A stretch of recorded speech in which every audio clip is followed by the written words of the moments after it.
My friend's girlfriend ruined the food I cooked, but she got dumped. Ooh. Well, I mean, she just needed a little ratatouille on her head. That's what she needed. That's not how you do the dumplings, so we're gonna dump you. Yeah. Oh, yeah. That was better. We're doing some dumplings? Dumplings. Hello, all my dumplings are different. Anyways, apologies in advance for the long post. I, 35 male, am a foodie. I've been cooking since I was 10, and I even have a personal cookbook of the recipes I've accumulated over the years. Straight off the mark, if John was here, he'd say this is marketing. We're not going to look up the cookbook. No free sponsors. I know my recipes to heart so much so that I often don't need a recipe to cook my dishes. I've never used one. By the way, this comes from Purple Shell S. And if you want to submit your own stories, go to r/OKStorytime subreddit. So, my closest friends and I decided to have dinner and board game night last week, to which my best friend Clark, 34 male, volunteered to host. He requested me to cook my spicy Italian sausage pasta and said that I could cook my pasta dish at his house. He even joked that he gets to keep any of the leftovers, which is fine by me. I agreed to this arrangement because his kitchen was equipped for me to cook my dish, and I don't need to worry about transporting my dish. I arrived at Clark's house a few hours early with my ingredients in tow, along with board games from my collection. Yes, I'm a board gamer too. Clark's girlfriend of 4 months, Sasha, 32 female, let me in the house. I asked her where Clark was, and she said he was out doing errands and buying snacks and refreshments for later. I proceeded to the kitchen to prepare the ingredients and start cooking. The cooking of the sauce went well. The flavors were balanced to my liking. It had saltiness from the pancetta and the Parmesan rind, sweetness and tartness from the onions and canned and fresh tomatoes, heat from the Calabrian? From the Calabrian chilies, and herbaceous notes from a blend of fresh and dried herbs.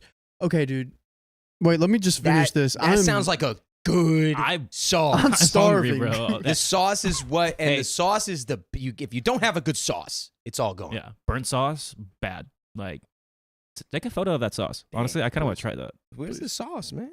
I mean, we have the recipe right here. I know. After finishing the sauce, I took it off the heat and prepared a pot of water for the pasta. I set the pot of water over the stove to put it over low heat.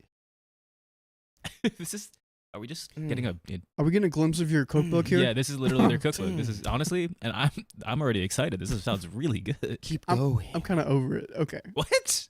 Can we skip the cooking part? No, this is the best part of anything. This is such a good part. Okay. I plan to freshen up a little and cook the pasta nearer the serving time. I went to the guest bathroom to shower and change clothes. After freshening up, I headed back to the kitchen. On my way back, I asked Sasha who was in the living room, where Clark was. She said that he was on his way and would be back in 20 minutes. She then told me, oh, by the way, I tasted your tomato sauce and it lacks salt. I saw this video and the chef said the sauce should be as salty as the sea. What? Don't worry. I've already fixed your sauce. You're welcome. I knew the story would get you. As salty as the sea. Who makes a salty? What are we talking? By the way, it's already got all the salt it needs. You watch a TikTok? Because I know nobody on Food Network is saying that. Also, every sauce is different. You have sauces that do need to be salty, and you have sauces that OP has prepared well. This is unacceptable. Dude. All right. Don't touch a man's sauce. Get your hands out my sauce. Unless he lets you. I thought she was kidding, so I just responded with, thanks, I guess. I was also worried if she oversalted my sauce. I quickly made my way back to the kitchen to taste my sauce. To my horror, my complex, balanced sauce was now as salty as the Dead Sea. Everyone in the chat right now is saying the pasta water should be salty. Yes. That's not the sauce. Did she think the... Oh my God. This Stop. is horrific. Stop it. Oh, God. Stop. She read the Cliff Notes, and even that, she read it wrong. If I'm going to my boy Clark, You got to break up with this chick. You want to know why? Because she doesn't know how pasta works. One, she doesn't ask permission for things. She just does them if she thinks it's right. Yeah. And two, she's stupid because she puts salt in freaking sauce and not in the pasta water. Look, not everybody knows how to cook, but that is pretty egregious. Come on, man. Come on. Was fuming. Wait, because I'm sorry. Just one last thing. Is she so dumb she thought pasta water is sauce?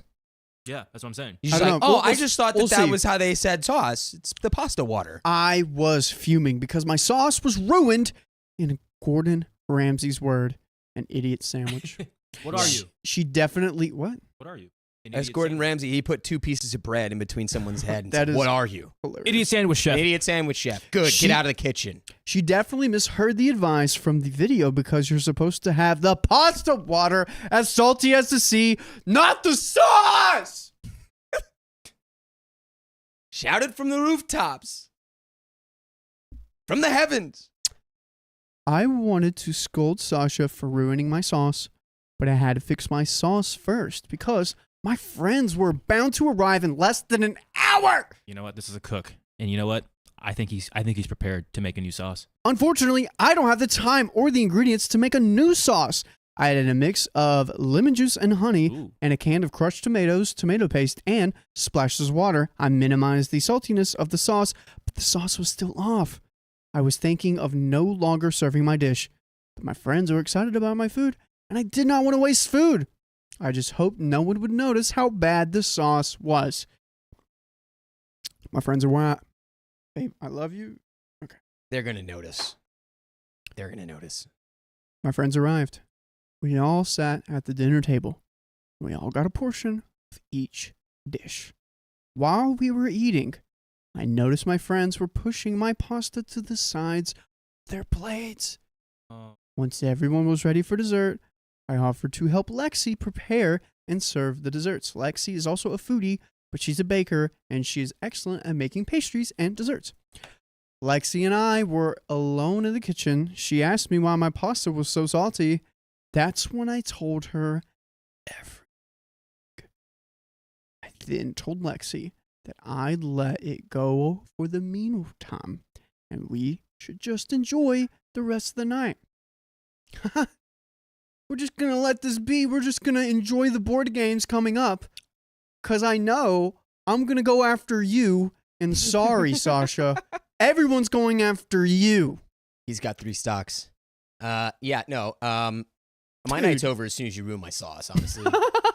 I'm not recovering from Again, that. imagine OP hyping up like his dishes, and Yeah. then Ugh. like, oh, I'm going in with like a great mindset. I'm like, oh, he's a really good cook. I'm really excited to try his food, and Dude, like, I'm I do hungry. like- like, Wait. On top of that, Keon, this is what we do, right? Mm. You just cooked it.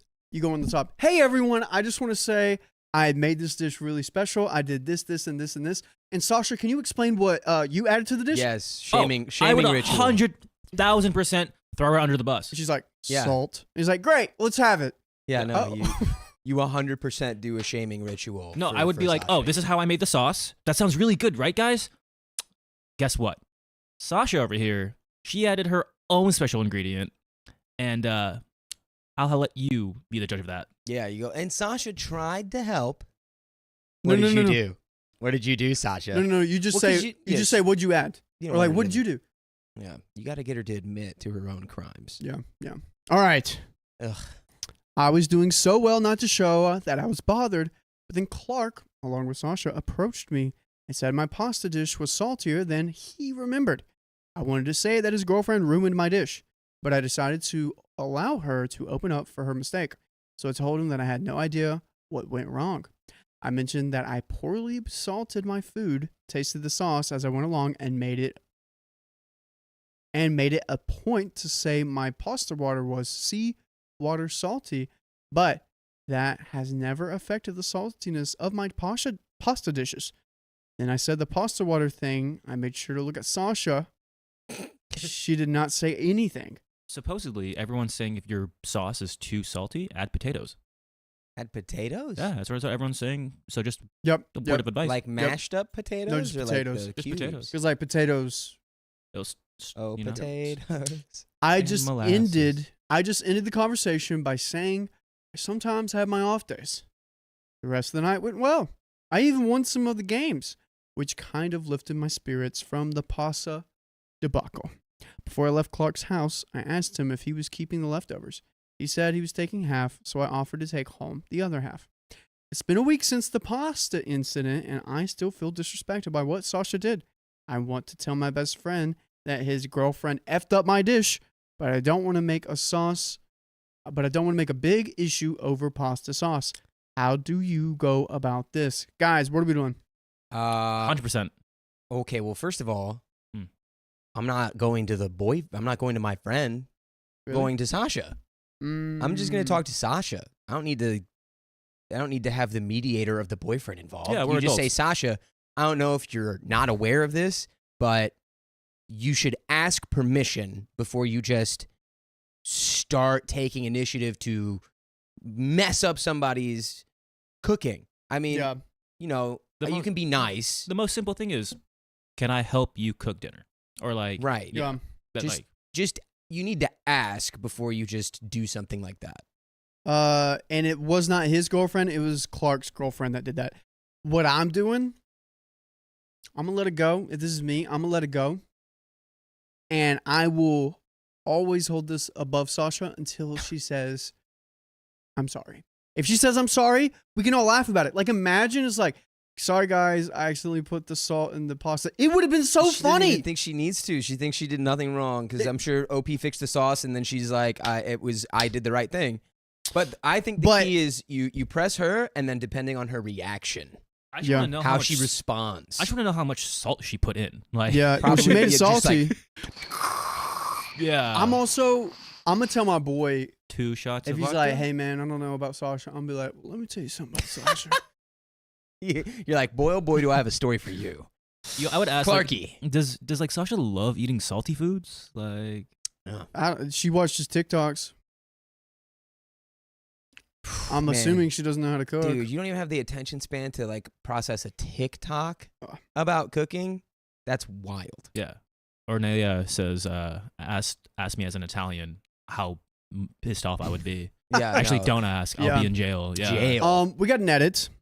Update edit. I generally feel uncomfortable with confrontations. This is why I let it slide and even took the blame. But now I realize that I should stand up for myself more. Be more proud of the work I do and shouldn't be concerned about sparing Sasha's feelings because, in the first place, she disrespected me. I have to put her in her place.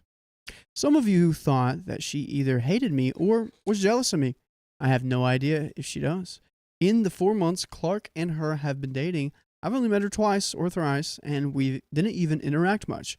I am now even more compelled to tell Clark about what she did because if she's able to disrespect the boundaries of a stranger to her, who knows what boundaries she'll cross with a romantic partner. Oh, Nikki Wolf says she did it on purpose to make him look bad. Okay. Why would okay. she have beef Here we go. with OP? Here we go. Hot take, conspiracy theory. She's toxic. She needs to isolate Clark from his friends so she can then do the mind games on him. Okay. And so she's like, I'm going to do it one by one. Boom. Put a lot of salt in OP's dish. Everyone's like, OP, what's wrong with you? This is weird. You're a chef. Because I feel like she would try it and like she would take the blame. Like, oh, I tried the sauce and I tried to make it like a TikTok thing, but I messed up and made it too salty. But she didn't. She's like, oh, I did TikTok thing and like it's your sauce. I don't know if she did it on purpose. I feel like she's just oblivious. It could be one or the other. I don't think she's trying, because especially since they only met, 3 times ish? And they really haven't had a conversation. Like, she has no bad blood with OP. We don't know. We don't know what her intentions are. She's just a fool. Yeah. Le fou. I've messaged Clark to meet up without Sasha for lunch tomorrow, and he agreed. I'll probably update everyone after my lunch with Clark. And guys, we got an update. Ooh, wait, Kaylin Van Kampen just asked a good question. Like, what's OP's gender? Is this OP's like male, 34 male. Okay, so it's not like a girl on girl No, like war. they're bros. Okay. OP and Clark are bros. Cool. Updates. Thank you for the comments and advice on my previous post. I met with Clark for lunch to tell him about last week's board game night. I told him that Sasha oversalted my salt because of a video she saw, and I tried my best to fix it, but failed. I also allowed her to fess up, but she stayed silent. I apologized for lying to him by taking the blame for her mistake because I was afraid of the confrontation, and I didn't want the rest of the game night to be ruined by throwing her under the bus. I was afraid that he wouldn't believe me and that I was deflecting the blame back to Sasha. Instead, he said, "That makes much more sense." He then told me more about Sasha. When he met Sasha, she was trying to make lifestyle content. Currently, she wants to make cooking videos, but the videos she watched for inspiration were cooking hacks, where people were dumping dry pasta, raw meat, tons of cheese, etc., in a baking dish, then throwing it in the oven to cook. She even saw the countertop spaghetti video, which she wanted to make for Clark's dad and sister when they were over at his house during the holidays. He refused to let her do that. Countertop spaghetti? So what is that? Is that like spaghetti you don't eat out of a plate? You just eat it off of the counter? Yeah. What? What are we talking? What are we? Come on. What? Oh, God. Oh, God. We're so cooked. Really are. Now, something I do want to do is the countertop nachos, where you put a bunch of tinfoil down. Yeah. You put nachos down. It's and like, you put like picnic nachos. Yeah. Where it's like you go out to a park and you make the whole table like just a nacho table. Yeah. That's like well established. You can do that. Countertop spaghetti is, you go to jail. I wanted you to go to jail for countertop spaghetti. Dude, Frank the Pug scared the Ugh. piss out of me. Oh my God. I just remembered another. I won't even bring it up. It's so disgusting. Thank you. Bring it up. Bring it up. No. No, I we're not. can't. We're not. I want to know. Okay. Oh my God. He refused to let her do that. Before we finished our meal, I told Clark to talk to his girlfriend, and I expect an apology from her and for her to also apologize to the rest of our friends for ruining last week's dinner. He asked me if I wanted to go to his place to get an apology now because Sasha was there. I declined because it would feel like we were forcing an apology from her by surprising her. Okay. I was like, is it because you feel non-confrontational or is it forcing it? I don't really, I'm in between here. I think, I think just having the confrontation is not necessarily that big of a deal, but OP's making it like way bigger of a deal in his head, where it just needs to happen. Just needs to happen. That's it. After a few hours, I got a call from Clark. They got into a huge fight and they broke up. Ooh. I don't think it's about the pasta. Well, imagine it is. It just all goes back to the sauce. Could you?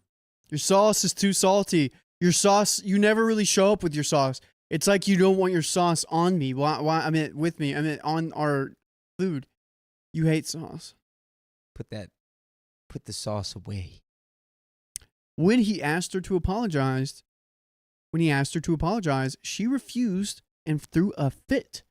She was so annoyed that Clark would rave about me and Lexi's food, but her never did the same when she cooked for him. So you've been together for 4 months. Well, maybe you're a bad cook. Oops. Oopsie. Oh no. Reality. Ah. He said that he always thanked and appreciated her efforts, but sometimes her cooking didn't go well. She served him raw chicken twice. In her rant, she said that her fixing the sauce was her way of saying that she was better than me, but when her plan backfired, she kept quiet and let me take the blame. And I dumbly fell on that sword. So it was called. Yeah, yeah. Some of you in the comments were right. By the way, you're right if you go right.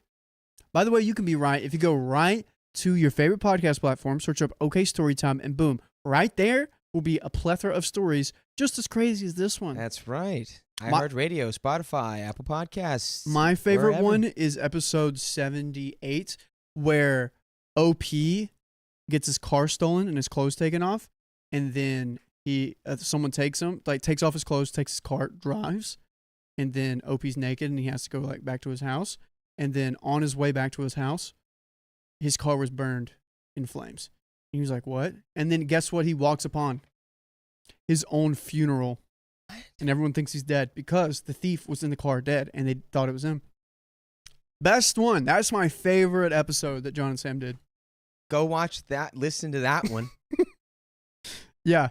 And why? Can you watch it? You can watch it. You can listen to it. You can probably watch it, but I listen If to you it. if you My- look hard enough. My brother and I would listen to OKOP in the car back, like driving somewhere. We'd listen to it all the time. Yeah.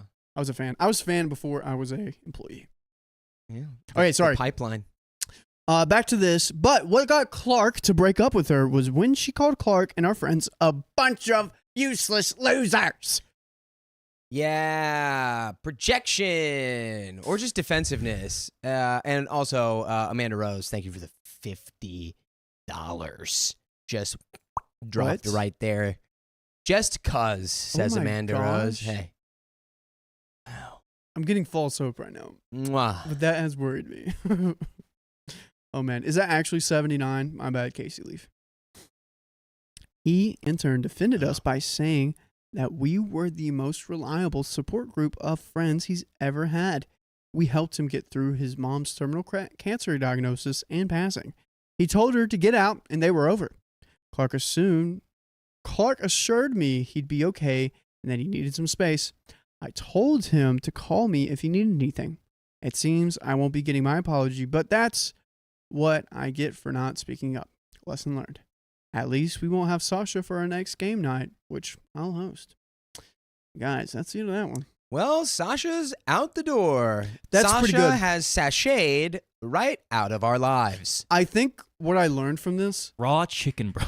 Dude. She was like, it was like just still pink, and she's like, I cooked it medium. I saw this on TikTok. Medium rare Sushi chicken. Ugh. Ah. yikes. I think what this taught me was that Was that Angie's a good cook? No. I heard the sweeper going down the road, and I was like making sure I was on the right side of the road. But wait, which side did you park on? Oh, I'm on the right side.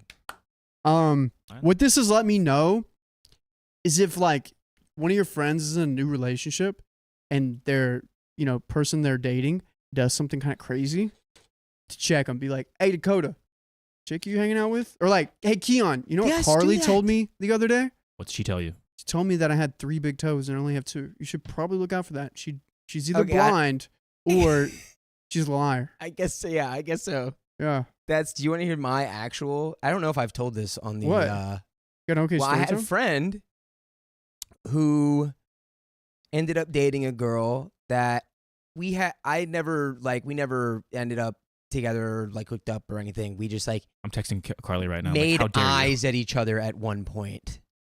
And I wasn't good at taking initiative at this point in my life, but fast forward and she's dating my friend and we're at a party, and then she, after like a couple of drinks, says something to me along the lines of like, this could have been us. Oh! And I 3 minutes later immediately went and told my buddy, I'm like, hey, so she just said some crazy stuff to me. Here's what she said. I'm not telling you what to do. I'm just letting you know so that you can watch your back moving forward, because that's whack. And I'd want to know if my girlfriend said that to somebody. And yeah, they are no longer together. Okay. If you guys have a story like that, please let me know. I'd like to read it. But I love that. I love those kind of stories. But now, guys, we are on to Dono Time. Squiggy Girl. Also, if you guys have recommendations of music we should play during Dono Time, let me know. We can do We that. should play Actual music? we should play beatbox music. Nice. Squiggy Girl has gifted 1 membership. Thank you for the membership. And Amanda Rose, thank you again for the 50. Huge. For the 50 piece. Purple Trader also donated $25 with the words Twitch. Purple Trader sent in $20. Shiba Dog with the samurai armor. Oh God, I hope I'm remembering how to pronounce your name. I believe it's Gion. You've been a member for 5 months. We had a massive storm in North Queensland the other day, making it flood, so now I have no flour to make bread. No. Keep it going for the next 3 hours, please. And we will see. Okay. 3-hour bread. Frank the Pug, thanks for being a member for 5 months. Fun fact, I've been a member for as long as it took the Eiffel Tower to be built and for the Russian Revolution to start and finish. Wow. 5 months? That really? is 5 months. I thought it was way longer. That's wild. I Yep. didn't know that. Do you know about the Eiffel Tower? Clearly, I don't. they made it for a world like get together thing where they go to like different. Oh capitals. yeah, I do know that it was They're supposed to supposed to just be be like a flex. They were Yeah. like, check it out. We've got a cool thing that we made. You don't have it. Sucks to suck. I've seen it IRL. Oral How did it make you feel? Big. oral Made you feel big? Who made you feel big? oral star. I think it's oral thought it's star. A rule. You've been a member for 2 months. A rule. 2 months of being okay at the OK Storytime. Let us know how it's Thanks, pronounced. everyone. Yeah, let us know how it's pronounced. Yes. Corey Faye has Ooh. donated 13 Canadian buckaroonies or 14 Canadian buckaroonies. Hey, y'all, watching with my son Noah, 13-year-old, and he wants to specifically say hi to his favorite, Dakota. Hey. Love you all so much. What's up, Noah? Thanks for tuning in. And thank you, Frank the Pug, for 5 gifted memberships. And then we have a couple things that were before the stream. If you want to. All right. And also, Frank the... No, I'll get it for you guys. Hold on. We have some other donos that was made. Our dono catcher did not catch these. I think it was pre-stream. Yep. Here, I'll get it. Thank you, Jessica Whitney, for being Whitley. a member. Jessica Whitley. Whitney. Sword. You got to get the sword. You got to knight him. Oh wait, that doesn't make any sense. Linda Lachat, thank you for being a member. Lenka. Linka the chat. Lenka. Ching Ching. Gwen and Boots. Gwen and Boots. Welcome.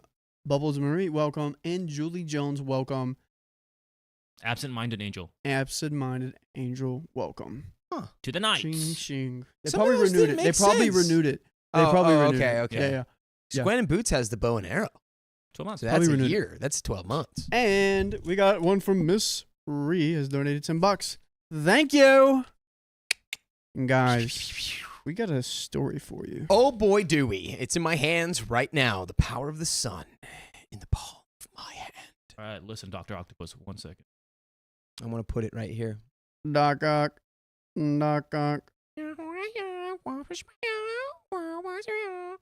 just, keeping the. I don't know what I'm that's keeping the like. FB export just running the entire time. Yeah. Gotcha. And What if I gave myself like forward hair this time? do it. Teresa Eats a Pizza. Thanks for being a member for 4 months. Got a I'm blast. so grateful to find the OK Storytime fam. I got a haircut.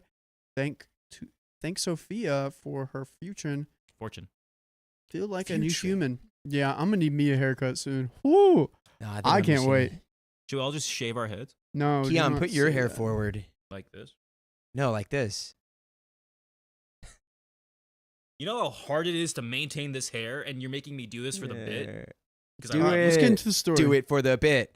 Do it for the bit. Let's get into the story. Yeah. Now we're Cute. like, he was a skater boy. He said see you later. Because boy." tonight will be the night that I will fall. fall. You actually don't look like you're singing emo. You look like you sing like Guys, Depeche Mode. I feel like I'm losing my hair. Okay. You literally look like someone from Depeche Mode. This is important. This is important, Riley. I'm styling. Okay, here we go. I'm ready now. You ready? I think so. All right. All right. My entitled friend demanded to be my maid of honor, and I denied her. Not your turn this time. Denied. Oh, God. Okay. I wasn't quite sure which flare to use. Oh, you know what? I got to use my other hand. My wrist is killing me. It is. I couldn't rock climb yesterday because I think I've been holding the phone. Yeah? Okay. And it hurts Okay. my wrist. Hold the Sure. Um, Just do a little wrist Shut scroll up, right guys. All right. I wasn't quite sure which flare to use, but honestly, thinking about it, this woman was super entitled and I never realized it. Buckle up for a long background context of entitlement that still blows my mind. Some of the things in this story, I may be an a-hole over, but also it could just be that people conditioned me to feel that way. And by the way, this comes from user LifeFeature8823. And if you want to submit your own stories, go to the r/OK Storytime subreddit. So, our story starts back around 1998 or 99-ish. I, now 33 female, was about 7 or 8 at the time. My parents and I had become members of a church that was on the campus of a school I had been enrolled in for kindergarten. They met a couple who lived not too far from us. We lived in one of the top 5 cities in the United States. So when I say not too far, I'm talking like one major street away, but it was actually probably about 3 miles away. This couple had 2 boys, one who had already moved out, and a daughter who we'll call Becca, now 38, female. She was about 12 at the time. My parents would go to her house for Bible study every Sunday, and we also attended the same school at the time. Classic. Becca became the big sister I never had. She took me under her wing and treated me like a little sister, always there for me. She even gave me the 2 prom dresses that her mother had made my junior year when I couldn't afford a dress, even though she knew my mother would have to alter them. But she didn't care because it meant I had a dress. Fast forward, and she got engaged to a guy that I'm pretty sure most of us really didn't like. However, she was super happy, and I was like 16, sometime around 2007, and knew I didn't understand real relationships much, so I just supported her. She asked me to be a bridesmaid, and I, of course, said yes. To me, this was my big sister getting married. Before I bought my dress, though, the engagement fell apart, and the wedding was called off. He had slept with her older brother's wife, who then chose to run off with her now ex. Oh my God. What? Oh my God. Wow. She home-wrecked her own fiance's family. That's wild. Well- That's next level. It's like my hair right now. Upgrades. That Upgrades, is- people. That's wild. I'm going to get in on this. All right. Yeah. Here we What if I do this? Ooh. Yeah, I was telling Riley he needs to put some You product don't, you don't in need to that. cut your hair, bro. That looks good. Oh, you look you good know like what? that. With your Dang. hair back, you look good. Yeah, dude. You want a kiss? Slick. I'll Oh. figure it out. How's it going, Slick? Yeah, we'll trade places, and then I'll wear a hat with my hair in front of the. All right, let's do it. I have a mop on my Uh, head. That's what it looks like. Yeah. Nah, nice. you Look cute. Everybody tell him that his hair looks good. Looks great. It's a mop. After a while, she had started seeing a guy that she had known in high school. This is important for later. And around that time, 2009 or 2010, I had become engaged myself. I had originally asked my cousin, who I now don't have a lot of contact with, Jenna, who was also 18 or 19 at the time, to be my maid of honor. Yeah, Okay, maid of honor, woo! dude. Come on. Come on, Woo! dude. We made it. We made it out. Come on. We made it out of the woods. The way that sounded, though, hey, you can't deny the way it sounded. The wedding didn't take place until the wedding didn't take place until 2011, and about 6 months before, Jenna had to bow out alongside one of my other bridesmaids. I told both girls I loved them and understood. This left me with a bridal party of Becca, now 23, 24, and 4 other friends. Annie, Annie, 20 female, who was my fiance's Do we need a board? ex-fiance. I think we need a board. fiance's Board. ex-fiance. My board. fiance's ex-fiance? Board time. Board. Board. Minute. I need the X-ray marker. Board. You might need to help us. My fiance's ex-fiance. Yeah, The that makes one so she much ran away sense. with. It makes so much sense. My No. fiance's pretty much ex. Wait, could you hand me that marker? So, but it's not the one who's running away. That's over here. Maybe I should put. Oh, look, there's AQ. Hi, AQ. Brother. Long time or no this- see. Okay, My we'll see it. Okay. So there's Becca. Annie. Fiance, who's the fiance's ex-fiance. Sarah A and Sarah B. And then Desi. D-E-S-I. Thank you. How old is she? 23. And Sarah A and Sarah B are 19 and 18. Got it. Cool, Boom. We're in. We're locked in. Now, I didn't find out until later, and this is a detail where people have called me an a-hole, which is stupid. But Becca was livid over the bridesmaid's dress I chose. Why? Because it was the same one I was supposed to wear 5 years prior for her wedding. Same style and color. Now we bought these dresses from David's Bridal. This dress was one of their extremely popular ones up until they retired it, and ever since I was a little girl, I'd always planned on red being one of my wedding colors. But I loved the deepness of the color apple that this place had, so it didn't occur to me that choosing that dress would be a problem, especially since she never got married, and I personally never got to wear the dress as her bridesmaid. Okay. I mean, So Becca one, was- it does bring up bad memories, but 2, So Becca was the one where her fiance ran off? Yep, Okay. I think so. 'Cause Who was that? I don't think we got a name for that at first. Okay. Blah, blah, I blah. think it might have been Blah, Becca. blah, blah. Okay, yes, is my big sister. Wait, okay, wait.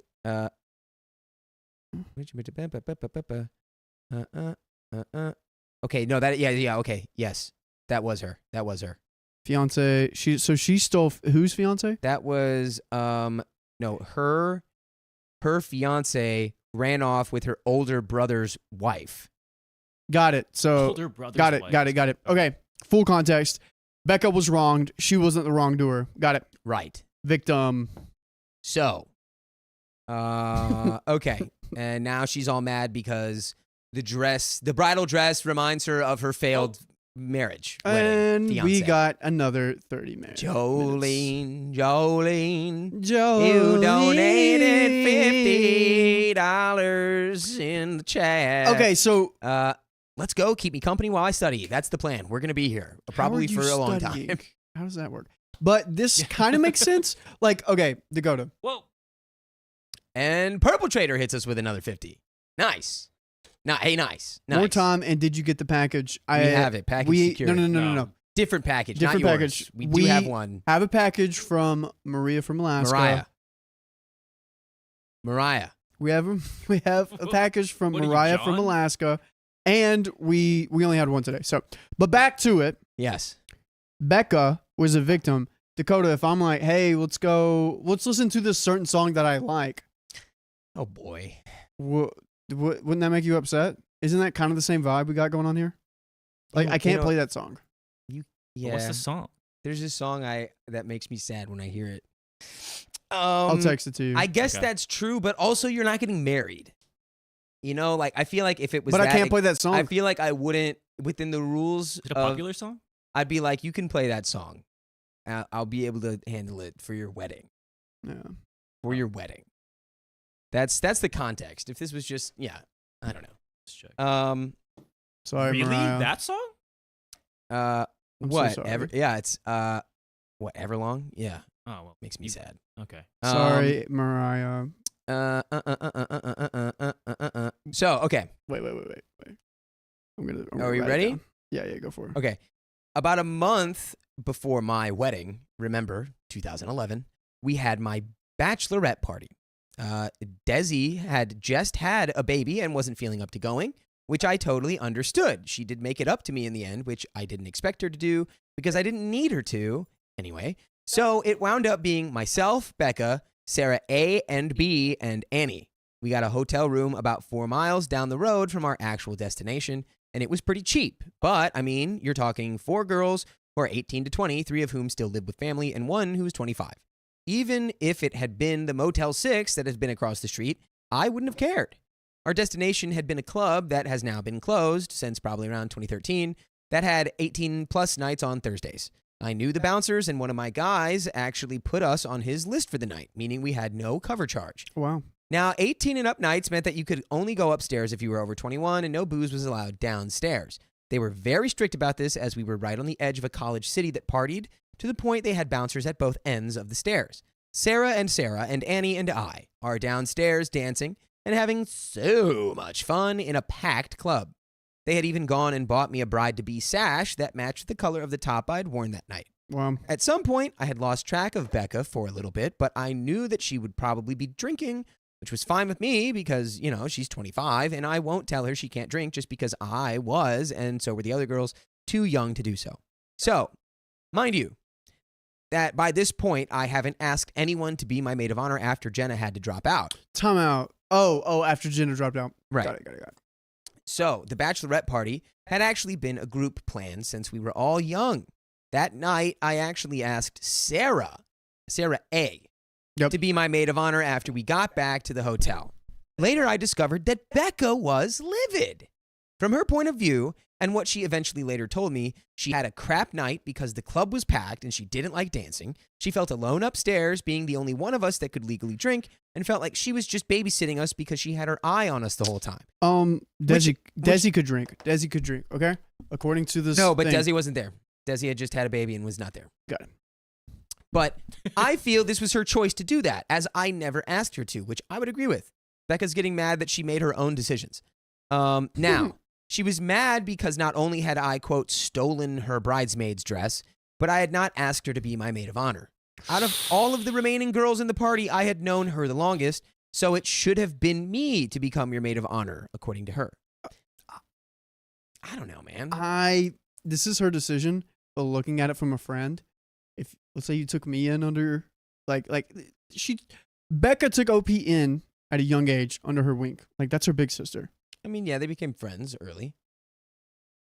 But like, I think given the context of like the marriage blowing up and stuff that she was gonna have, like, I don't know, OP could have just been like, I just thought that you wouldn't want to do that because it'd be like too much or like a reminder or like whatever. You're already mad about the dresses. Now you want to be in charge of my bridal party? Like, doesn't seem like you. Seems like you're not in this for me. We're getting a lot from you. We're feeling your emotions. Yeah. Basically, she wasn't mad that I had asked my cousin because that was my legit family and she wouldn't ever object to family before friends, but she literally expected me to ask her after my cousin had to drop. Looking back, this marriage 100% should never have happened for many reasons I won't go into. However, one detail I will give is that the pastor who I wanted to marry us told us one day that he absolutely refused to marry us, although he never explained why. And that should have been my biggest red flag to not do this. But 2 days before, my father decided to demand, not discuss, that we call off the wedding as we, quote, had no business getting married. What? Something's up. And I don't think OP is going to get into why, but I think that, OP is I just wouldn't know dropping about that. it was very clear that this relationship was not built for a marriage. I think is what they're saying. Yeah, everyone. I want to know about that. Dude, yeah. Even What's the going on pastor there? is like, I can't in good conscience marry you guys. Also, Loki getting a hint that OP might be a-hole here. Yeah. Usually I'm saying this because usually we read stories and OP's never the a-hole. Might be getting to something. Might be getting some here. Don't know, but I kind of put feelers out there. Like they were like, I feel like there's a couple parts here where I might be the a-hole, but okay, got it. So now we're at the night before the wedding, and realistically, I still have no pastor or officiant, despite my hardest trying to find someone. Desi, bless her and her husband, allowed the whole of my side of the bridal party to crash at their place that night because I was very entrenched in the groom doesn't see the bride the night before the wedding. We were living together at the time. Okay, there it is. Not only did Desi open her house to us, but she called in a favor from a gentleman who was a pastor and explained to him how ours had backed out on us and the wedding was the next day. He, not knowing anyone but her and her husband, agreed to come and marry us. This is how she made up for the bachelorette party, by the way. I recently discovered that Desi passed not too long ago. Oh, no. We lost contact after my divorce because she was my ex's friend first. Despite that, she and her husband had actually been part of my rocks during that horrible marriage. So I hold these memories of her very close. Dang. So the pastor was kind of Sorry right. about that. I mean, it's always tough. Okay, so you gotta erase Desi now. She's still alive. Desi's this is the past. She's on the board in the story, I think, so far. Yeah, yeah. She's off the board. Whenever we get to present time, I'll do it. Once we finish the story, you gotta erase Desi. Oh, I'll God. put it. I'll do this. Fast forward to 8 months and a lot of abuse from multiple parties. The ex, the monster-in-law, and his second mother, who is also a monster because she thought that my ex should have married one of her 4 daughters. And we are now divorced. Checks out. Congratulations. Okay. Wow. I reconnected with I reconnected with someone surprising from my past. I bet it's going to be the ex who ditched Becca for her brother's wife. I think it's like some high school And if guy. you do become friends with that guy, you're an a-hole. Sorry. Yeah, you can't do that. Girl code. Let's see what happens. Now, this is another place where I am called an a-hole, and while I don't disagree, I do disagree to an extent. This person was the guy Becca had known in high school and had been dating after her ex-fiance left and when I had first gotten together with my now ex-husband. Okay, Yeah. so not the ex-fiance, Yeah, Becca's. but a friend of the ex-fiance. Well, it's Becca's ex, but like right after the crazy fiance fiasco. Okay, so it's still an ex, but it's not that ex. Yeah. It's a ex. AX. Yeah. Okay. I think that they honestly dated for only a few months, maybe 4 to 6, and decided they were better off as friends. He and I reconnected and started getting to know each other on a whole different level, and that level included us deciding to start dating. We even got matching tattoos. I put matching in quotes, but it was actually just the same words in 2 different styles, in 2 different locations. They were both our first tattoos. Yeah, girl, you got a matching tattoo. That's a matching tattoo. Did you get it because it will remind you of him, or did you both like have the same idea? You know what's funny? They got it. This was for emotions. This was like the equivalent of like emotional cheating versus physical cheating. It's like you didn't get a physically matching tattoo, but emotionally those tattoos are matching. For sure. So he only got this. He only got his because he knew how badly I wanted this specific tattoo, but at the time I was terrified of doing it. Hence why we had the same words. So here is where I stopped talking to her completely. Okay. He and I only dated for maybe 2 months, but he had paid for a Greyhound ticket for me to go and visit him as he worked at one of the Disneys. The days he worked, because I stayed for almost a week, he gave me his pass and I got to walk around the park and had a huge blast. I had honestly just expected to stay in his apartment while he was at work, so this actually was really nice. This was actually a really nice surprise for me. He and I were basically a huge Disney couple. Disney. Well, he had come home to visit, and we got into this huge fight that ended in us breaking up. About 2 weeks later, I got a message on Facebook. I had been added to a group message. Now, mind you, my mother hadn't been aware that he and I were dating. For one, there was obviously a bit of an age difference. At least it felt like it at the time. And 2, having just come out of a failed marriage, I didn't really tell anyone. And this includes Becca, although he also said he didn't want her to know because I wasn't putting expectations for it to last. It was just something fun. Well, lo and behold, my mother was in this group chat along with Becca, 2 random chicks, and my now ex-boyfriend, who I will call Jack, 26 or 27, male at the time. To this day, I still feel like whoever sent these messages knew who we all were because I have a feeling one of the 2 unknowns was either a close friend or family of the other unknown and possibly knew either Becca or myself, plus my own mother. And I'm going to pause right here because, yeah, OP, the people who put you in the scandalous group chat know you. Know all of you. That is a given. How old's OP again? At the time of this, she was 20. She wasn't able to. She's 20 something at the time. Yeah, I thought she's in her 20s right now. She wasn't able to go upstairs to like. Yeah, so she was like 20. Well, that was 20. And that was a few years later. So now she's like 23, 24. Okay. 23, 24. Yeah. Okay. Yeah, I don't know. I don't. OP is just one. I don't like that she's going back and forth, and like. That's what I'm saying. I don't know, man. OP. And I love how OP's like, so here's why I'm kind of the a-hole, but I don't agree with them as me being the a-hole, but I'm like kind of an a-hole. Like, yeah, either you're an a-hole or not. And it seems like OP's like, I am an a-hole. Honestly, dating your friend's ex without a conversation first is an a-hole move. You got to have the convo. You got to bring it up. You got to talk. Yep. Okay.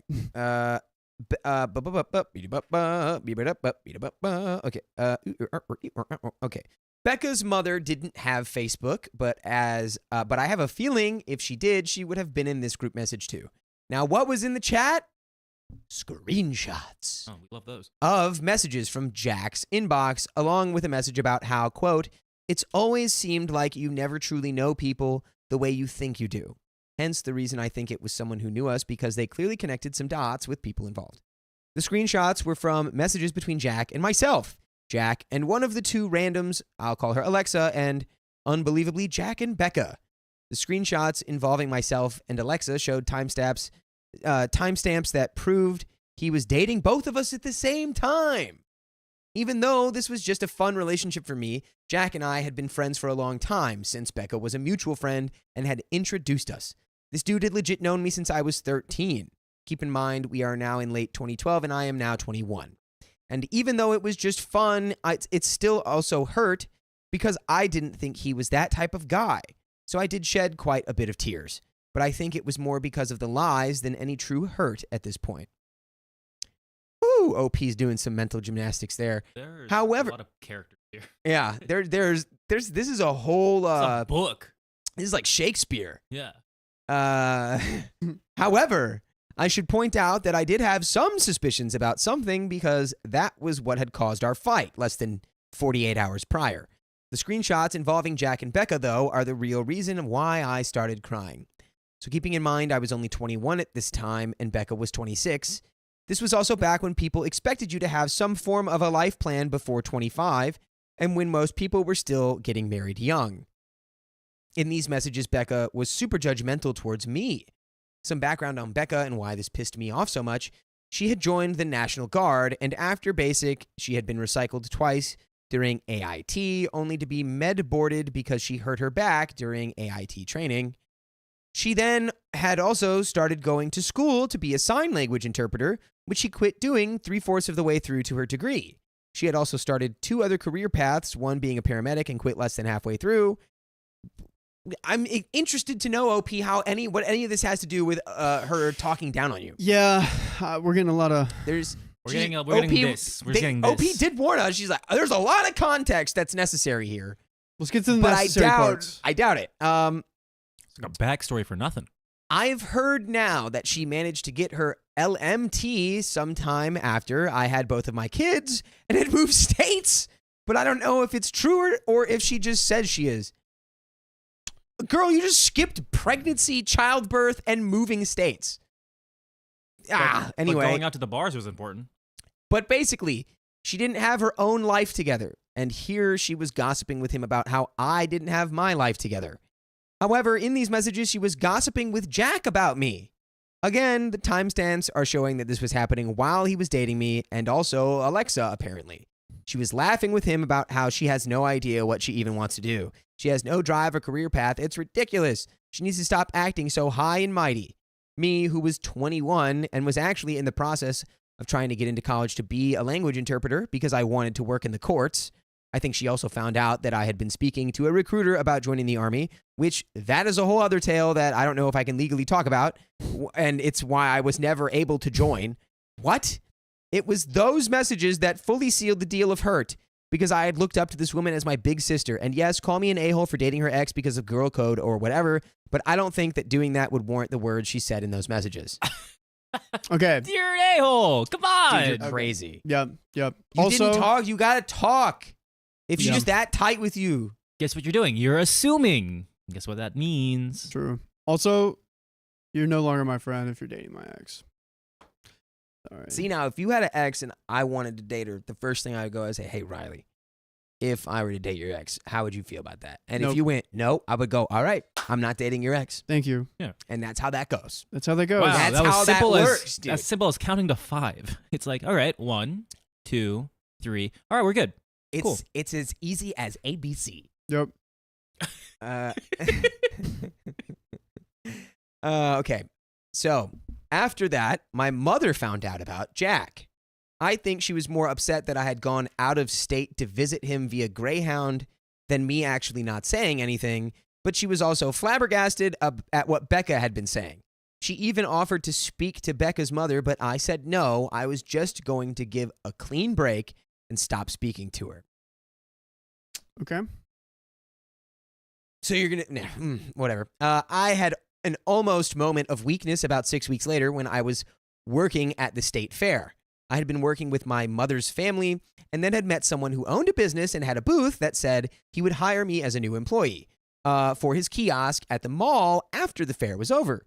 One day I was walking from my family to the booth on my lunch break and I had seen her and her mother walking when I bent to the right and was going to playfully shoulder check her, when I remembered why I stopped talking to her and quickly disappeared into the crowd. What? Okay. You were going to shoulder check her after ghosting her for 6 weeks? Yeah. OP, what's going on? She's therapy. 21. 21's what's going on, but also like... Still a teenager. Man. Okay.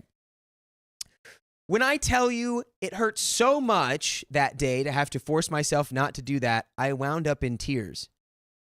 Because she realized that she doesn't have a friend anymore. Yeah, and she's that like, you- look what I've lost. You- Look what I've sacrificed.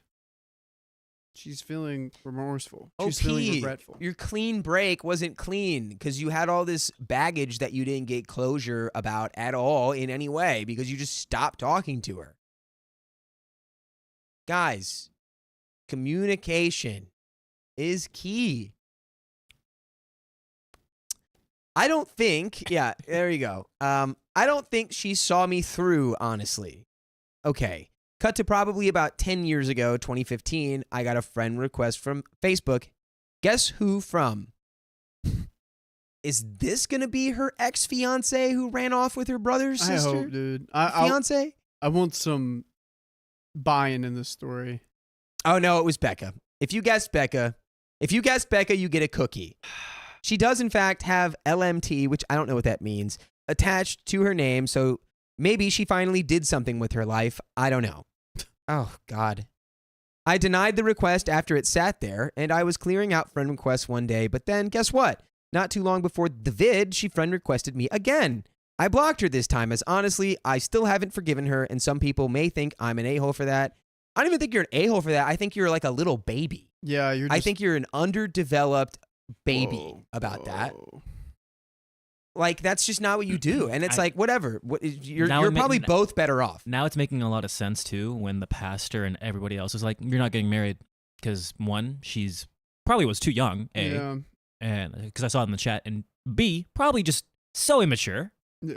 They're like, Yeah. you It's can't not even ready. do your ABCs, girl. This is not good. This ain't good. And thank you, Ace makes it. It means licensed massage therapist. Oh, licensed massage. Okay. Mm. Cool. Yeah. I'm unlicensed. ULMT. Okay.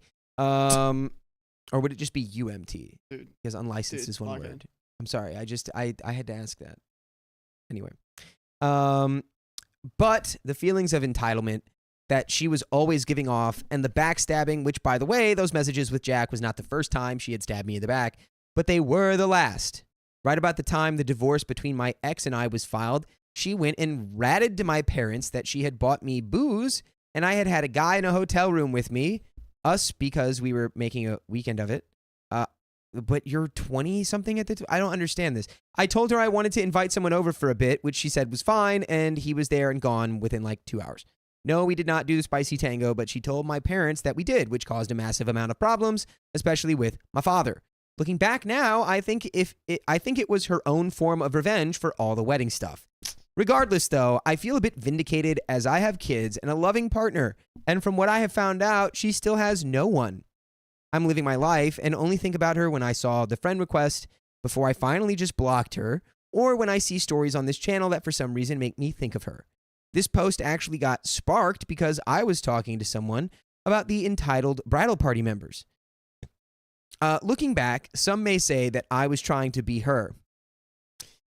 Between choosing the same popular dress for my bridesmaids, going to school to be an interpreter, dating the same guy that she did, even when I was trying to join the army, but that one was because I knew it was a guaranteed fresh start somewhere else, and that was what I had wanted at the time. As for the interpreter stuff, I have always been very good with language. I'm almost completely fluent in 6 different languages, including sign language. Heck, she was even the one who took me to events where I met some of my very good where I met some of my really good friends who are all deaf. Probably because they don't want to listen to you. Yeah, and by the way, never mind, I can't say that. Do it, say it. And by the way, if you want to be deaf right now, from listening to all of this asinine background, No. you don't have to be. No. You can go listen to other stories. No, I'm not accepting that one. Do it. Yeah, again. of course not. That's why I said we couldn't say it, but then Riley told me to. I thought So it was we're gonna do the clever. real one now. Okay. Met some of my really good friends who are all deaf. And by the way, you can listen to your really good friends, us, when you go listen to full episodes with stories like this, except probably a little more streamlined. Just go ahead and go to iHeartRadio or Apple Podcasts or wherever you get your podcasts from and search OK Storytime. And then the world is your oyster. So we have a little bit of story left. Let's get it over with, shall we? Yeah, please put me out of my misery. What subreddit was this from? We gotta make a note of that. From the worst OP possible. Jeez. Yeah. But honestly, out of all of it, her sense of entitlement over a bridesmaid's dress as though it was hers and hers alone, the expectation that she would be promoted to maid of honor just because she had known me the longest, and the ragging about a 21-year-old not having her life put together when she was 26 or 27, that's what all really took the cake for me. Wow, so you threw away a lifetime of friendship for really just like pettiness and Damn. not hearing her out or understanding her at all. Because I could sit here and I can see why she would be upset about that. Because do you realize how traumatic that would probably be that your fiance leaves you for your brother's wife? Wait. Like, that's a permanent family dynamic change. Pause. Poll, a-hole or not? Continue. Yeah. So. OP? Who's yeah. the a-hole? For OP. Oh, come on. That's, Poll. Just poll it. All right, I don't even know. I don't even know if OP has like emotionally matured or grown enough to like know that she's an a-hole in this situation. But she claims other people have told her that, and that's why she's like, I guess I am. But yeah, I don't know. This just sounds exhausting. And if we heard this from Becca's point of view, it'd be different, and we probably have. Maybe. We would think that OP is the a-hole. Yeah, absolutely. Well, guess what? The OP is the a-hole. Look, the bridesmaid dress thing is just an understanding. She's probably triggered by it because it's reminding her of her traumatic marriage ending. It blew up her entire family, probably. Mm-hmm. Not only did it hurt her, it hurt her brother. And now OP is just being like, and you were copying everything she did. You copied her boyfriends. Who said no? You copied her career paths. And then you want to be like, she doesn't have her life together at 26. By the way, nobody has their life together. We are all guessing and figuring it out at every moment. Like, let's be honest. I don't know. I feel like I'm doing pretty good.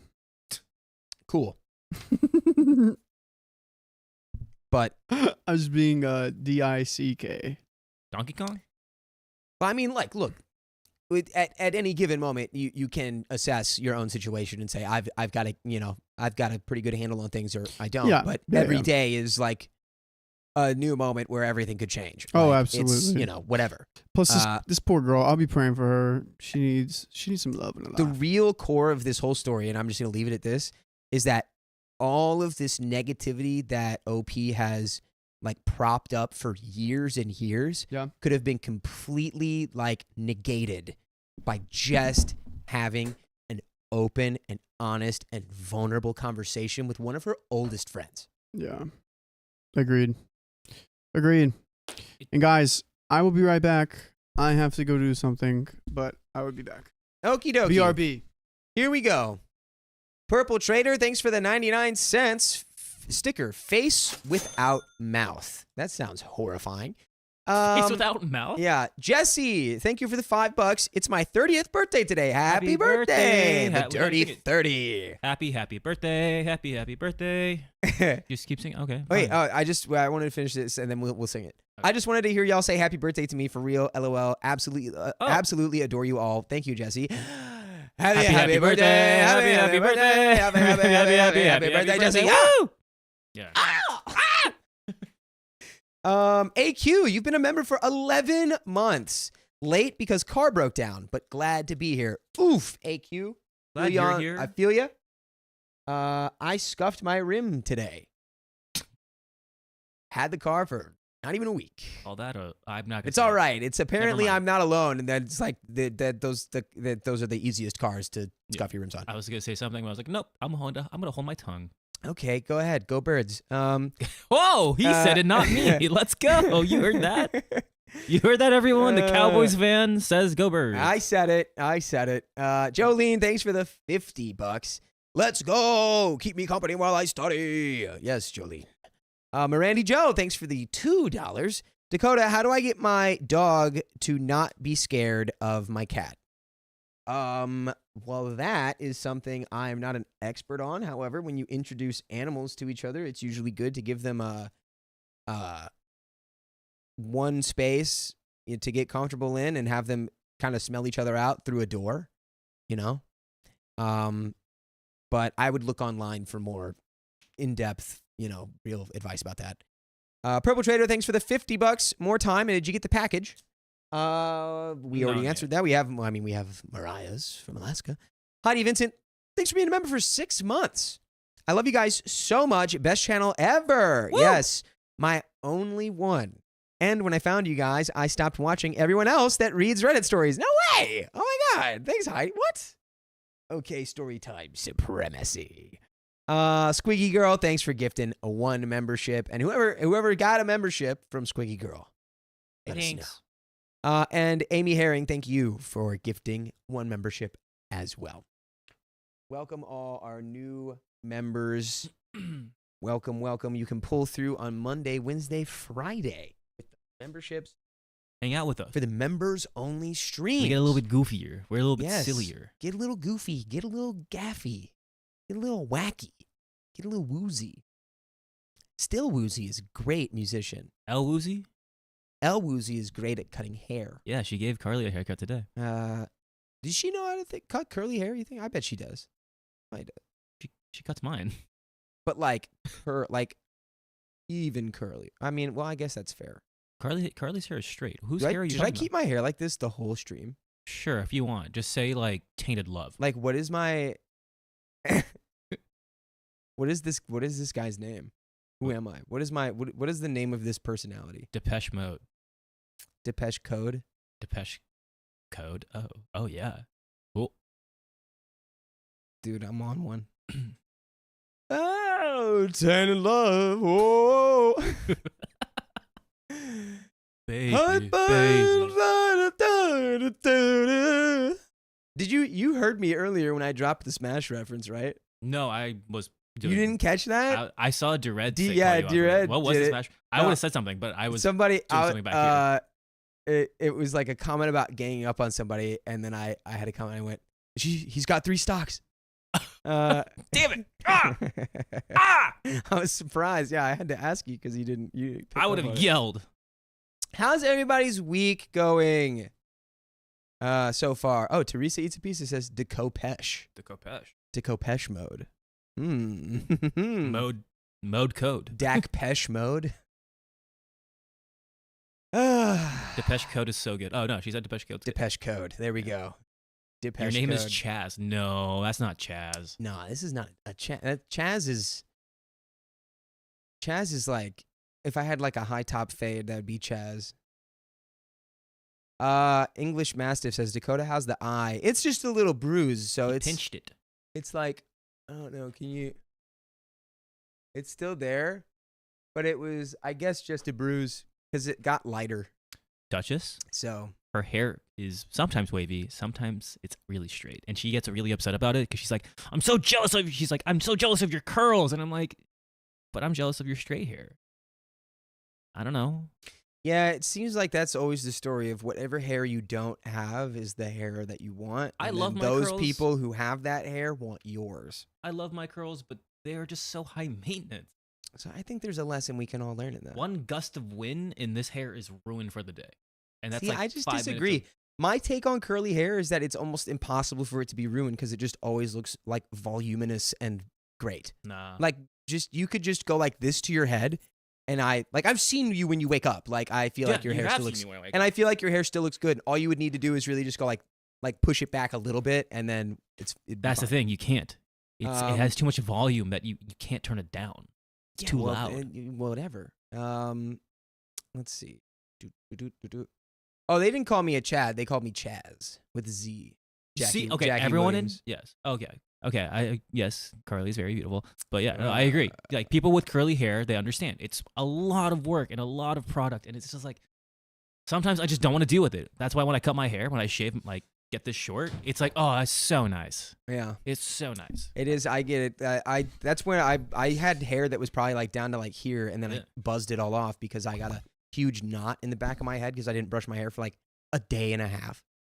And I had to cut it out, and I was like, that was so ridiculous. I'm shaving my head. Yeah. And Hi, Riley. that was like a year and a half ago. Riley, you good? Yep. Are we good? Yep. Ready? Cool. Let me get the recording ready. You have grandma, right? Huh? Yeah, right there. Yep, my grandmother. You're good.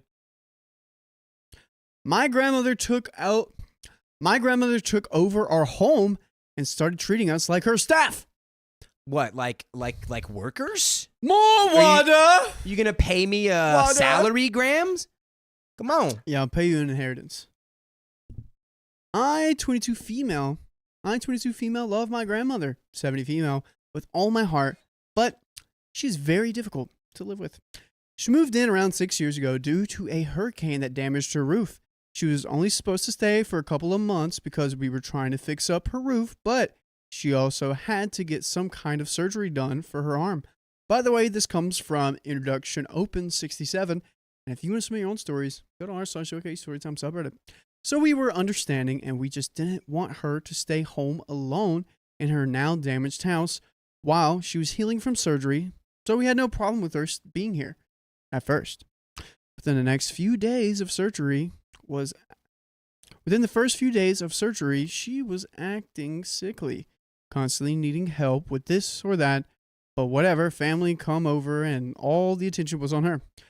Talking to her about things she likes.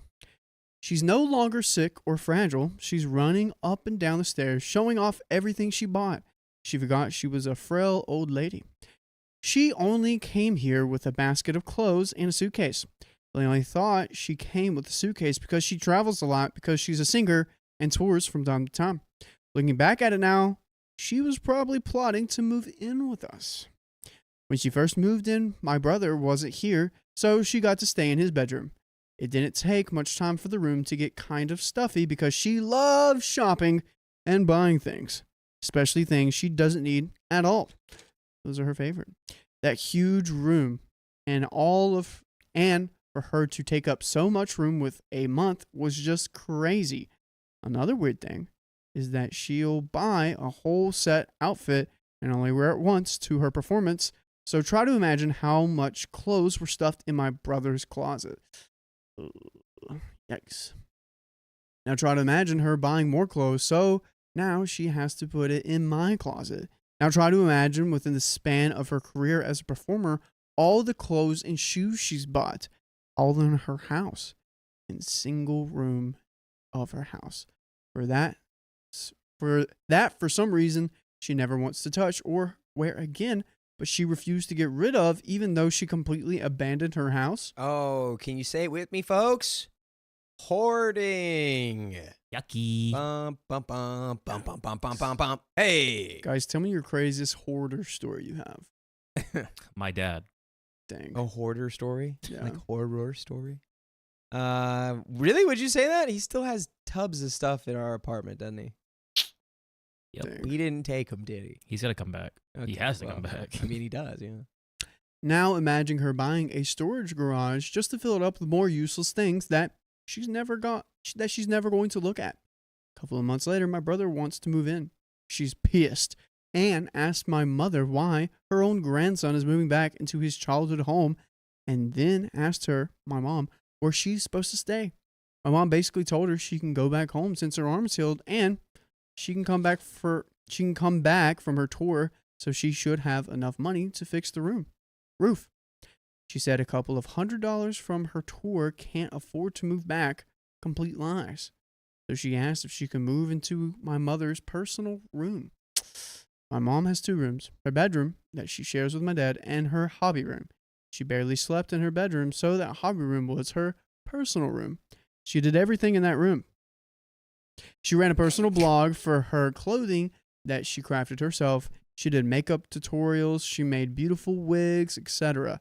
She was basically a content creator while also being a hairstylist. She needed that room for her work and content. Fair. My grandmother knew all these things and insisted in moving in that room. So my mom reluctantly let her move in. Boo. I don't normalize like Saying setting no. boundaries with like people who are being unreasonable regardless of who they are. Yeah. Can we do that, please? I mean, I guess like the consideration of like she was like sick, like she's going through something. Nope. But like She's healed. honestly, She can go through it on her you own know, time. at this point, In her own home. why you're messing up her whole flow. My mother is now miserable and is frustrated because of this. She's basically put her life on pause because Granny won't move out of that room and it looks horrendous in there. And I swear there is rotting odor in that room now. Ugh, she's got the rot. Grandma's got the scarlet rot. Oh, hey, Mom. Crazy. Dude, I thought of you at this story, Mom. My mom loves hoarder shows. She loves hoarder she shows. She felt the disturbance in the forest and turned into the She hoarding likes- story. Yeah, she's sneezing like Yep. Riley probably She said. loves them. Every Hoarding. time we're at her house, she turns it on. She's like, I can't wait to watch this. Dude, honestly, I like, can't wait. it probably sounds bad, but when I watch like hoarding or whatever, like the show, it makes me feel so much better about my own room. Yeah. Yeah, like it really does. Yeah, Mom, maybe Like- you need to watch those shows so you can feel better about my brother's rooms. They're not that bad. Well, You don't need to tell them to clean up. but It could get worse. You've described to me the system. It's a good system, Patsy. Someone asked if you. Oh can- my gosh! Oh, there it is. And Amanda Rose dropped a hundo for another 30 minutes with a little oopsie. Oopsie. Oops. Yeah, I'm lying. My mother cannot stand those shows. Dude, I turn it on sometimes really? just to bother her. She's like, get it away. She's the cleanest freak. You know what she told me one time? She's like, even if the world's ending, I'm going to make sure my kitchen is clean. I'm Wow. like, but no one's going to be there. She's like, I don't care. Not gonna lie, It's gonna those be are the clean. wrong priorities to have. Sorry.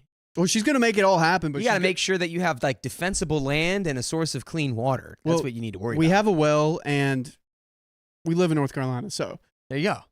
she's going to make sure her kitchen's clean. She's got it covered, dude. So in a way, you're like, we're actually so prepared Yeah, that we have the luxury of caring if the kitchen's clean or not. exactly. Nice. And guys, put roses in the chat for the more 30 minutes.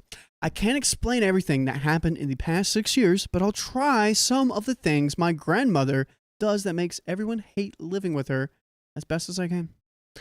My mom's room was pretty spacey, so when my grandmother moved in there, she did what she does best. She hoards. We can't even fit in that room anymore. There's only a small space to walk in and out of. There was some weird rotting smell in that room, but I think either from her piles of clothes or the fact that my grandmother showers only once a month. Huh? What? That's like What? that's like getting into like someone needs to like care for her territory. Like Could you imagine? once a month. Could you imagine the smell? I actually did imagine that the other day because I was like, I imagined what everyone used to smell like before like deodorant existed or like regular personal hygiene existed. And I can only imagine just the swirl of stanky fumes like rolling around when you just would like walk through the street. Yeah, Had to have been insane. pretty bad. Ugh. I counted, so I'm not exaggerating. We can all tell when she's showering because of the weird noise she makes there.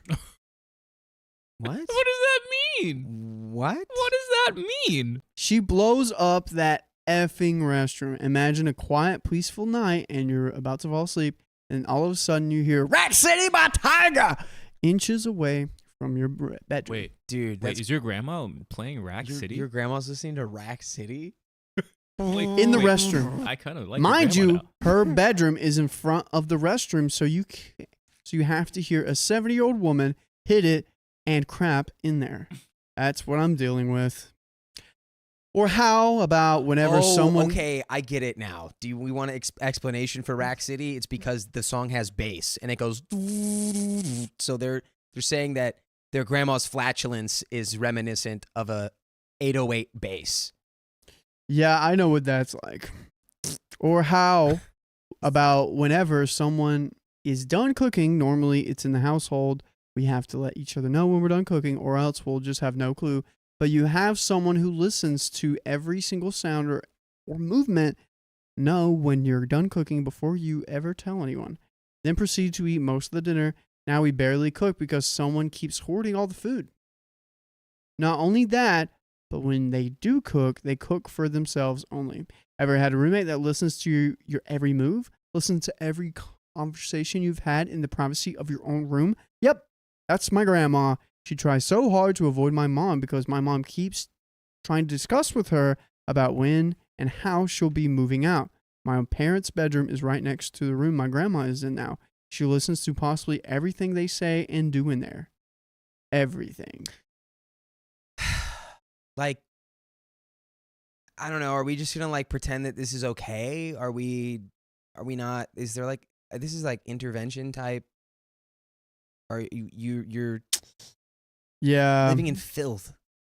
Yeah, sometimes you just need to come to Jesus meeting. Be like, Grandma, you got to go back. You got to go back to where you came from. I'm Grandma. gonna be like, this is a go to Green Acres meeting. We gotta go need back to to your send home. you to a care facility if you can't change the way that you are living your life. Yeah. Ugh. She knows my mother is moving around. She knows when we are with our mother and talking to her about whatever.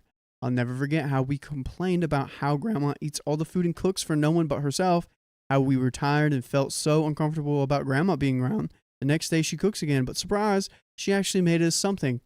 It's 4 fish patties and like 2 French fries. It's a pattern too. I know she hears us complaining because the next day she'll order pizza or something. I wouldn't be surprised if there was a peephole in my parents' bedroom. Also, let me add, we don't care about her cooking for us. We always appreciate it. It's just we notice that she's really selfish about it. Goodness forbid we go out to eat too. If we come back home with food for ourselves, she complains like we're treating her like crap. Dude, what? Man, I'm so glad my grandmas aren't like this.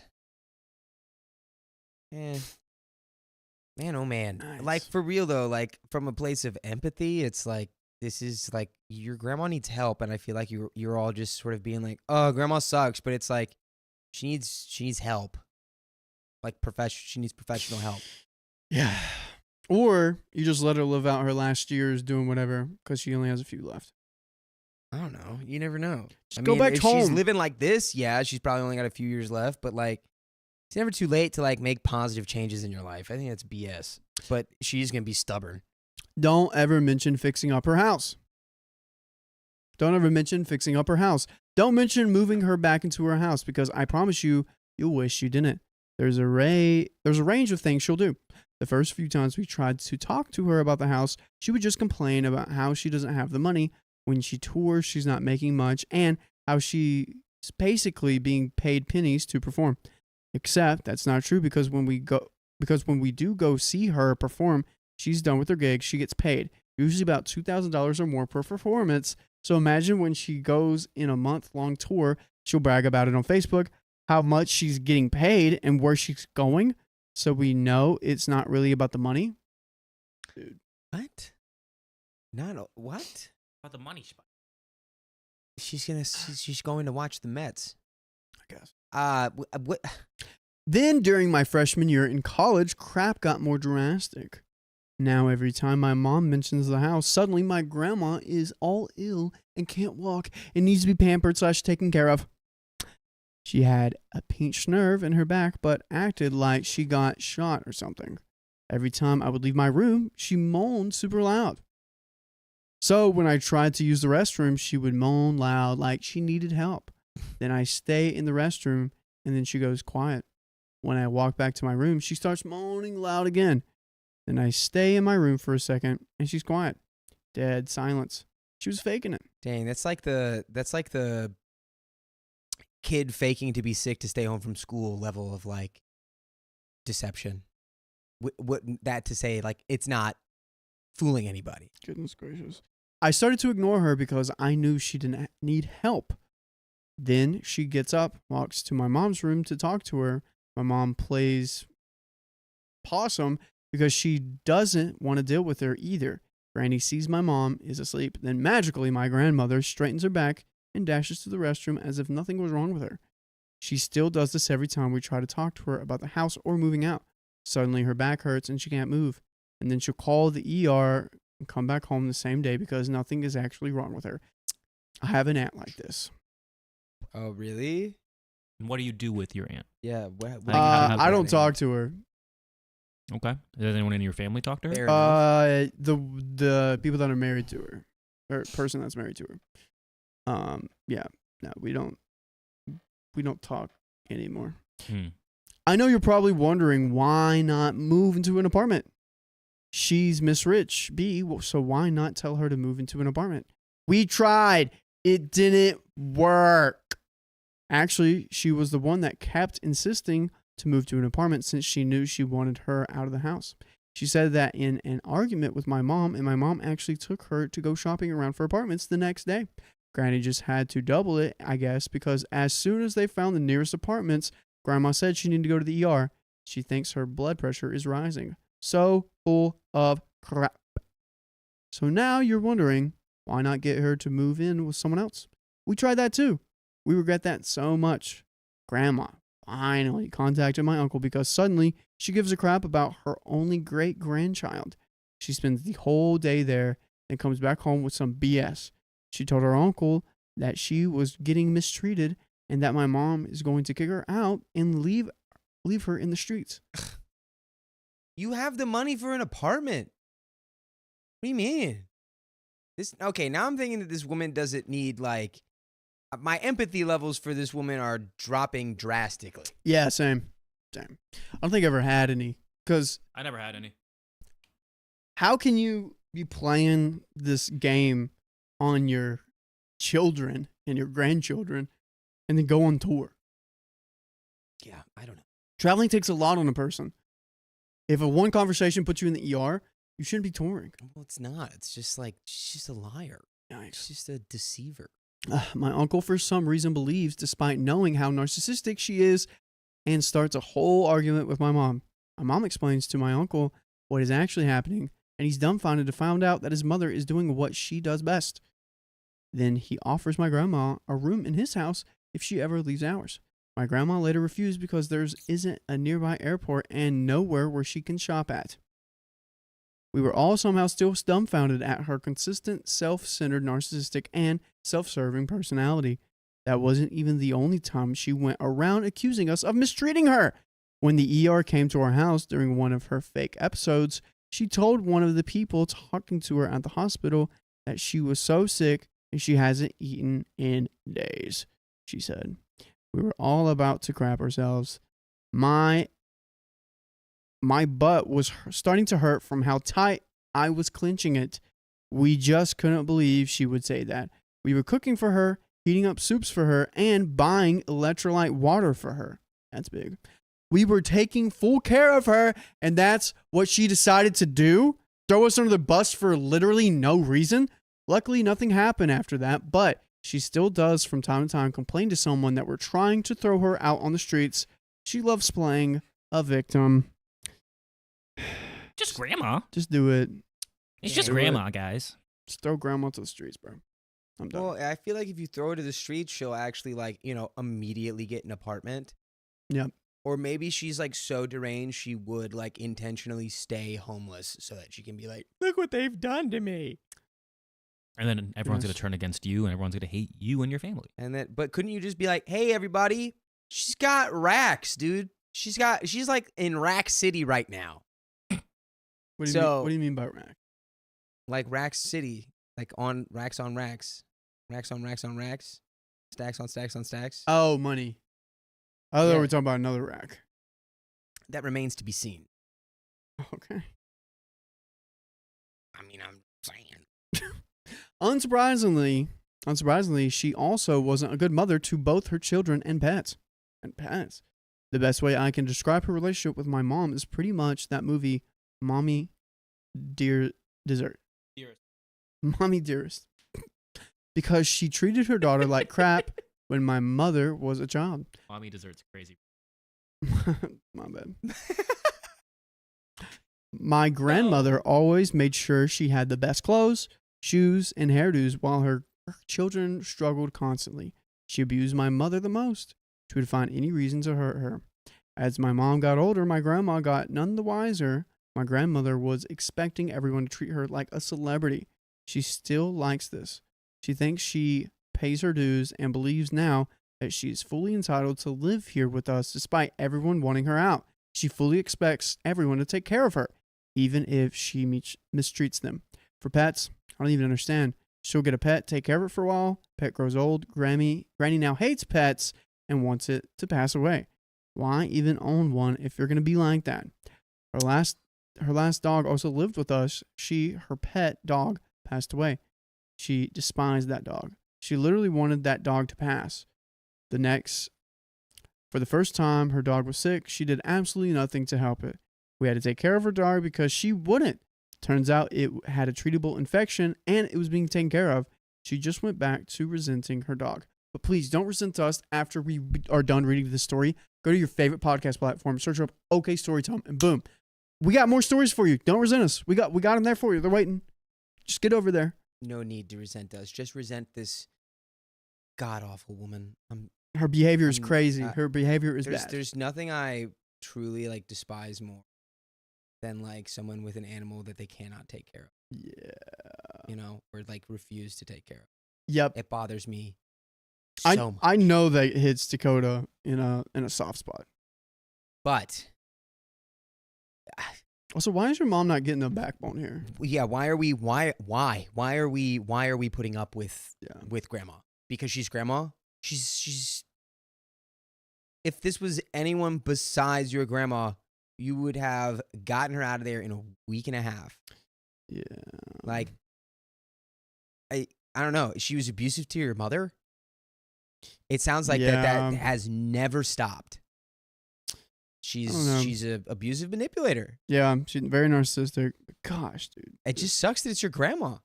You don't have to deal with this in your own home. You know that, right? By the way, or back into the story, we got a new dog and grandma just grew to resent her dog even more. We pretty much cared for her pet dog until she unfortunately passed. Grandma didn't really care and was basically being theatrical with her grief. Just the worst. When her pet was alive and we had our own pet dog, she would try and take care of our dog while completely alienating her own. She's just awful. She insults everyone and is extremely bigoted. She loves degrading others over their appearance while not looking too good herself. She loves making fun of overweight people despite gaining over 50 pounds within a few years. She also forgot her grandchildren are also pretty overweight themselves. She'll smile and call me pretty and my brother handsome, but she'll insult her other 2 grandchildren who don't have to deal with her. Send help. Dude, get rid of, move out if you can, but you don't have to put up with this. Your intervention. Everyone that knows her, intervention out of the house. Intervention gone. Yeah, I think maybe you flip the script here. I think maybe you do just bother grandma to the point where she takes her money bags and she uses them to buy an apartment and gets her out of there. Got a new username, mommy. Oh yeah, now we got a mommy dessert in the chat. Nice.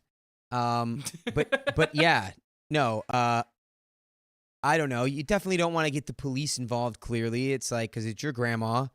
Like I doubt an intervention or trying to, come to her and be like, "We all love you and we want you to change for the better" will work because it just doesn't seem like that would be an effective strategy for this woman. So I think you have to fight fire with fire and just bother her and like move all her stuff around. And facts. You're just going to have to annoy her out of the house if you want it back. True. Or just give it to her and then move into her house. But I don't know. I don't think anyone wants that. Yeah. So I think it's time. It's time. I wonder who she is. I'd like to know that. A touring musician. Yeah, I feel like who is she? If we put on our thinking hats, we probably could get it. But that is the end of that story, guys. Let's get into some dono time. And you guys want to open a package? Dono time. And we got a wheel spin too, right? A wheel spin. Let's freaking go. Do we? But here's a little axolotl, guys. Yay! Aww. Oh, what? Little axolotl. That looks so cute. Like it has to be AI.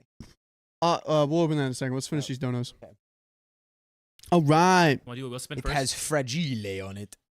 Oh, wheel spin first? Yeah, for Amanda Rose. Amanda Rose, this goes out to you. For your little oops. Let's get some roses in the chat. Who's got the wheel? I've got the wheel. Here we go. The wheel of meal. Let's go. God, I love that noise. And 20 new 20 memberinos. Let's freaking go, guys. 20 memberinos in the chat. All Right. Wow. Josephine Mandolo Miller Payne Donner has donated $5. You think knots are bad, Dakota? How long was your hair at that point? Try getting hella tangles in 33 inches long hair out. Thankfully, I can wear protective hairstyles and I never sleep without my bonnet. Wow, that's probably almost 3 times as long as my hair, probably. Probably. But it was like down. It was like long. I had hair like down to my shoulders for sure. I had hair A little down to past my my shoulders, shoulders. too. I was like, oh look, 20 gifted memberships. That's because of you, Amanda Rose. Thank you, Amanda. Rose, thank you. Kuro Love, thank you for the $25. Corolla, like a Toyota. I'm a lurker. First dono watching from Tennessee. Let's go. What part? I love you guys. Say hi to my min pin watching with me named Bella. Hello, Bella. Hello, Bella. Hello, Bella. I guess min pin is miniature pincher. Let's go. Pincer, pin. Rebel Trader sent What dog breed is $10. that? Grandma needs a run-in with a reindeer. That is hilarious. Yeah, running with a Grandma reindeer. got run over by a reindeer. Sam E has been a member for 13 months. Whoa, is that the biggest one? Whoa. It might be our It's first at 13 13er. now. Yeah. Um, Because it's okay. That's crazy. I've never seen 13. Yeah, I think this is the first one. Love listening to you guys. You guys keep me from going crazy when I work or clean my house. Let's go. We are here. We love to be of service, Sam E. Frank the Pug, thanks for $2. Just FYI, Pug. y'all are now 51 days on Spotify. 51. We up to And 51. counting. Are you not entertained? I bleed Red Bull 32. Welcome to the nights.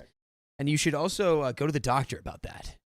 Go ahead and do package. Did we get these? Don't guys? dox anybody by accident. I know. Jen Campbell, thank you for the 10 gifted memberships in the chat. Everybody in the chat, if you've gotten a gifted membership today, sound off. Let's see it. Put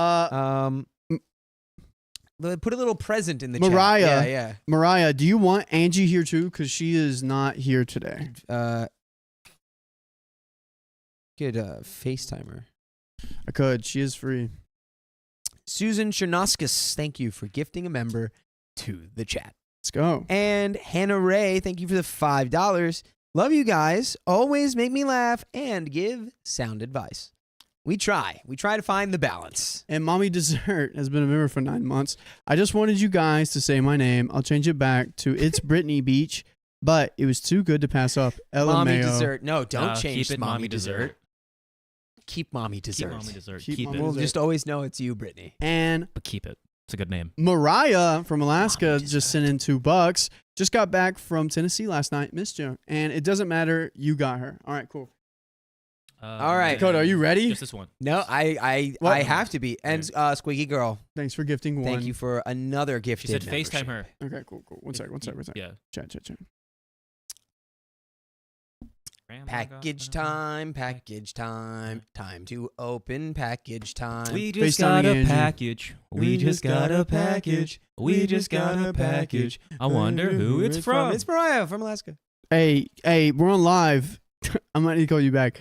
Can you talk right now? This is her face. Wait, she was like, it was stuck. Oh, Babe. No reception. Babe. Is it me? No connection. Anthony, Babe. it's YouTube. Yeah, disconnect from Wi-Fi. One more Yeah, just time. get From Wi-Fi. Her face was this. It was just frozen. That'd be your egg. Oh yeah, you like that? Your Easter. You like that? You like that? Your- was cute. Be your egg for Even- Easter. Even Carly was like, if Angie could be Riley's egg for Easter, she's like, could I be your fool for April's Fools? And I was like, Or you could be her bunny for Easter. I don't get it. Will you be my Valentine? Will, will you be my fool? leprechaun? Will you be my But fool are you for gonna, April like, Be Fools? my the egg for gets Easter? painted and dyed. Okay. Well, she can't make it, guys. This is her loss. But guys, here we This go. is her loss. You ready, Dakota? Look at his I face. am ready. Ready? Oh! What is it? What is it? I can't see it. Oh! What is that? Oh my! What is Oh! that? Is that for Dakota? Oh! Oh Lord! We've got one bucket hat. Oh, we got bucket hats. What? We've got. If Nick is in the chat, he's about to go insane. One piece bucket Whoa! hat. What, Oh dude? That's my sick. God. Dude. What? We got a candle because I ran out of Oh my candles. That's for God. you. Smell it. Dude, That's and mahogany it's got it's got all the East blue. It's got all the arcs in order on the front. Oh, what? Oh my god. All right. Oh my god. We got Angie a sweatshirt. Aw. Look at that. That is nice. I Ooh, might have to wear Alaska. that. The last, This my is so nice. my grandpa on my mom's side was an Alaskan pioneer. All right, we got some glasses. Nice, more hard Oh, eye that's right. glasses. More Let's hard go. eyeglasses. Throw those on right now. Let's go. Oh. Here you go, Keon. Ready? Yeah. Toss it. Ooh, and they're like mirrored. Look at that. Wasn't that nice? No, Wasn't that now nice they touch? can see what we see through our eyes, through my eyes. We got some stickers here. We got this one, and we got this one. Is it a bear? Is it? Oh, those are bears. Yep, these are bears. The- Cute. And we got a Dude, vanilla. these are so nice. Thank you so white much, bean. Mariah. Oh wow! Do you want the vanilla white bean? This is crazy. Yeah, I'll take the vanilla white bean. Wow, wow. Who? Wow, dude. What? Oh What? my gosh. Mariah, what candle goes to who? Yours is Wow. definitely the mahogany teak wood. This is so good. I fixed it up. Can't wait to hear Riley give me. Yep. Bum, bum, But guys, bum, this is amazing. bum, I'll tell bum, bum. Angie to look at the chat. Angie, bum, look what bum, Mariah got you. bum, bum. She's gonna love this. She's gonna absolutely love this. Dude. What if I wear it for her? I'll wear it for her. So we've got All right. Oh, we got a letter two. We got a letter two. Oh. East blue. Hey guys, it's me again. You ripped Your it. favorite Alaskan chick. Just wanted to pop in and say hello. Thanks for not being boring. XO. Also, your handwriting's really nice. Love you She guys. said, "Read the note, dude." Mariah from Alaska. Glasses is for Keon. Hoodie is for Angie. Hats are for Dakota. And candles for Riley. Oh, the rates are for me. Oh, what? Oh, so these Shout are all out, yours. shout Fine, out we to can all wear 'em. Keon. Bath and Body Work was having a crazy sale. Of course it was. No free sponsors. Wow, your handwriting is so Uh, nice. That is such a nice handwriting. Look Thanks, at that, Mariah. guys. Beautiful. Wait, let me see. It Put is. Isn't that nice, Beautiful. And look at that signature. Oh, Look at that signature. What? dude? Wow. That's pretty fire. All right, guys. Dude, I'm excited about this hoodie. I should have asked for a large. I should have did what Angie did. New gifts. Wow, wow, wow, wow, wow, wow. Wow, wow, wow, wow. I can see so many colors now. All right. I'm You- seeing oh, I'm you like need to put I'm the like third those one on here. shrimp. I'm like those I'm like those shrimp that can see new colors. All right, guys. We got another story. What? Those shrimp that can see other colors that you can't. That's great. I don't know about those I feel shrimp. like I'm like Luna Lovegood now. All right, you want another one? Are Keon? those Yeah. the Mariah says I was drunk when writing that too. Having 4 glasses. Oh, you were- Dude, that was your drunk handwriting? That's That is- wild. amazing? I want your drunk handwriting to be my handwriting. Wow. And we got one last dono here. Emoji has donated $5. Purple hearts in the chat for Kim Quant, please. Kim Quant is actually, I believe, our first member. Kim Quant. I believe so. But hearts in the chat for Kim Quant right now, guys. Right now. All right. It's even got the movies on here. Kodo, are you ready for this? Oh, wait, hold on. I gotta put this on. I love this. Oh my I love you. God. I love you all. I have This so is many one of hearts the for you coolest guys. things ever. We gotta get ready. I've We gotta get ever into the owned. story. Thank you Wait. so much. Mantis shrimps. Riley, Angie's supposed to do your hoodie. Well, too bad. This hoodie is fire. Wow. Thank you I- so much. She Thank you, might not Mariah. get this one back, guys. Dude. Oh my God. Thank you, Nick- thank you, thank Nick you, thank might you. make me disappear so he can have this hat. Here, Macy's. you should send him a photo of that. He'll freak out. Here, you wear that, yeah, but we'll take a photo. Yeah, right after this, I'll take one right after this. All right. My girlfriend's grandmother is plotting against me, and now the whole family is involved. It's like Ocean's Family. Ocean's 8 Family Edition. Ocean's 8 Family Edition.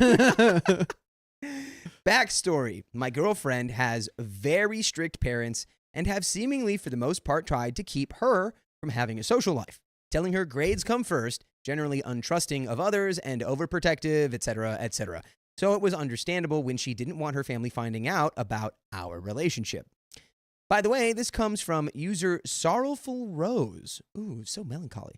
And if you want to submit your own stories, go to the r/OKStorytime subreddit. So, fast forward 2 or 3 years or so, and they found out. My girlfriend's mother was overall okay with me and didn't have much issue with me, just simply overprotective, like don't be alone in a room, don't have the spicy sleep, etc. Nice.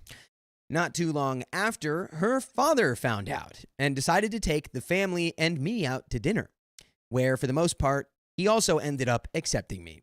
This is where the issues began. Uh-oh. That night, after our dinner, I had been invited to stay over as it was fairly late, and they gave the okay. On the way, he decided to stop by his mother's house, my girlfriend's grandmother, and of course, I ended up tagging along. Her grandmother took notice of me and, from what I could gather, inquired about me from her son, while I was out of earshot and out of view. During this brief visit, she complained nonstop to my girlfriend's dad about me, ranting about what she didn't like, citing that I didn't look like I would be a good match. I was told this later. What do you mean I didn't look? Was she calling you ugly? She calling you a uggo? Or shorto. You're too short to Yeah, be in a who relationship. knows? Probably. I really hope it's not a. What's the over/under on racist grandma? 200. I'll take that. I'll take the 200. over on that. I take the over on that all day. Sorry, don't gamble, folks. It was overall okay, since I wouldn't have to see or interact with her at all that much, or so I thought. No. Fast forward 2 months, and my girlfriend is moving right next to her grandmother's house. Now, this had been their old house long ago, in a distant land. Aku. No, I'm sorry. Now, this had been their old house. This had been their old house long ago, but they had moved previously and rented it out to others. They had now decided to go back. Come moving day, I went ahead and helped with the move, taking apart furniture, carrying and loading things, and then reconstructing furniture at their new home. My girlfriend's grandma has the keys to their home and can and does barge in whenever she wants. You. I think that should be reversed. I think you should have keys to grandma's house. Yeah, Not the other way. But she's around. probably making sure you guys aren't up to the devil's tango dance. She's like, I just want to make sure my family's not living in sin. I don't want any grandbabies, more great grandbabies right now. As I was helping set up shelves and beds and all that jazz, she walked in. I gestured a nice hello, but she completely ignored me. So I went back to setting up some stuff. After setting up the majority of things, we decided to go out for food. Apparently, from what I'm told, the moment we left, she went on a rant about me, how I was lazy, poor, rude, etc., constantly expressing her displeasure about me whenever she got the chance. You. I don't like that word. New word I don't like. What? Displeasure. Displeasure. Displeasure. So did anyone tell her, like, oh, the guy who put all the furniture together is lazy? Oh, okay. Nah. I just need I need everyone's hex code. I need everyone's skin color's hex code so we can see. Hex code. It's the color that, like, this hex code is pink. It's like the numbers, like you put the numbers together and that hex code is like a color. You know what's funny is I was thinking in arcane mode. I was like, Is it pink or red? I can't tell. It's pink. hex? Is that hex tech? Oh, let me just do that. Oh yeah, Heimerdinger that's great. is my game. But as soon as we get everyone's hex codes of their skin color, I think we will understand what grandma thinks. We need the pigment hex codes. My hex code's mocha cappuccino. Cute. I shudder to think what my hex code is. Beige. F. Oh, dude, this summer you guys are gonna freak out when you see how tan I can get. Also same. Well, you live in California. Just go ahead and get tan. You live in LA. Well, No excuse. Get tan. well, we're inside all day. Go outside. We should do outdoor streams. And okay, sorry, No, that's sidetrack. a Okay, that's a here we go. headache. Me, who helped with moving and setting up bed frames and tables and shelves, was being called lazy and accused of sitting around. Sure.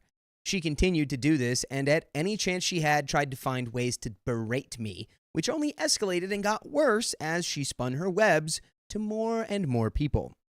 Moving forward a few days after I was told all this, I visited. Her grandmother was sitting outside, and because I knew she didn't like me, I barely and shyly waved before going inside, Honestly, this one is mostly my fault. She went on a tangent about how I was rude, didn't say hello, and ignored her to my girlfriend's mother and father. Before long, they slowly started to dislike me. Notice how I've been saying she does this as soon as I'm no longer there. This goes for my girlfriend as well. Despite all her spite directed at me, she won't say anything to either me or my girlfriend. Instead, she takes a different approach. Right, she's going to the authority hierarchy here. Why would she say any of this to y'all? Then you could refute her and actually shut her down. She goes and tells the rest of my girlfriend's family, constantly trying to drive a wedge into our relationship. She tells her aunts and uncles that she is dating someone poor, abusive, rude, mean, etc., constantly trying to get them to intervene into our relationship to my girlfriend's annoyance. This also extends to her cousins, but they all knew about me before the parents were told and generally did not listen to her. This part is what I mean when I say my girlfriend's parents aren't too far off from being on here. My girlfriend has a half-sister and brother because her father cheated on my girlfriend's mother. You would think he'd break it off after being found out, but no, he just caters to both of them. Seriously, what a dirt pickle. That is, I love that new word. Also, what? Triangulation? I mean, you know, he's got the best of both worlds now. All right, Hannah Montana. Yeah, he certainly rocked out the show. Dirt pickle. I'm sorry, I'm just totally fixated on dirt pickle. Same. I have no thoughts outside of dirt pickle. Wow, can't wait to use that. Anyway, her half-sister is often forced to live with the grandmother. And from what she has relayed, anytime there is any mention or sight of me, it sets her off. She has to endure it for an entire week or so every time. This gets more and more ridiculous to the point of her telling my girlfriend not to sit so close to me or to not even sit on the same couch as me. So now, we try not to go to my girlfriend's house as often, since the grandmother lives next door and has cameras pointed at the doors and barges in whenever she likes, without any notice or care for anyone else's opinion. Low-key change the locks? Our current situation now is that I'm barely allowed to go over because she doesn't want her sister to suffer. Her parents constantly try to subtly slide breakup suggestions into our conversations. Her mother told her not to spend any time at all with me for 2 months for whatever reason, only saying, "You're not compatible." She ignored this. I get scoffs at any mention of me by her mother, and her father constantly tells her and asks her why she has a boyfriend like me. Overall, I am now disliked by her parents and other older family members. Added info about her filth-tastic father. He has cheated on his wife and kept 2 families. Yet he has openly stated that he wished neither side's kids were born. Wow. He's probably like, I wish I could do the thing, but not have to pay for it. Because now he has to pay for 2 families. Pick a family, bro. Pick a family. What? I mean, just because you're cheating doesn't mean you can keep both. If you want to just keep one financially, you got to choose one. You can't have both. I kind of disagree with that. Really? So if you cheat, you want to keep both families? I mean, I think if you father children with anybody, like, you should bear some level of responsibility. Sure, but like, he's keeping up with 2 families at once. So there's going to be more money involved. I think it's a complex dynamic. However, I think saying that the children shouldn't exist disqualifies you from any good graces in perpetuity. Jeez, Louise. Pick a family as well. Ugh. My mom says, get a freaking vasectomy, dude.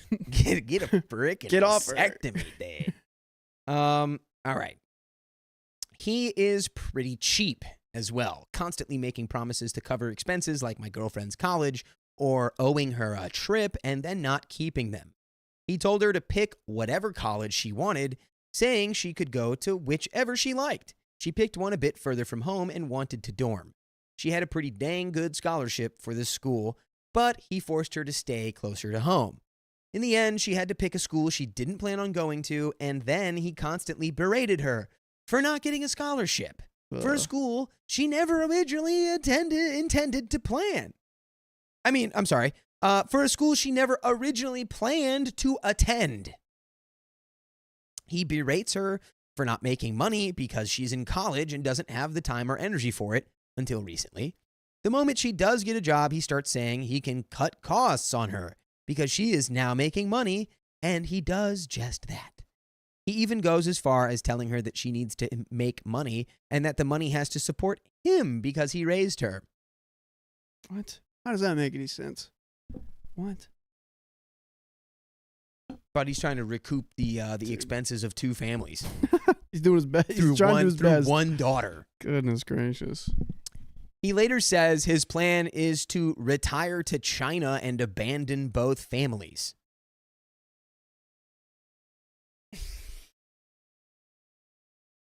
Guys, if this is openly a plan, you don't have to respect him. If his open plan is to abandon you and move to China, literally, stop listening or respecting or heeding anything he says about your lives. Moving forward here. Honestly, my girlfriend has consistently brushed them off, and told them off on numerous occasions and corrected them on the lies her grandmother spews about me. But at this point, neither her grandmother nor the others listen.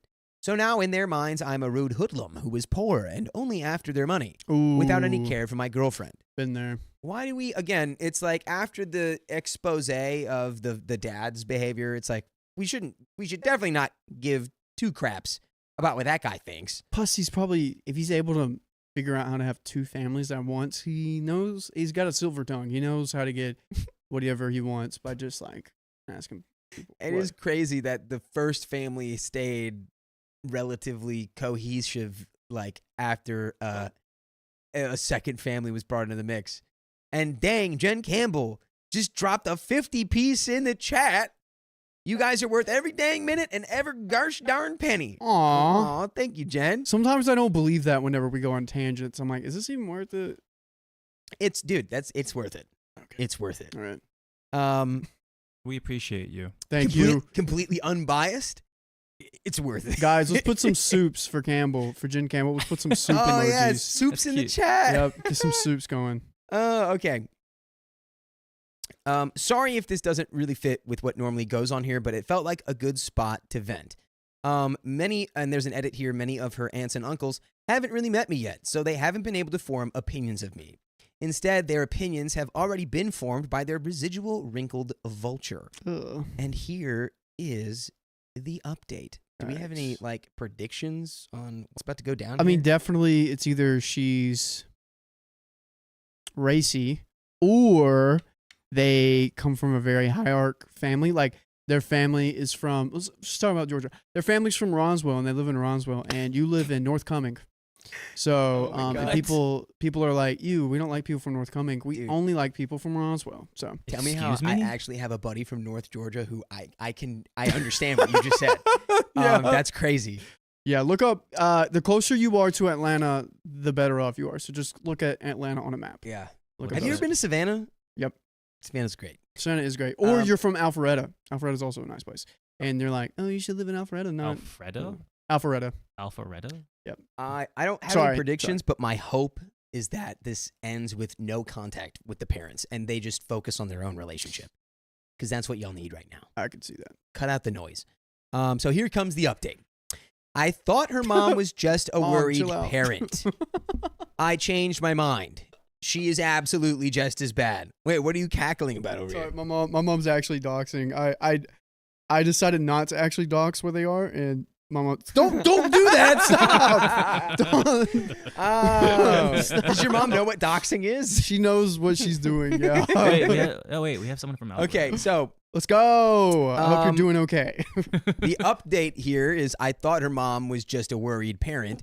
I changed my mind. She's absolutely just as bad.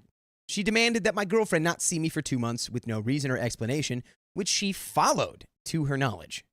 So when my family invited my girlfriend to dinner 2 months later, she wanted to go as she wanted to spend time and get to know my uncle more, as he was very into art, just like she is. Now, when being kind and asked, her mother responded with, nope, don't want you to hang out with him or his family again with no explanation other than just don't. I want you to listen to me.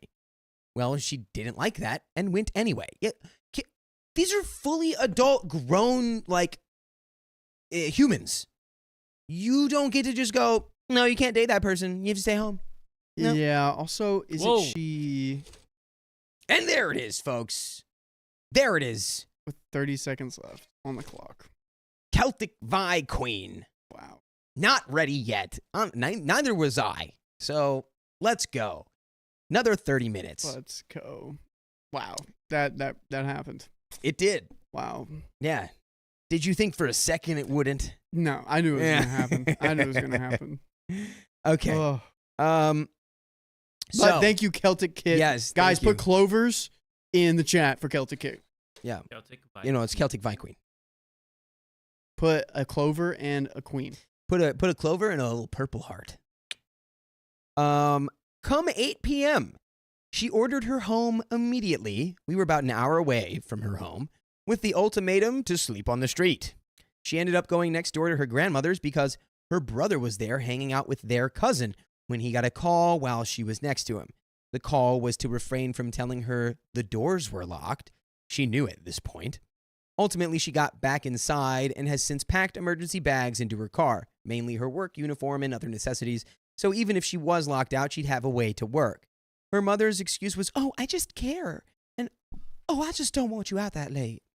I got livid and stayed about 5 minutes away in case she was actually locked out for about 2 hours. W boyfriend move right there. And really, if you care so dang much, you'd let her sleep on the streets in 20-degree weather? Obviously, she doesn't care about either her mental or physical health at that point.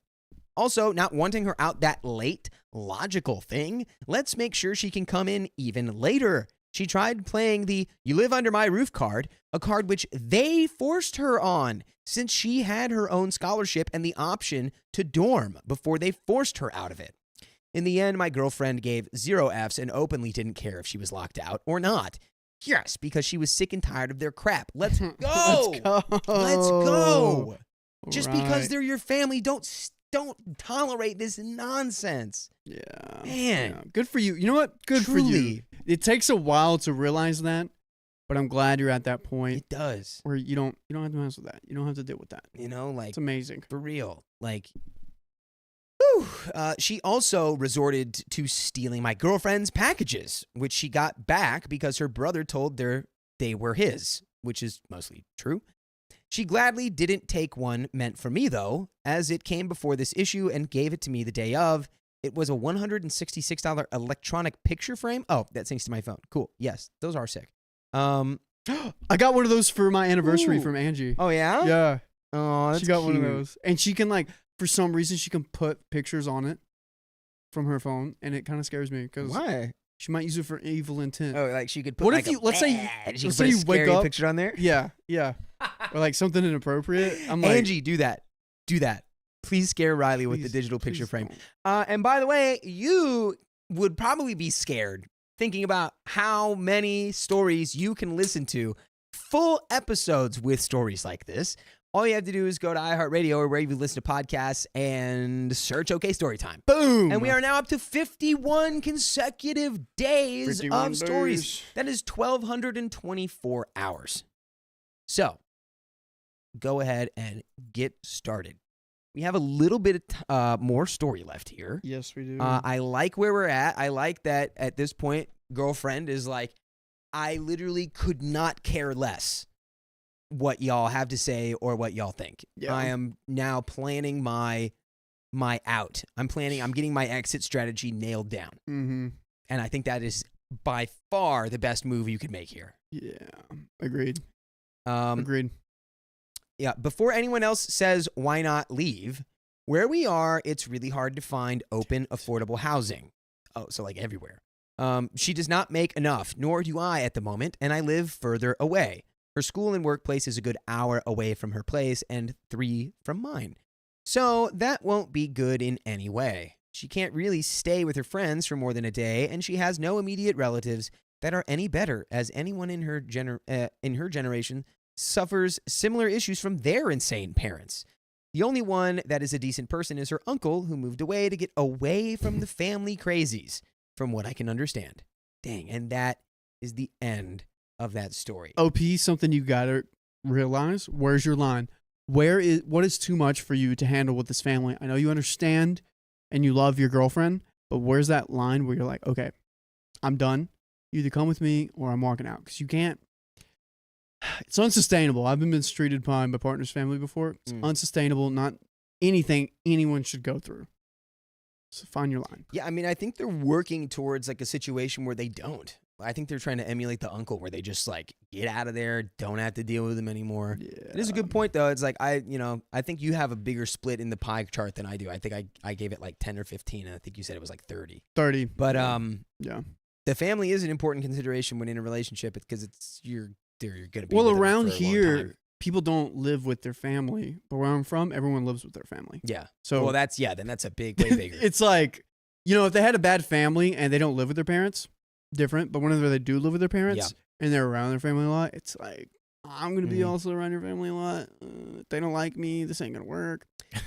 Also, I would suggest for OP's girlfriend and OP, like y'all can both research programs in your state for affordable housing or like programs where you can get maybe subsidized rent or like straight up if your girlfriend is locked out of the house and her parents won't let her back in, I believe that technically qualifies her to claim like if there's any programs for like homelessness assistance or anything like that. Yeah. You would be able to have access to those. Mm-hmm. So or you could live in the tunnels of Las Vegas. Don't live in the tunnels. Where there's a lot of good Don't places live in around the there. tunnels. I've watched the documentaries. Until Why? it rains. But yeah, Why? but just do some research. Do a little more research. I know you're really busy, but try to find some time. But that is the end of that story. Well, that's the end of that story. We got some wheel spins. Also, the new wheel is 8 stops away. Oh yeah, dude. new wheel incoming. New wheel incoming. This is the new Your wheel mom got stream. gifted a membership. Let's go, Mom. Now she's gonna. Anytime I say the word Yeah. boobs or anything inappropriate, she can tune in. Her mom ears will relocate. I was thinking of you when the hoarder thing came in and you came in and watched the stream. That's crazy. And Angie is in chat. Guys, we got. God. He just. I just bonked my head. Miss in Texas has donated $5. Where do I find your PO box? I want to send y'all something, and are there 7 or 8 of you? I don't want to leave anyone out. And of course, hi Dakota. There are 4. There are 3 in here: Sophia, John, Sam, Angie. Maybe even Christian if you care about him, but he's never on the show. So 7. Alex, yeah, 8. Yeah. Karen has donated $10. Let's go. Thank you, Karen. And Mizzy has donated $10. Let's go. Jen Campbell, guys, Soup's in the chat. Soup's donated in the $50. You guys are worth every dang minute and every gosh darn penny. That does mean a lot, and I will have a different perspective on the stream now. Avery from the Swamps has donated $5. Let's keep it going. Keeping it going. Dude, I really was kind of happy. I was like, 30 seconds. Whoa. See, now you know how I wasn't going to let it get me to me, but it kind of did. That's not. Now you know how me and Sophia got on Tuesday. And it's like, that's why today I saw it at 2 minutes and I was like, I'm not even gonna think about that. Susan, here you go. You can read this one. Susan Chernoskus, thanks for the $10. Keep it up, guys. Kimberly Halley has donated $20. Wait, what did you say? For the chaos. Wait, what did you say? For the chaos. For the chaos. Chaos control. Here, you can read that one. Shout out all my Sonic Adventure 2 battle fans out there. Terry Sapphire Frog, thank you for the $10. LFG. LFG's in the chat. Not ready to go yet. And we do have a wheel spin. Celtic Vi Queen has donated $100. Not done yet. Thanks, Celtic. Guess what we're gonna do right now? What are we doing, huh? We are gonna do the wheel spin. You may have a chance to turn this stream into a chaotic stream. I want to learn how. You know what I'm gonna do? I'm gonna learn how to say spin that wheel in a dozen. Good job.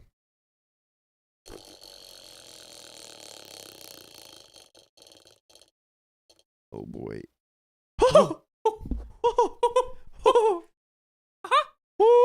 All right, 20 members in the chat. 20 members Boom, from boom, boom. Celtic Vi Queen. Tattoo Mania has gifted $5. British pounds, I believe. We appreciate you guys. The energy between you three is awesome. Never stop entertaining us. Also, I became a member today. Woohoo! Let's go, Tattoo Mania! Let's go. Purple Trader has Yeah. donated $5. Tee hee hee. Can't blame me. Somehow we can. Somehow you have created a revolution This is where your fault. people decide to donate at the last possible second to read that one to bother us. So in a way, I am gonna blame you because this is your fault.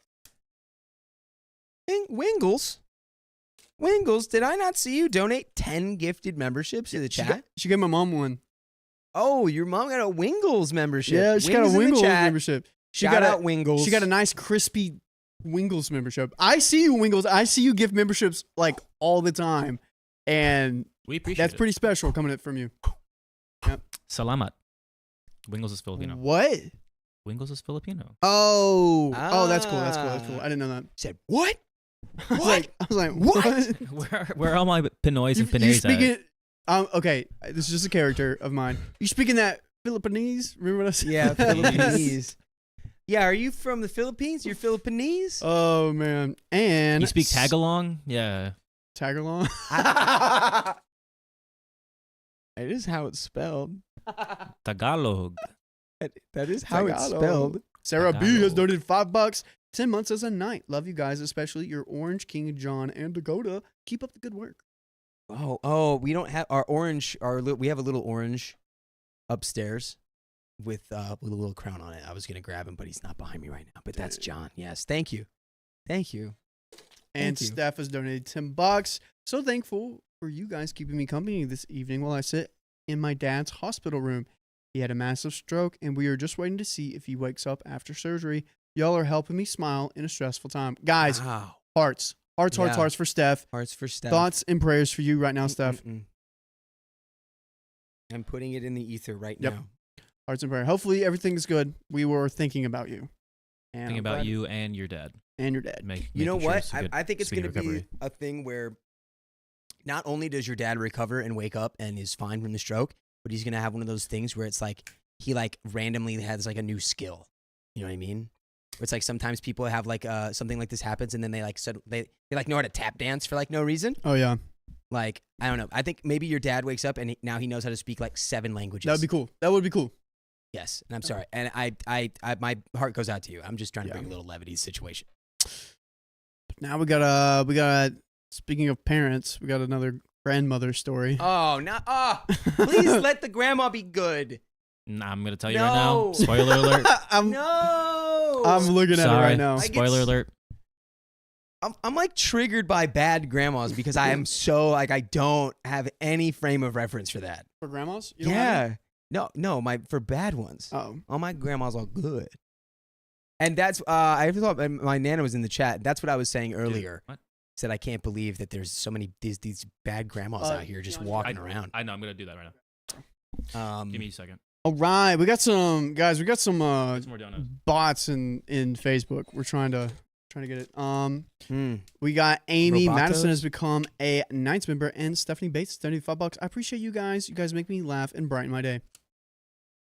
Yeah, shout out Amy Madison. But here we go. We got a grandma story. Woo! Grandma, everybody do your part. Also, real quick, give me a rate out of 5 how awesome your grandmas are. 5. 5 out of 5 or 1 out of 5? 5. Let me know. Do it in the chat. Do like 10. mom grandma, boom, dad grandma, boom. And then yeah. Okay, here we go. My grandmother has been unfair to my mother, so we're sending her to a home care service provider. Is this like a F around and find out situation for real? My grandma, 72 female, broke her ankle right before Thanksgiving.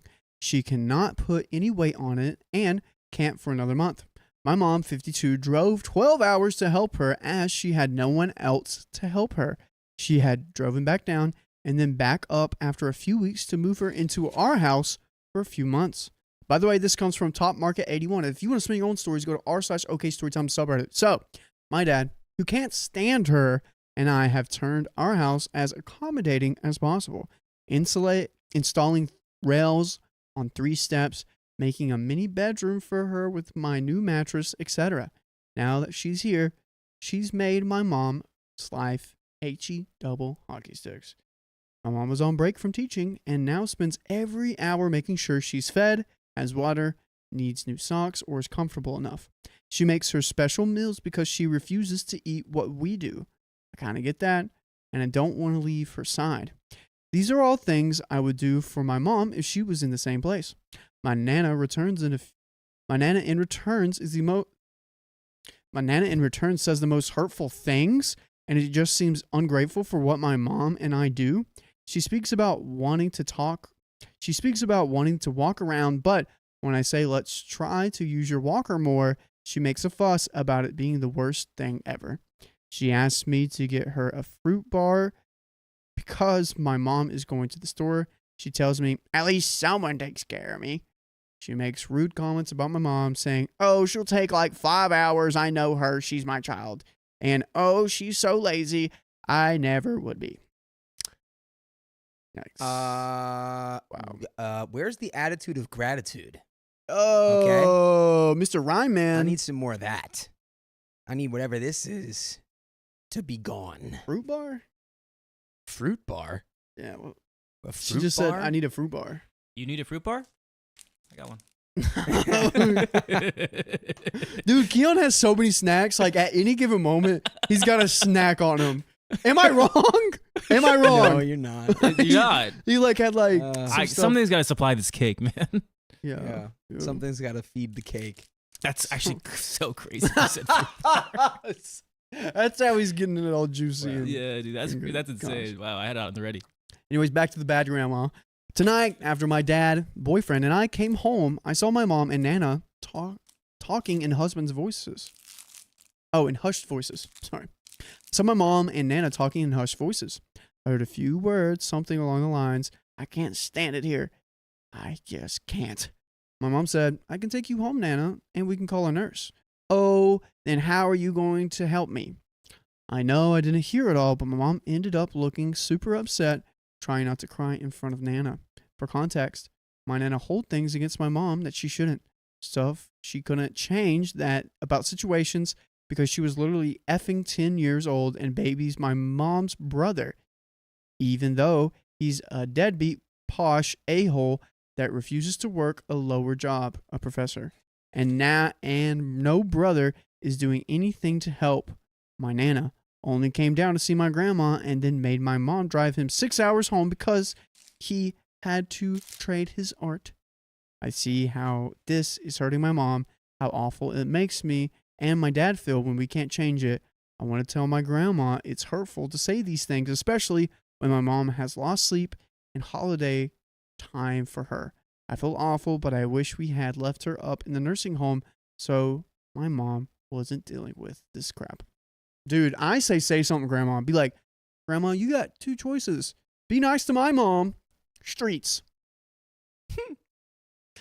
I don't know. I feel like ultimatums don't usually work on the older generations. Well, guess what? Streets. I think try to get emotional. Yeah? Try to be like, Grandma, I miss the old grandma. Yeah. Oh, dude. And then, yeah. I want the peppermint chocolates, yeah. Grandma. I miss the grandma. I want the strawberry candy that I can never find in stores, but it tastes so good, Grandma. I know what you're talking about. Also, Oh. whenever you said old grandma, when you said I miss the old grandma, you meaning a younger version of grandma? So does that mean the younger version of us is old? Well, yeah, it would be the old us. That's crazy. Okay. And our older versions would be the new us. What a paradox. Whoa. That's why time doesn't feel real. This is the short version. I can go into more details if need be. I just need to know if I should speak to my Nana or let this all burn to the ground like it probably will. Any advice? Got some comments here. Let's see. I want to see what that advice was. Honestly, Really? I just want to see what anyone has to say about what to do about this situation. Comments.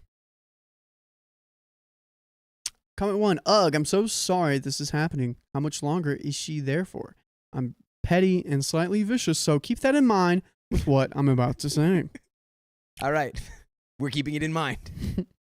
Firstly, talk to your mom. Let her know how you see her and how her mom treats her and that you're so grateful she doesn't treat you the same way because no one deserves that from anyone. Ask her how you can help and tell her you will support her and be there for her. Secondly, match your Nana's energy. When she makes a comment about your mom being lazy or not doing things right, make eye contact and ask her to explain why she feels that way. And don't back down. Make her say it. When she says mean things about your mom, say, "What a strange thing to say out loud about the person taking care of you for free," and then walk away. If she says, "I will never speak to my elders like that," ask her why it's okay for her to talk to her child like that. She does, the way she does. Then, Yes, throw it back at her. sweet as you can be with a sting of truth. Worked with my mom when she was being a butthole, and now we have a much better relationship. I hope she goes home soon and your mom can get back to her life. That could work if she genuinely doesn't know how foul she is behaving. Yeah. That might actually make her go, "Oh, wait, what are my values? Like, what am I doing? Yeah. Like, maybe. Maybe. Yeah, my mom had to talk to my great grandpa because my great grandpa, he's like 92, love him, but he wants to divorce his wife. He's like 80 something and the reason why is because he wants one of his rooms in his house like empty. And I'm like, dude, she doesn't even visit. You could go ahead and do that. You don't have to divorce. And then another reason is like they haven't really talked since the vid because he was like, don't bring that around me. Don't get me sick. And I think she felt kind of hurt. And every time she comes around, she only sees him for like a couple of minutes and then leaves. And then at Christmas, he was upset because she didn't even say bye to him. And his wife? Yeah. I call her a part-time wife because she only comes on the weekends. And grandma. Yeah, I mean, it does sound like you don't need a divorce to make the room clear. Does your mom agree with you on these things?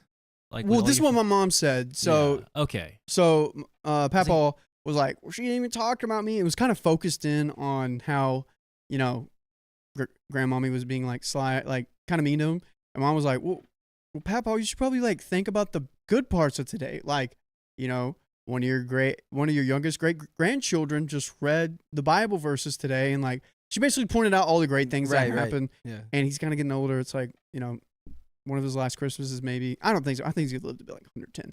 He's gonna see my kids. But yeah. So she was kind of pointing that out, and you gotta put them in you gotta put like your like parents and elders in their places. I mean, yeah. It's sometimes it sucks when people just become curmudgeon-y. Yeah. But you can have the gentle correction of like, there's good stuff, good things happened today.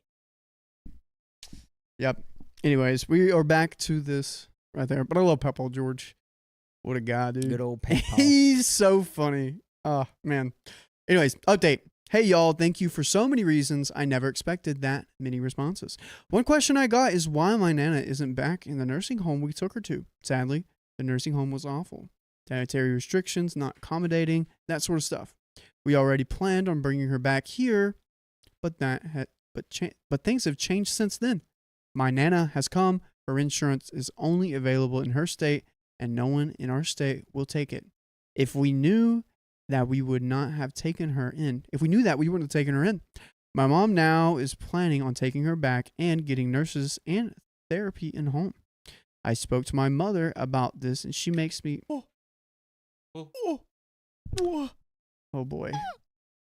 Oh, guys. Soup's in the chat. We had less than 7 minutes left.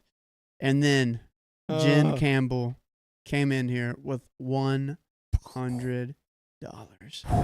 I either give money to you or buy a bunch of useless crap off Amazon. LOL, Dakota, you're awesome. Riley, know your worth. Darn it. You're awesome, and we love you. Heck yeah. Guys, Soup's in the chat right now.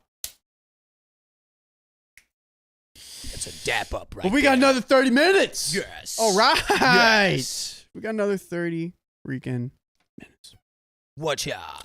So I spoke to my mother about how this makes me feel, how much I see this hurting her, and she said she doesn't care anymore.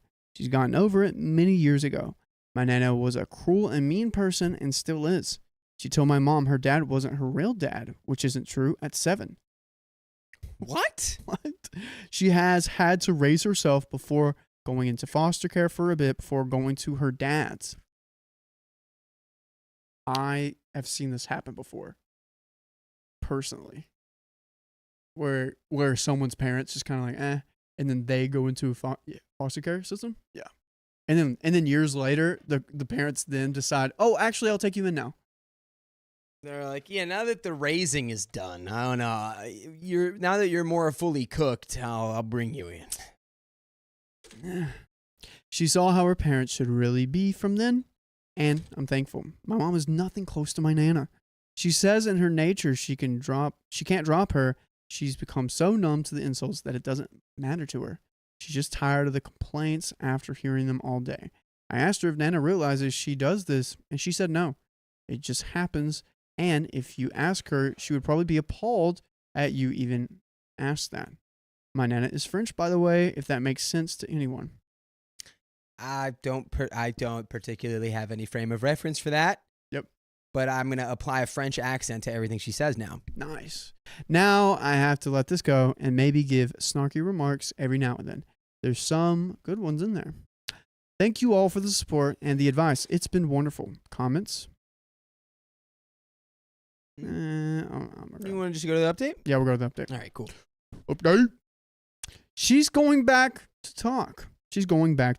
Her insurance is only local and will take too long to transfer over to get her any help. We're all tired of dealing with her either way. We're all tired of dealing either way. We're all tired of dealing with it either. What? Why can't I get through this one? What? Is this wrong? Yeah. We're all tired of it anyways. And man, I hope she can get care fast so we can stop dealing with her. My mom is taking her back this weekend and setting up state care on weekdays and private care on weekends. Once it's set up, she's gone and not going back.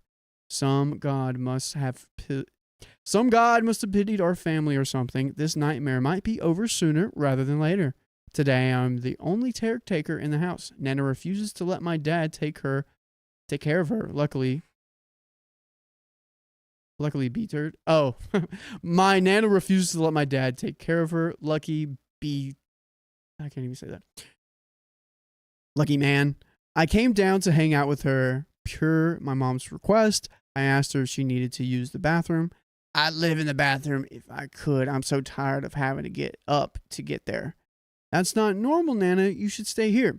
She proceeded to be and complain about how this is not normal. It's not normal to walk around the whole house, how her hopping isn't normal. I told her. She said she wanted to live in the bathroom. She called me a liar. I said, okay, let's drop it. 3 minutes of silence later, she started again. I told her to drop it. It's fine. Another 5 minutes, and she starts it up again. I tell her I've dropped it, and I'm done with the conversation. I tell her I'm going upstairs, and she bees at me one more time. Jeez Louise. And by the way, we will never be at you unless you go to your favorite podcast platform, search up OK freaking Storytime, just OK Storytime wise, and boom, right there, we got stories as crazy as these grandmas. Check it out. God, what are we doing here? Hoping that the state does a good job. Yeah. That's probably about it.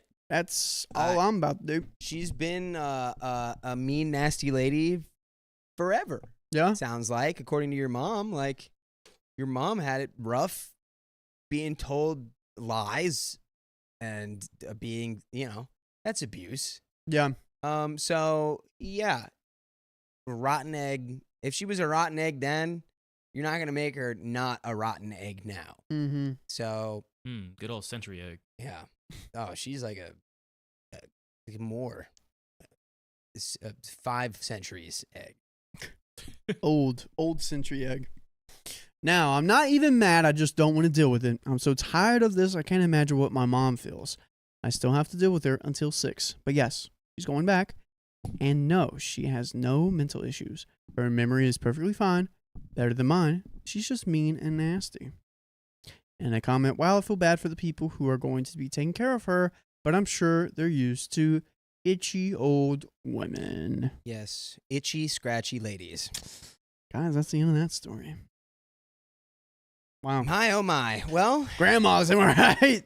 Grandmas. Grandmas. Can't live with them. So I sent him to the state home. Also,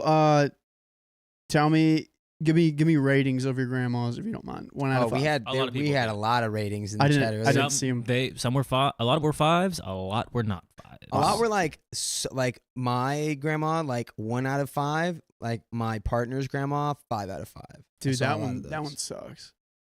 Which I Whenever you feel hear like that. that relates back to our conversation about Hey. hair types. Ooh, Where people who have curly hair want straight hair. People who have straight hair want curly hair. I don't want straight hair. But you should just enjoy the hair that you have now. I do. I kind of had Um, straight hair for most of my life. But I guess if my hair also did the things that the grandma in this story did, I really wouldn't want it. I would want new hair. I would get a hair transplant. Dakota, I'm sorry for what I'm about to do, but I think you can handle it. What? This next story. Oh, yeah? Is it another crazy grandma story? Or is it just a long It's a one? grandpa story. It's a grandpa story? Sorry, guys. Okay. We were feeling old Okay. today. Yeah. Okay. All right, but it is Gramps? now freaking dono time. Time for some dinos. Dunnos. Mizzy has sent 31 Australian dollars in AUD. Squiggy Girl is gifted 1 membership. Let's go, Squiggy Girl. Kate Raven Blue Eyed sent 5 actually, Great British Pounds. Sending this as an anniversary gift of my dog Blue. Oh, passing away 2 years ago on his Aw. birthday on the 24th of March. Also, my mom's birthday, who's gone too. Oh, well, that's May they rest kind in of peace. spooky. Yeah. But also, That's, yeah. R.I.P. Kimmy the cat has donated $5. Meow. Meow. Meow. Henri. That's Henri the cat. Amy Herring, thanks for the $2. Tomorrow, one of my dogs turns 15. In dog years or people years? Dog ears. So he's 2? 2 in like a Oh, sorry. People ears. Sorry. Yeah, no, I know. I was just kidding. My bad. I used to. Hannah Hollenbach is gifted 5 freaking memberships.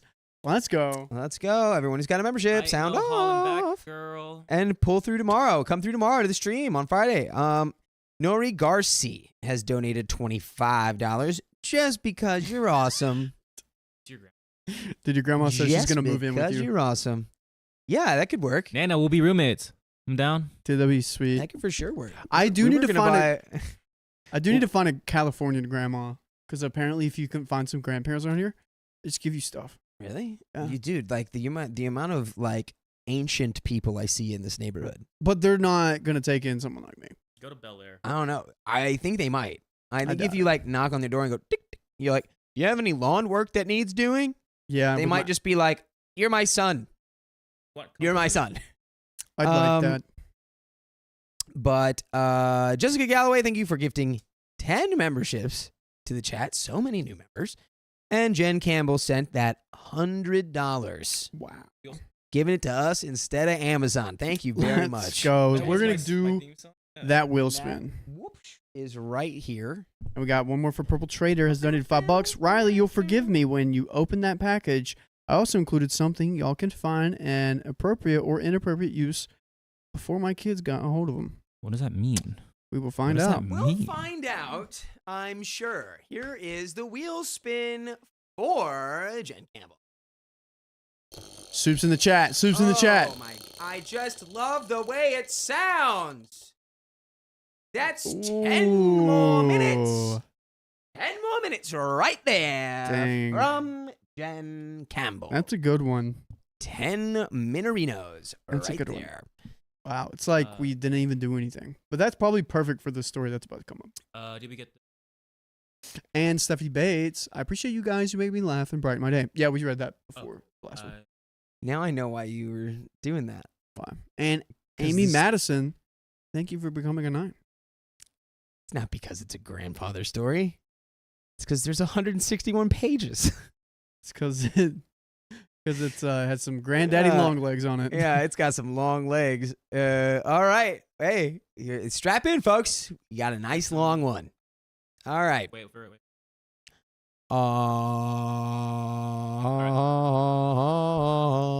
How dare you do that? Oh. Is that Halo? That was Yeah. yeah. Look at you, now Yeah, and you're Riley's not becoming- even gamer, and you knew that. Yeah, you're It just becoming goes to show you how iconic Halo really is. Free and sponsor, how Halo. Ah, Never forget. Bungie. Oh. Ah, monkey. Okay. Are we good? We ready? We're good. Nice. My grandfather's helper is getting too comfortable in his house, but I'm not letting her. Kind of helper are we talking about? How comfortable are we really Well, getting? how help- Help her. I hardly know her. Mm. What do we get into over here? Huh? What's all that? Ah! Go on. Let's go. Ah! You got 106 pages. to All read. right. I, 28 female, was never particularly close to my grandparents growing up. But when my grandmother passed away unexpectedly, it became clear my grandfather would need help adjusting to life without her, especially with the house. Picture a Danny DeVito-shaped man with Elvis hair. Oh, that sounds so cool. Yes, it does. Complete with box-dyed black hair, who had spent most of his life letting others handle the domestic stuff. My grandmother had always managed everything inside the house while he handled the outdoor work. What? Nothing. By the way, this comes from user WarmWerewolf8493. And if you want to submit your own stories, go to the r/OK Storytime subreddit. So, when she passed away, he admitted he had no interest in learning how to do the things she used to handle. He even said that he doubted he could. So I offered to come by once a week to help. His house is pretty big with a lot of land, so it is a full day job. Laundry, changing bed sheets, ironing clothes, vacuuming, mopping, and all that jazz. For context, the man didn't even know how to start a washing machine or how much Tylenol to take for a headache. Ooh, I will say, I've seen relationships like this where they're like, I don't even know what shirt to wear today because my wife didn't lay it out. It's kind of crazy. I mean, yeah, that is crazy. That is crazy. But also, like, no, I'm not even gonna. I have not. That's crazy. It's all crazy. That's all crazy. Riley, you want it? Yeah, 0% I'll let you self-sufficient. know. It's like left know. brain and right brain in Yeah. two people, and then like half your brain is just gone. You forget how much Yeah. Tylenol to take. Oh my god. Come on. Okay. I didn't mind doing this. It was simple enough, and he paid me, which was a nice bonus. But here's the thing about my grandfather. He's very wealthy. Money is no object for him, and he worked hard to get where he is now, which makes so much sense. He got the money, and he was like, I'll just pay somebody to tell me how much Tylenol to take. That's wild. What did he do to get that much money? Oil. Oil or weapons? Or he owns a construction company. Or he's just Danny DeVito. That's actually true. Construction company, big old bag of money. So my grandmother, a stay-at-home mom, even after her kids moved out, had amassed a lot of stuff over the years. Retail therapy, you know how it goes. After she passed, much of it was just clutter and random things. One of my first tasks was decluttering and organizing the house. My grandfather told me I could make the space my own, move furniture, clean, donate unused items, and reorganize however I saw fit. I actually started to enjoy my weekly visits. Cleaning an empty house felt oddly therapeutic, and I appreciated that he valued my help. The relationship we never had was beginning to build. It became routine for me to even have dinner ready when he got home, and my parents often joined us for a family meal. Then came the drama. Oh, God. Just as it was getting better, Oh. the drama rears its ugly head. A few months after I started helping out, my grandfather hired a woman to work on the weeds outside. We'll call her Janet. She was about 15 years younger than him and seemed free-spirited, quirky, and sweet at first. After a few months of working in the garden, their friendship started to blossom even more so. He hired her for the full season. Well, I bet he did. I bet he full thing. Yeah. Hey, OP, you think I didn't see that little pun you slipped in there? Working on the garden, and then their relationship blossomed. Good one. Okay. We all thought it was nice for him to have a companion since he hated being alone. Janet started joining us for dinners and spending more time at the house. At first, I didn't mind. It was a little weird going from having the house to myself to seeing her in the garden all day to having her sit and eat dinner with us at night. But I let it go. Things escalated quickly from there. Janet went from being just a friend to something more.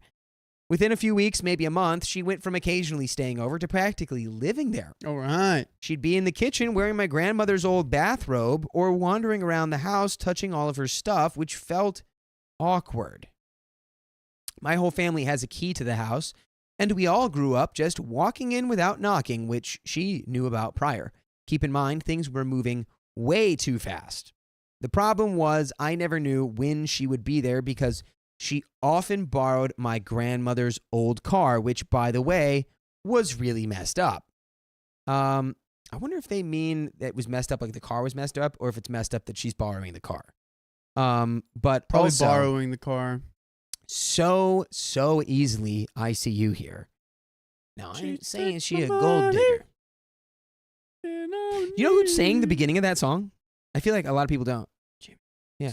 Okay. Yep. Have you heard the interview of how it happened? Yes. Great interview. Shout out Jamie Foxx. I don't think you're a clone, Jamie Foxx. I love you. There's a theory right now that Jamie Foxx is a clone, which he's not. Oh, like Avril Lavigne? Yes. And Eminem. Yeah, okay. I haven't heard that one. Despite everything, though, she still respected what I was there to do and usually stayed out of my way. But soon her comments started, and that's when things took a turn. At first, they seemed innocent. What are you using to clean the floors? Or how do you clean the bathroom? But then she began questioning everything I was doing. It escalated to her showing me how she did things, then to outright telling me, your grandfather doesn't like how you're changing things in the house and that he doesn't even recognize anything anymore. He asked me to tell you because he doesn't want to hurt your feelings. Let me show you how Grandpa likes it. What? Because she knows what he likes. What? Am I wrong? Josephine, clip that. Thank you. This threw me off. I didn't want to upset my grandfather, so I stopped rearranging furniture and focused solely on cleaning. But then I noticed things being moved after I'd leave. A vase here, a chair there. I thought maybe it might be my aunt. So I put them back and did not get blamed. It turned into a silent tug of war until Janet finally admitted that she had been moving things and asked me to stop moving them back. Annoyed, I reminded her that she had told me my grandfather didn't like the changes. She brushed it off, saying that they'd done it together. This passive-aggressive nonsense continued until she texted me one night late about how I was doing the laundry and ironing his clothes wrong. That was the last straw, and I confronted my grandfather the next day about everything. To my surprise, he denied saying or doing any of it. He assured me that this house is just as much yours as it is mine. You take such good care of it. Why would I complain for something I don't... Why would I complain for something I don't understand how to do?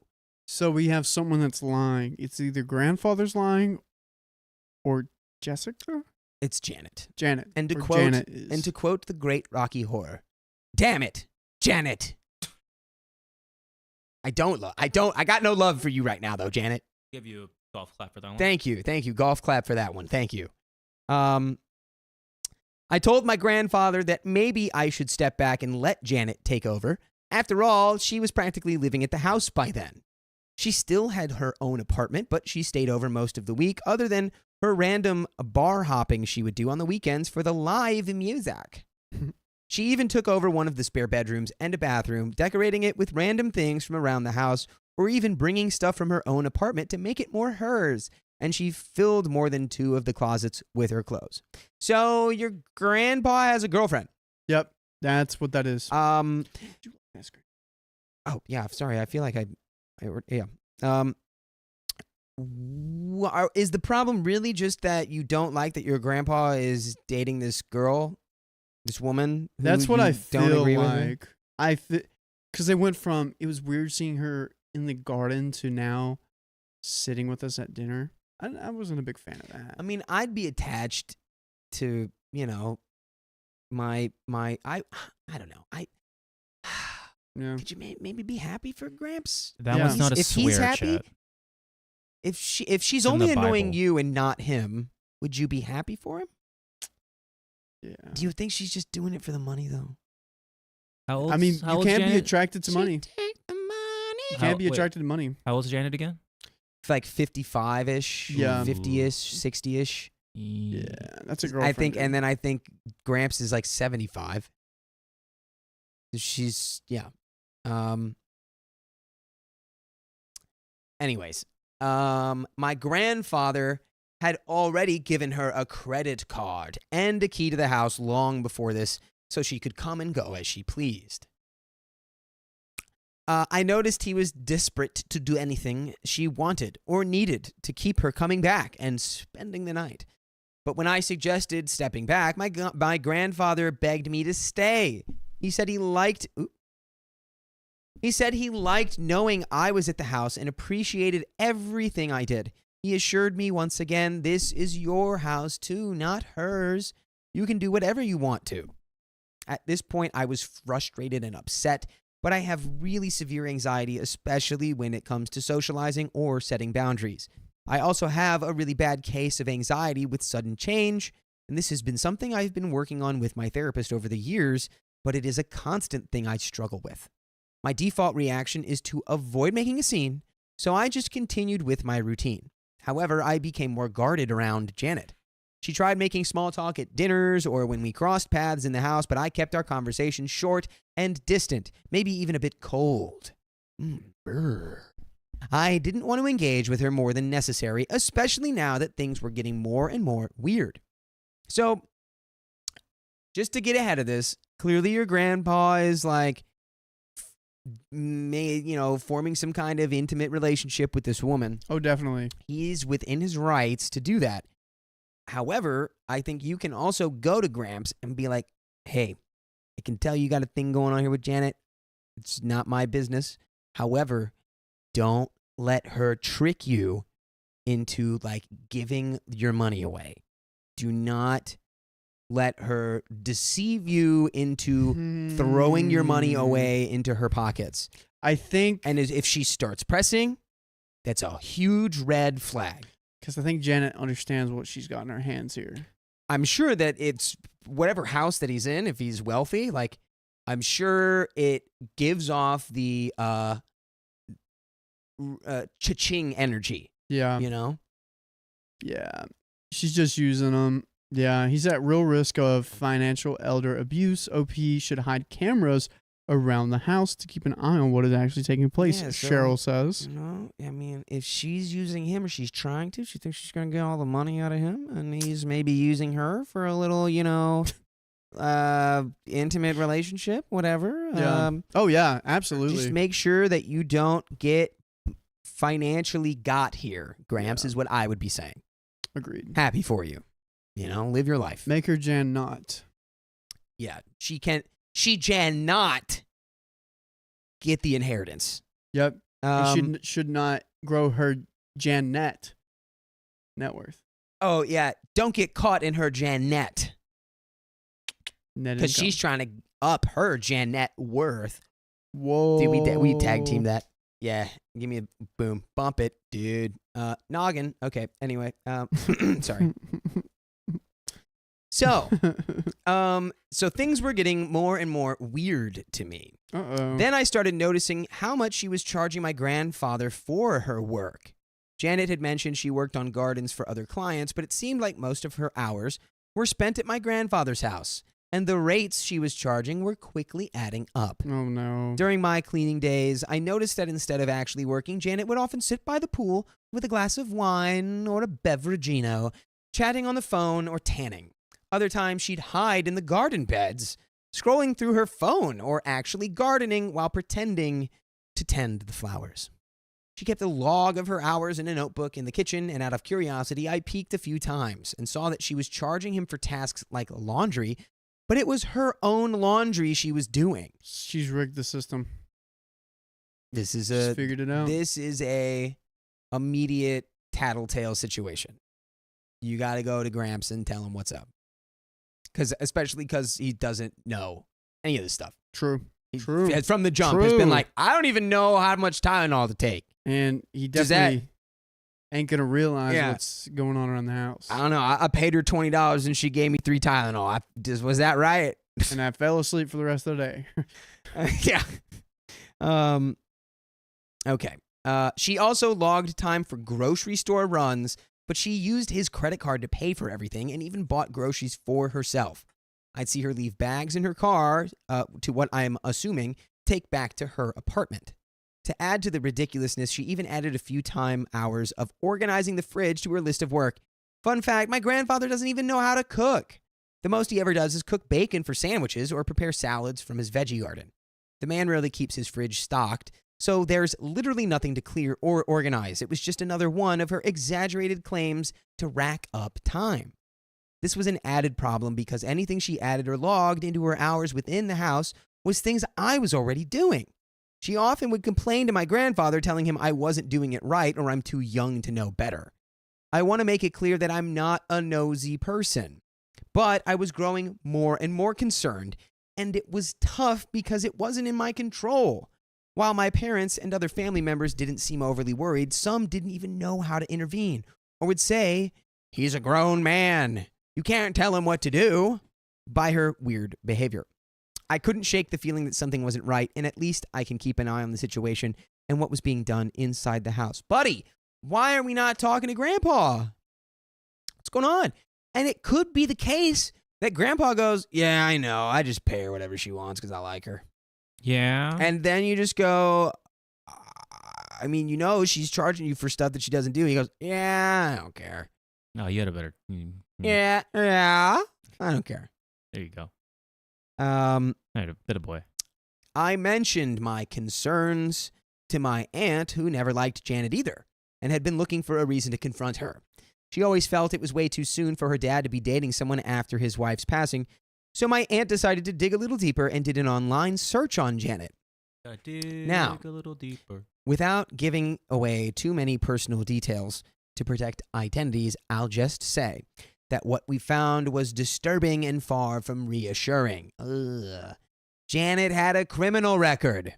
She and her Dang it, Janet. Wow. Come on, Janet. She and her ex-husband had been involved in a large-scale fraud case, one involving millions of dollars. What? Okay. Obviously, this raised even more red flags. Oh. Speaking of. Ooh, and that's a green flag for another 30 minutes, courtesy of Lena. Lena Covenant. Yeah, pull Lena Covenant, $120 in the chat. Long-time listener, but first-time donating. What? You all have helped me through some tough times. I owe you all way more than this.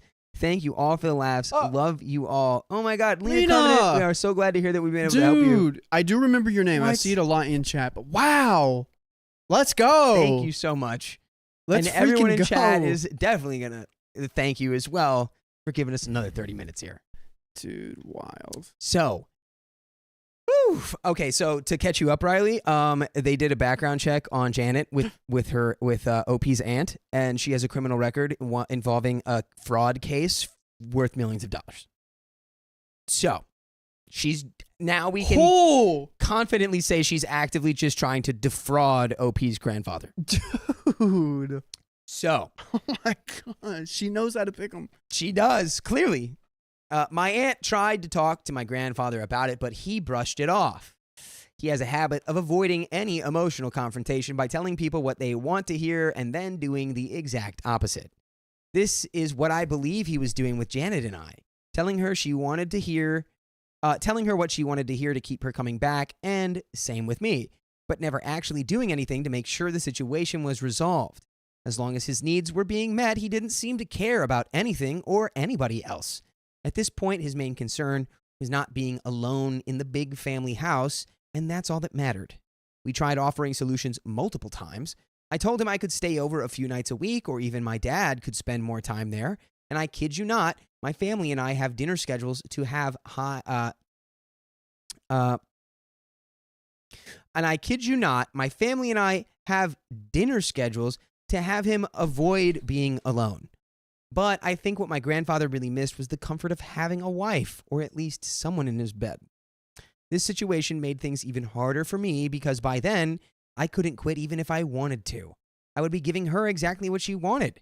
Janet had already driven most of my family away, either because they were uncomfortable by her or because they wanted to give the new couple their space. I became the last person coming over regularly during the day. Everybody else would visit during their scheduled visits. I felt like I was the last person standing in her way, and it seemed like she was doing everything she could to make me uncomfortable and force me to quit so she could take over my work.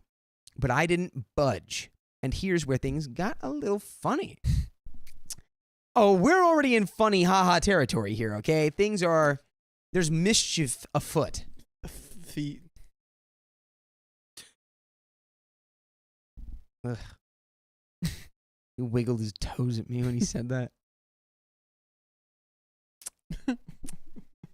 Up until this point, I decided I wasn't going to stop moving the furniture, but do it even more.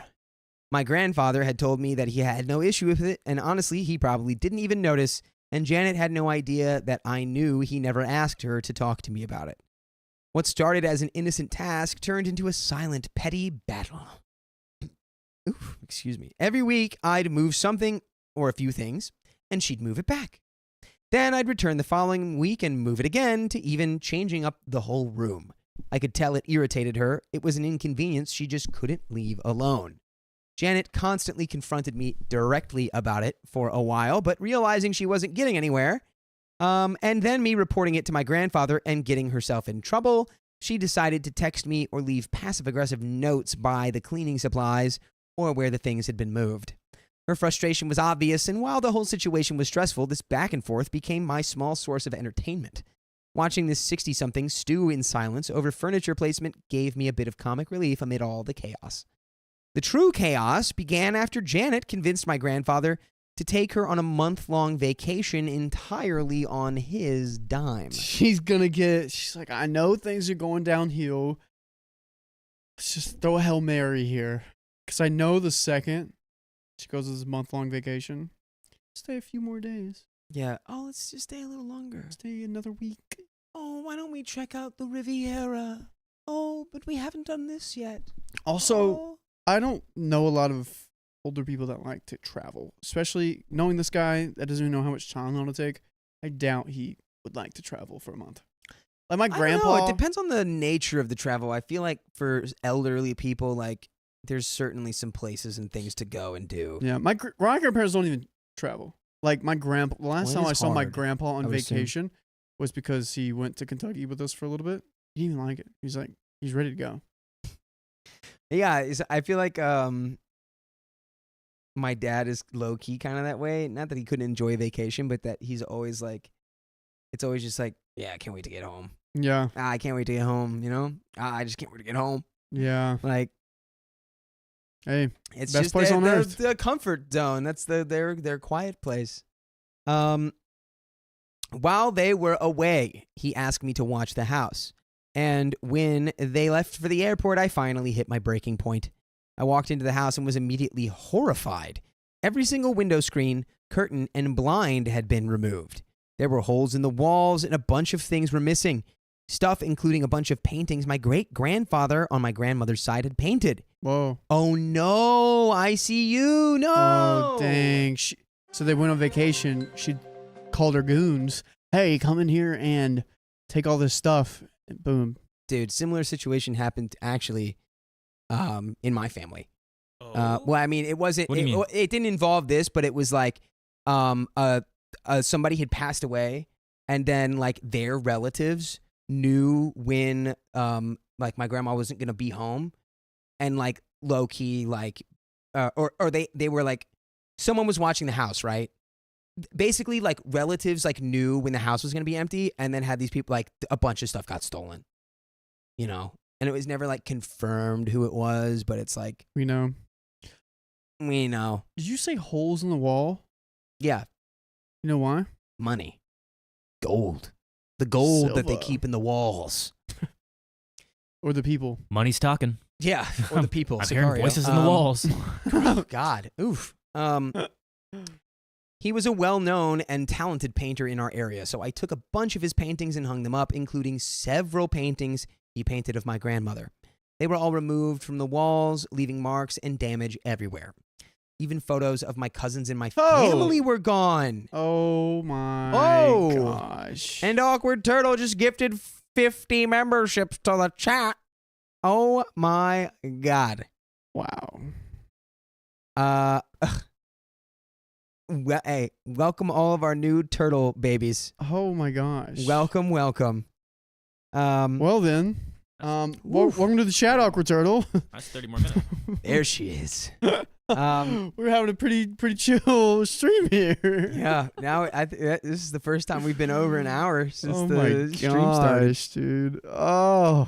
All right. So even the family photos were gone.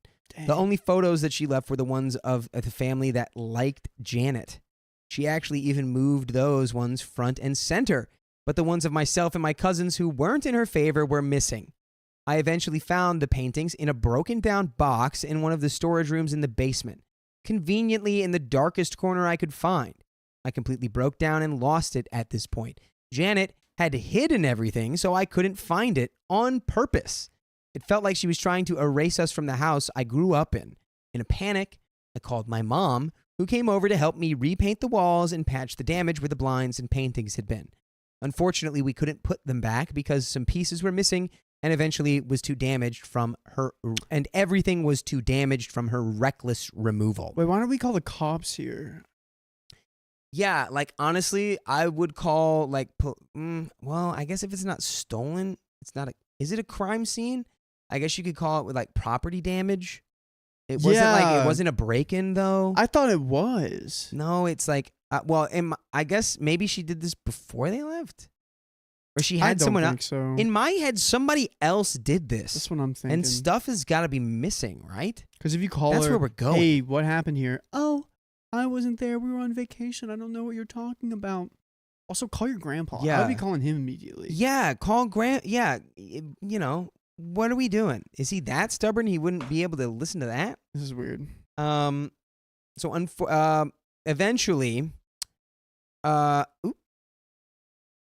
Eventually, we found all the window screens stashed behind random doors, and the family pictures were stashed in between folded towels in the closet.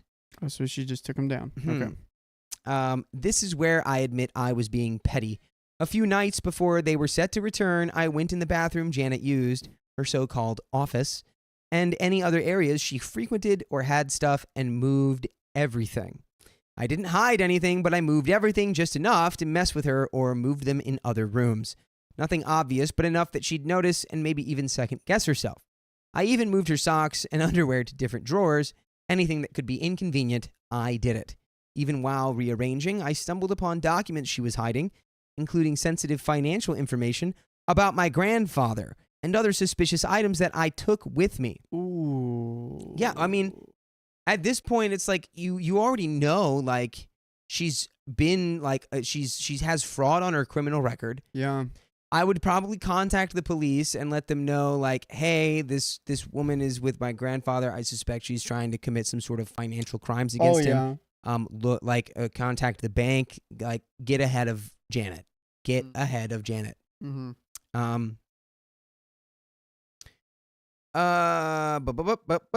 I also put everything that she had hidden away back where it belonged, all the photos, furniture, and art that I could. When they got back, I heard from relatives that Janet never mentioned my interior design adjustments. However, she did complain loudly about the house being a massive mess, which it absolutely wasn't.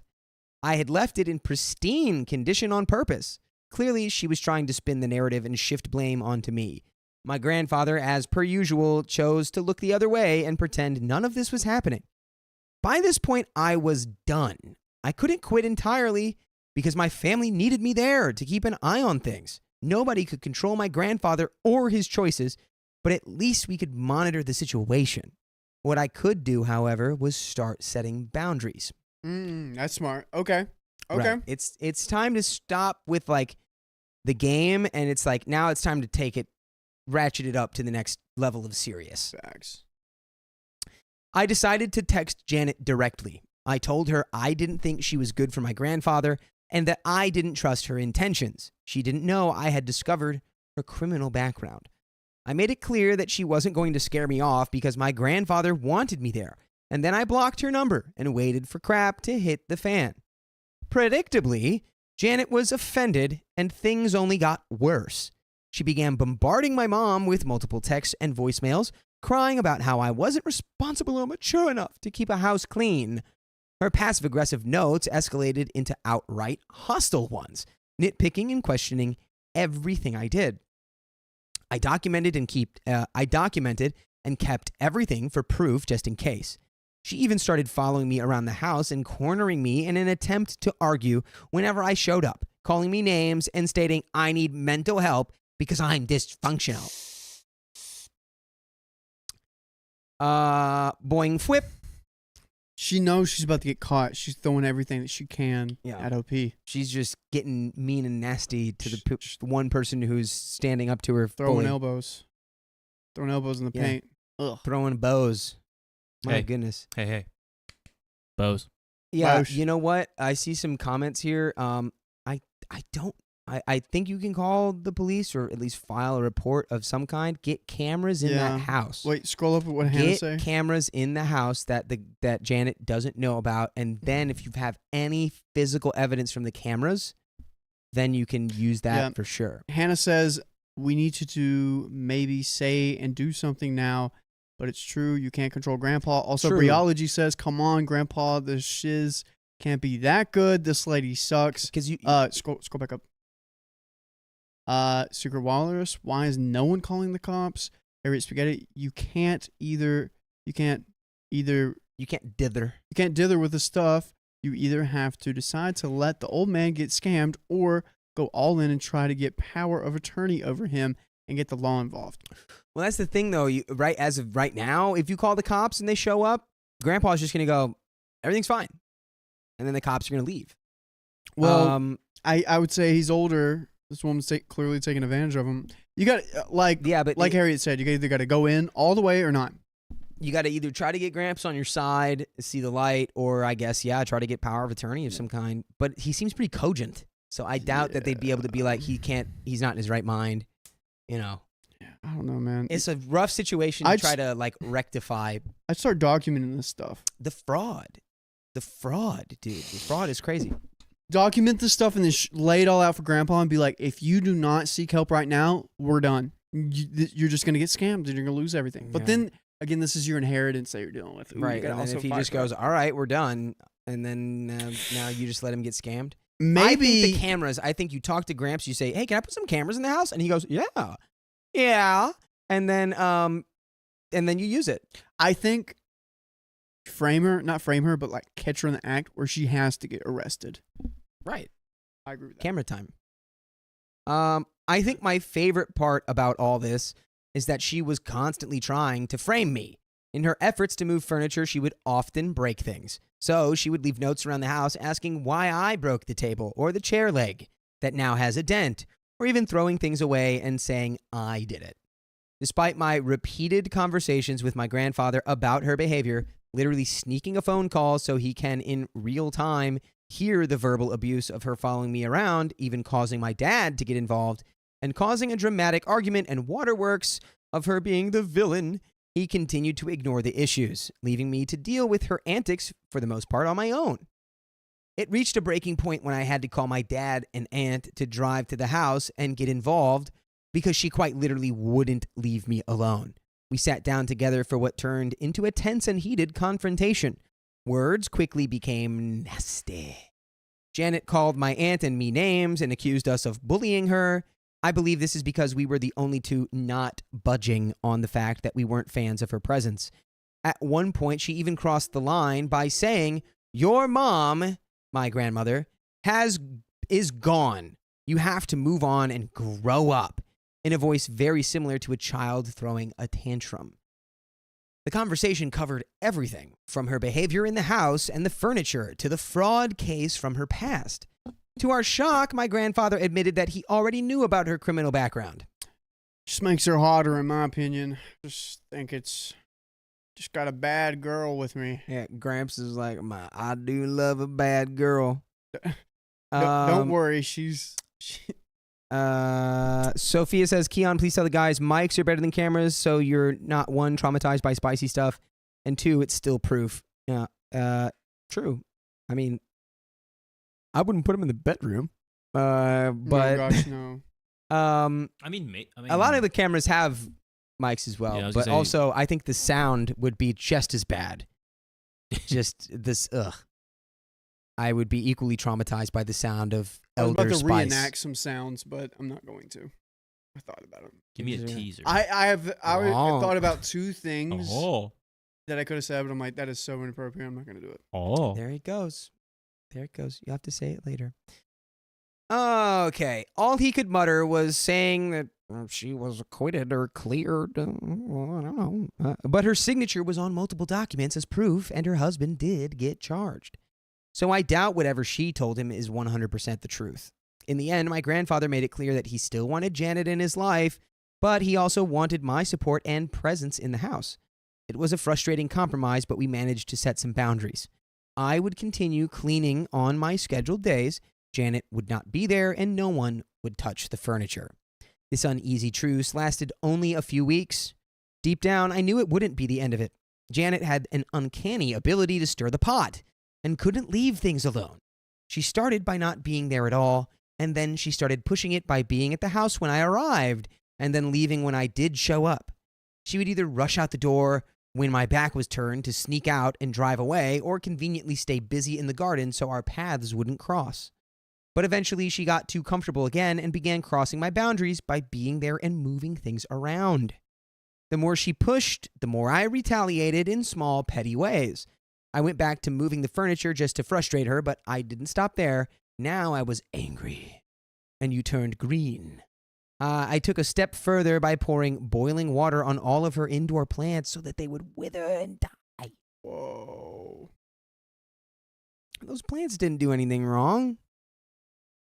I'm sure those looked nice. Those plants didn't do anything. Those plants sound like one of the only positive things Janet was bringing to the table. Come on, OP, what are we doing? I don't know how I feel about this turn. Yeah, that's come on. You're playing into her hands right now. What? You're playing. Janet is playing you. Yeah. Now she's going to record you doing these awful things, show your grandpa, and you're going to be kicked out. Right. You've trapped yourself. You played yourself. This forced her to throw the plants out, emptying most of her shampoo and conditioner, and leaving just enough to make it seem like the bottle was just running out. I even went through her books and moved her bookmarks to a different spot. That was pretty good. I think the most ridiculous thing I did was taking one sock from each pair she owned or scratching her DVD collection. Oh my god. Not all of them, just the good ones. No, OP, don't. No. OP, it's too petty. You're almost committing petty crime now. I wasn't proud of these actions, but I rationalized them as a way to highlight her absurdity. After all, how was she going to tattle to my grandfather about burnt plants, a misplaced book page, or where her other sock went without sounding unhinged? I knew I was being petty, but I was past caring at this point. This is where things started to take a dramatic turn. The ongoing fighting, drama, and tension were clearly taking a toll on my grandfather. As I mentioned before, he doesn't really form attachments or care much about people as long as his needs are being met. I honestly don't think he even liked Janet that much, aside from the fact that she was willing to spend multiple nights a week at the house with him. It seemed to me like she had wormed her way in by playing into his irrational fear of being alone at home, and he was too socially awkward to look for someone new. But over time, it became obvious that he was becoming more miserable around her. The way he spoke about her or treated her started to shift in a much more negative direction when she wasn't around. Around this time, he reconnected with an old friend from his home country who we'll call Rachel. My family and I have known Rachel for years, and I always thought she'd be a much better match for my grandfather than Janet, Rachel. or even his own wife. Rachel. Rachel. That's crazy. Why are you saying that about your grandma? Yeah, I don't know. Maybe they just were meant to be forever. They were soulmates. Ooh. They grew up together, shared similar interests, and Rachel knew how to handle him in ways that others couldn't. And by the way, I question if you can handle the amount of full episodes with stories just like this on iHeartRadio, Spotify, Apple Podcasts. We're up to 51 days. Counting. And all you need to do to find these stories is search OK Storytime, and boom, they're right in the palm of your hands, ready to listen to at a moment's notice. Done. I knew someone was going to say that. And we do have... just like the sun I want tattooed in the palm of my hand so I can say, maybe. I have the sun in the palm of my hand. I'm thinking maybe I need to get like a temporary thing first just to feel it out. Come on, bro. But we do have a little bit more story here. Who's winning? Who's winning? Who's Huh? winning? Yeah. Gramps. Sounds like the only one winning here is Grandpa. No one's winning, in my opinion. Grandpa Maybe still has all of his Rachel. money. Clearly, whatever he's paying her is not so much that he's going to be destitute. She does have Rachel's a about to credit win. card. That's concerning. But like, Yeah. you know, I don't know. Maybe everyone. I think really, maybe Grandpa's not winning. I'm just trying to spin that in any positive way I can for him. Yeah. I don't know. But Just too much. Too much. Janet might be winning right now. So, hopefully this ends with Rachel and Gramps getting together. I noticed the chemistry between them and decided to intervene. I encouraged Rachel to ask him out, even though she was hesitant at first. She knew about Janet and didn't want to get involved in that mess, but eventually she agreed. Whoa. Now, my grandfather seems to be in the middle of a love triangle without even realizing it. Whoa. Janet has taken a back seat, oblivious to the fact that another woman is involved. Uh-oh. Oh my God. She's been texting him nonstop, leaving voicemail after voicemail, and even waiting at the house for him these past few weeks. I'm honestly surprised the two women haven't run into each other yet, but I'm sure it's coming soon. Grandpa, you dog. Grandpa's juggling multiple ladies at Uh-oh. 70-something? Danny Jeez Louise. DeVito. Danny DeVito. Danny DeVito with the Elvis hair Hey. and the money. Hey. He's literally Frank Reynolds from It's Always Sunny, but not he's like the opposite. He's like, yeah. If like He's if the yin, pimp version. he's the opposite side of the He's coin. like the yin and yang. Yeah, He's the the Yeah. pimp version of him. My grandfather's avoidant tendencies are bound to backfire eventually. So, thank you for reading if you got this far. Am I the a-hole for moving my grandfather's furniture and overall for the part I played in all this? I am also willing to answer questions as best as I can and also provide updates if there's any interest. Updates have happened, but I've already made this way too long and don't want to create a novel. Well, So I would say I would have said you were an a-hole at first, not that you were unjustified. could you see through our updates, Keon? Let's check right now. What are you talking about? How many episodes is this going to be? 5? Who knows, dude? But Let me check. you would have been the a-hole if you hadn't Steady, hooked him up with steady. Rachel. Okay? Yeah.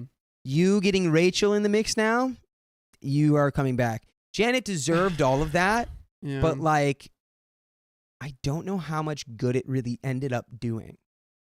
He got worn out on her. From the sound of it, he got worn out on Janet already. Like, he was already done with it, and he just didn't know how to get her out. he just didn't want to be lonely. And I he's got- non-confrontational, clearly. Got nothing. Okay. Nothing there. Nothing. Phew. Sorry. That's all right. That is the end of that story. But- And I'm going to say, I see it in my mind's eye. It's Gramps and Rachel Gramps to is the gonna end of have- time. Gramps is, you know what? They're just gonna fight for his fortune. Yeah. Yeah.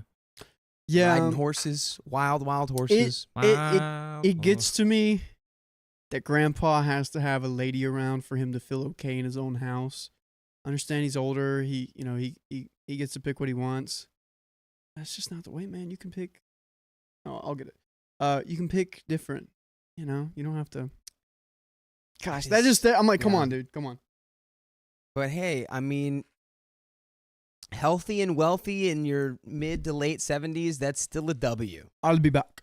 Is there any way I can get a food break? Okay. Louis the cat. Thank you for the $10. Or I guess that's probably Louis. Meow. Every time that happens, it reminds me of Zach. Keon. We had a coworker at our last job who would always go, meow. And he'd go, is there a cat in here? It's like, cat in here. Is there a cat? There's a cat in here? Meow. Is there a cat in here? Charlie the cat has donated $25. It's another cat. Meow. It's too funny. Lena Covenant, thank you again for the 120. I'll read this again. Long-time listener, but first time donating. You all have helped me through some tough times, and I owe you all way more than this. Thank you all for the laughs. Love you all. Man, Lena, you don't. Just keep showing up. That's all you owe us. Soggy Salad, thanks for the $5. Question for chat and the OP team. If you could have a max of 3 superpowers, what power would you pick? Oh, go for it. You go first. Oh, dude, I have to go last because I have the best one. So you go first. Okay. I wouldn't even need 3. I just need 1. Stopping time. I can fly. Mm-hmm. And, well, I was going to say, if I can, I can fly and teleportation. Cool. So I have a power that can do all that and even more stuff. What Everybody who wants to know about this, go ahead and look up Mad Jim Jaspers. He's a comic book character. His superpower is essentially reality manipulation. So it's all of that. That's too much. Nope. You asked. I know. That's it. just too much. Reality manipulation. It's not even fun. Are you kidding me? I can sound fly. like I can Saitama. teleport. I can turn invisible. I can become super strong. I can become tiny. I can become huge. I can do anything. You're not huge already? I could turn this entire building into soap. Okay, Adam. If Eve. I wanted to. Oh, are you Adam Eve? Essentially, yes. That's like. But it's like instead of having to like know the science behind it, I can just will anything I want into existence. Mad Jim Jaspers. And he's actually a tragic character because he doesn't mean to be evil, but he has so much power so it he's drove evil. him insane. You want to be evil, yeah. So he's really just like, he's just a goofy guy who tries to do goofy stuff, but it ends up like becoming a world-ending level crisis because he's just trying to play a joke on Superman. Yeah, that's anyway. what I don't want. I don't want that. Yeah, as you know, my brain is already made out of chunks and bits and squiggles, so I could handle it. I don't know. Anyway, that's my answer. Awkward Turtle with the 50 gifted memberships. Thank you. And again, if you've got a gifted membership, sound off. Purple Trader, thanks for the $5. And there's a message here that says, all hail the soup. Wait, Lena. Or all hail the turtle. All hail the turtle. Lena just said, so Keon, you just want to be on JoJo's and have a stand. Yeah, pretty much. That'd be pretty sick. Yeah. Sonny, his name is Mad Jim Jaspers. That is the name of the guy. I would have his power. Or also just like if, I wanted to go crazy or like not do that one, I would have Legion's power from X-Men. Yeah, I was going to say you're just Legion. I would, which is essentially the same thing. Awkward Turtle, thank you for the $20. Want to make sure that you are still here after my hair appointment. That's in a few minutes. Oh boy, well here we are. Thank you very much, Awkward Turtle. Mizzy, thank you for the $6. Hippo character smacks his hands onto his face and looks around to see if anyone saw what he just saw. Hippo is traumatized. And Stella Allen, welcome to the Knights. You are officially a Knights member. And I'm going to get into this next story. I have food inside that I would want to use instead so it doesn't go bad. Okay. But you know what? Actually, I'll order this for I'll keep this for dinner. Okay, cool. I'll do that. So I'm going to start this and then you and him can figure it out. I'm just going to get the ball rolling. We got to do a wheel Yeah, spin. I could probably do another story or two, honestly. I'm okay. He's coming in after this one. Okay. Oh, then Wheel yeah, spins. I can definitely wait until next story. Okay, so order something. Let's do the wheel spin. We'll order something. Yeah. I want to keep. You see how many Facebook people we got? I want to keep them here. Let's keep this all right. ball This is Lena's. rolling. Lena! Woo! Bump bump bump bump bump bump bump bump bump bump bump bump bump bump bump bump. That's a 1.5. That's the first multiplier multiple right we've had there. Today. And who's this next one for? We have 2 turtle. So you and want then to do this 2 one, or you want to do one, just one for turtle. This one is for Awkward Turtle. For the turtle.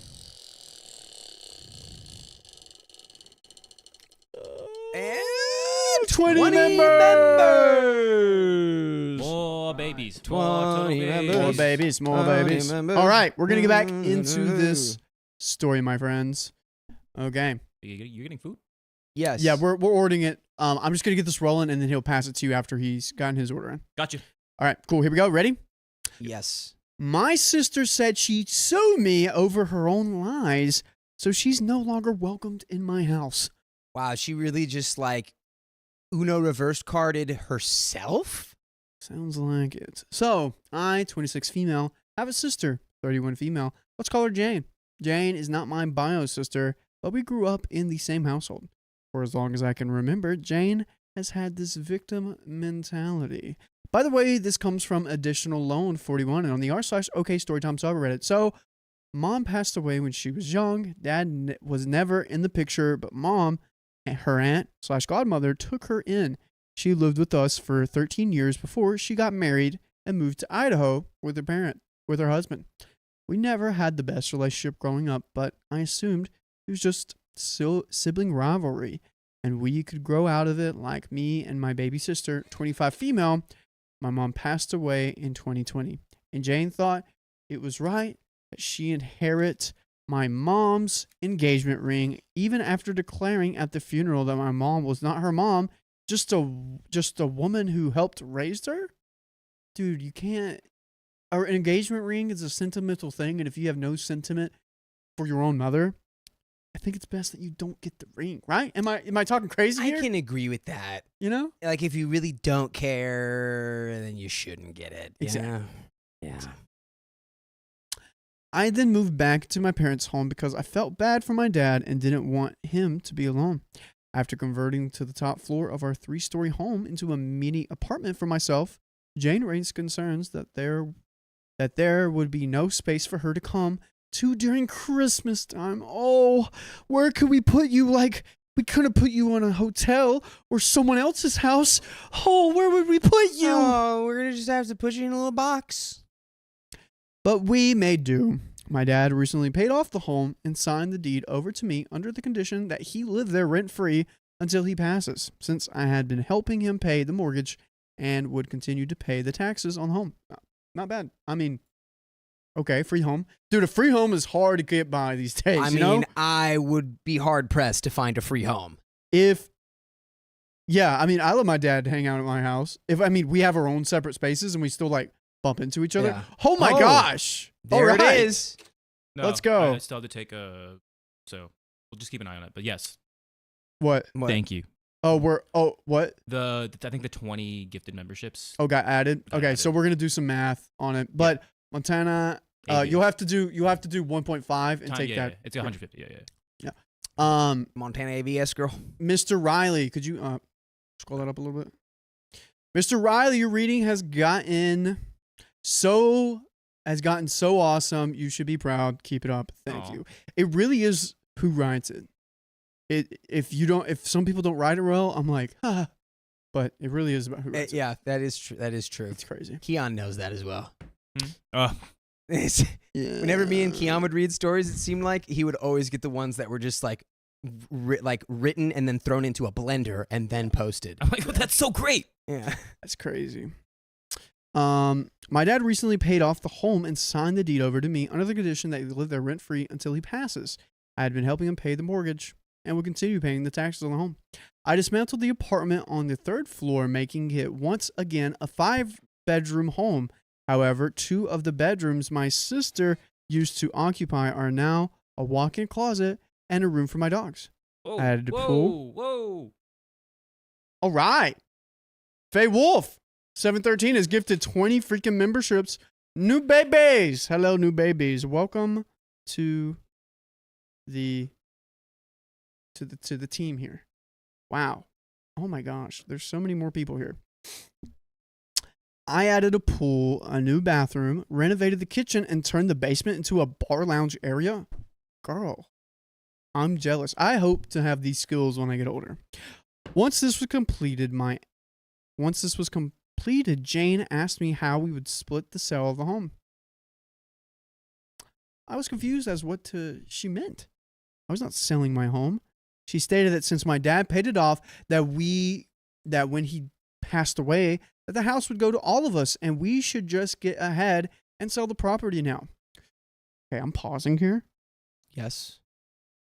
Ma'am, Dad, I would be like, maybe you should talk to Dad. I would, one, throw it to Dad because it sounds like a conversation sister and Dad need to have. Two, Dad, would you please tell sister about this arrangement because that's not my concern. Yeah, we need a little more talky from the people who are most oh shoot, the word is escaping me. Relevant to this situation. I concur. Now, I told her that I was not selling and that my dad signed it over to me. Okay, go ahead and do it. There you go, girl. She then said she would call someone to appraise the house, and I would then have to buy her and my little sister out. Did you not hear the part where she said her dad gave it to her? What? When I told her again that I owned the home, I was not selling and she wasn't getting any money, and she threatened to sue me. Also, I'm going to get something too. I told her to leave. Get out of here. A few weeks later, she called my dad to ask what the plans were for Christmas and if I was going to be staying in a hotel since I could not be cordial. I think we all know who needs to stay in a hotel. My dad told her I would not be staying in a hotel, but she was still welcome to come and stay with us. I politely informed him that she nor her family were welcome to stay, and if he needed to stay with her over the holidays, he could also stay in a hotel. Now, she called my whole family and gone on a campaign of how evil I am for doing this over the holidays. What are we doing, guys? What are we doing? If your family members go to social media to slander your name, you do a get ready with me immediately. This is my golden rule. Get ready with me. Tell the people what's up. Boom. You got millions of people on your side. That's how it goes. You want to slander me? You want to campaign against me? Great. I'm going to take what I just wrote. Get ready with me. You're done. I'm going to have millions of people on your side. Who cares what grandma and aunt think? I got 4 million people that agree with me. You feel me? I mean, if you can get that many people on your side, it's oh yeah, dude. This is it's juice. It's a lot of leverage. This is a lot of squeeze. Even thousands of people, even hundreds of people on your side, dude. Yeah, that's even more than like 100 people. Like, think about all the people in our chat right now, like in the same place, like in our yard. We would be like sardines. I actually thought about that recently. I was like, what if I actually was in front of everyone that was live? I don't think I could read in front of people. I'd be like, I would get nervous, I think. But then as soon as I know everyone F's with me, I'd be like, all right, cool. But hearing the feedback of my crazy things, instead of it being chat and people being like, you need to leave. The live feedback, it does make a huge difference. And then I'd like actually be pissing people off in real life rather than like phone screens away. You can't make everybody happy. We'll let all the viewers in the lives have roses or tomatoes. Oh no! Oh, their emojis are real. Yeah. Wait, really quick, Keon, do you like basil? Yeah, I like basil. Okay. Most of my family agrees with her, except a few who do not want to be involved, saying that she only said she'd sue me out of anger after realizing something else was taken from her. Her mom, her dad, my mom, now her childhood home. She doesn't even like one of those moms, which leads me to believe that maybe they are right. OP, don't back down. Am I being too harsh on her after all her struggles in life, or is she simply just being an itch? Dude, people go through struggles and their character is determined by how they handle it. She's not respecting you or your home, and also she's like, I wish that this is not on you. She needs to deal with this. This isn't on you. It's people's baggage and people's like trauma don't excuse their behavior. It informs it. And literally every single person has struggles and burdens, and it's a universal human experience. So you can't really just go, oh, but my problems. It's like every single person has their problems, and the mission of life is to work through them and figure them out, not lean into them and make them everyone else's, responsibility or duty. Duty. That's what I'll say. And I'll just say, we're ordering a pepperoni pizza. And if Riley, are you going to order pizza? Yeah, I'm gonna see if Sammy wants See, to. that pizza should feed all three of us. Oh, really? Theoretically, yeah. It says Well, it says it feeds 3 to 4. I'll get this thing, and if But Sam you wants can- something, yeah. he can have it. There you go. There you go. We are growing, boys. We are, dude. I'm growing this way. Sweet. Not Yeah. this way. No, that's already Cool. as big as it gets. Here we go. I'll ask old Sammy what he wants. Sorry. Bisha Benton. Jack. Woo! Woo-wee. Yeah. Okay, here we go. I'm back. Sophia asked if you liked Bed Wars. Cologne. Oh, yeah. Of course she did. She loved it. No. Did you? Did I? Yeah. No.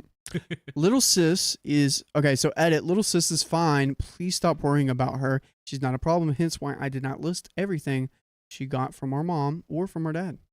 We got an update. I suggested my dad stay in a hotel with Jane because he was insistent that she spend Christmas with him. I didn't say he couldn't live with me anymore. I don't think it's unreasonable not to want to be around someone who wanted to sue and may still try to. Yeah, exactly. Also, I got the engagement ring.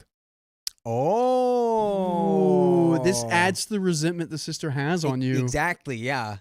Because you got the house and engagement ring? That informs a lot now. My family doesn't like me.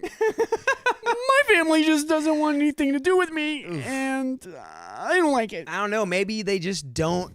They did the betting odds and they said, I don't think this one's getting married anytime soon. Yeah. I thought it was crazy that someone declared that that's not my mom, but still wanted a ring that my dad bought. Also, little sis got the wedding bands. Dad also gave Jane significant amounts of money to open her own bakery. Little sis took over his business. So everyone is benefiting from this. I got home, and the retirement and life insurance will be split in 3 when, if he passes, he can't die, TBH. Oh, because if he passes, he can't die, TBH. Yeah, when. Sorry, girl. Everyone dies. We got some comments. I Commented. don't know. There's going to be a first one. Isn't that a crazy thought? I disagree with that. Anyway, well, I won't even get into that. Let's You just don't want to get in continue that the with story. me. No, that would have been a 10-minute sidetrack. Oh, So I'm catching absolutely. myself right now. Absolutely.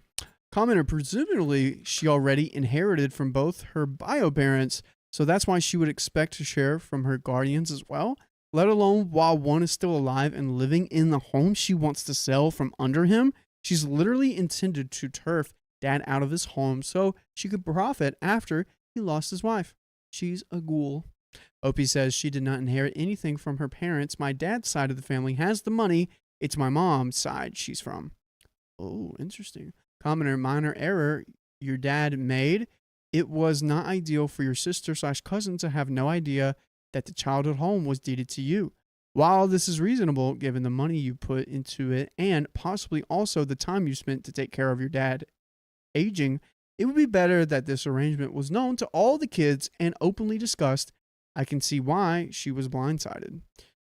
But also horrible a-hole behavior from your sister/cousin. I like the way she put that there. She wanted to sell your father's home while he's living in it. That's really appalling. What is your dad supposed to do? Is he very ill and expected not to live long? That wasn't clear from the post. This would be stressful for him. Why couldn't she let him live and die peacefully in his home? Opie says, I do not think that he told her, and she heard what she wanted to hear. And no, he's actually thriving. He just wanted to retire and not have to worry about bills or the house, so that's why he wanted to live there. He did say if my baby sister has a grandson for him, and he would move in with her. I think he just wanted to be stress-free. That makes sense. I think he's just retired and is like, could you handle this? I'll give you a good deal. Just handle it. I need a handler. I need someone to handle. Is someone to handle? Huh! I heard He was hands. not expecting that. Bro was not expecting that. Bro is gone.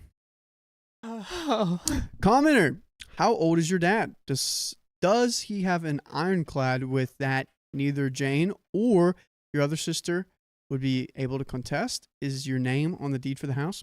He's 60, does have a will. Little sis won't do that. And yes, my name is on the deed. OP clarifies. Okay, / update clarification. My dad is 60. He's not ill or going to pass away soon, God forbid. He's already signed the house over to me. He just wants to live there so he doesn't have to stress about bills or anything. My sister was under the impression that he paid it off and he would sell it in a 4-way split. And since I wanted to live there, I would be buying the house from my dad, but he signed it over to me.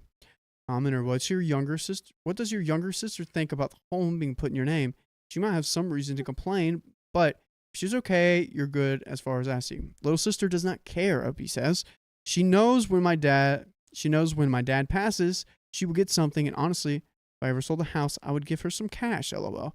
That's my best friend. Someone else says, my little sister is definitely okay with it. She knows that I've done for my dad.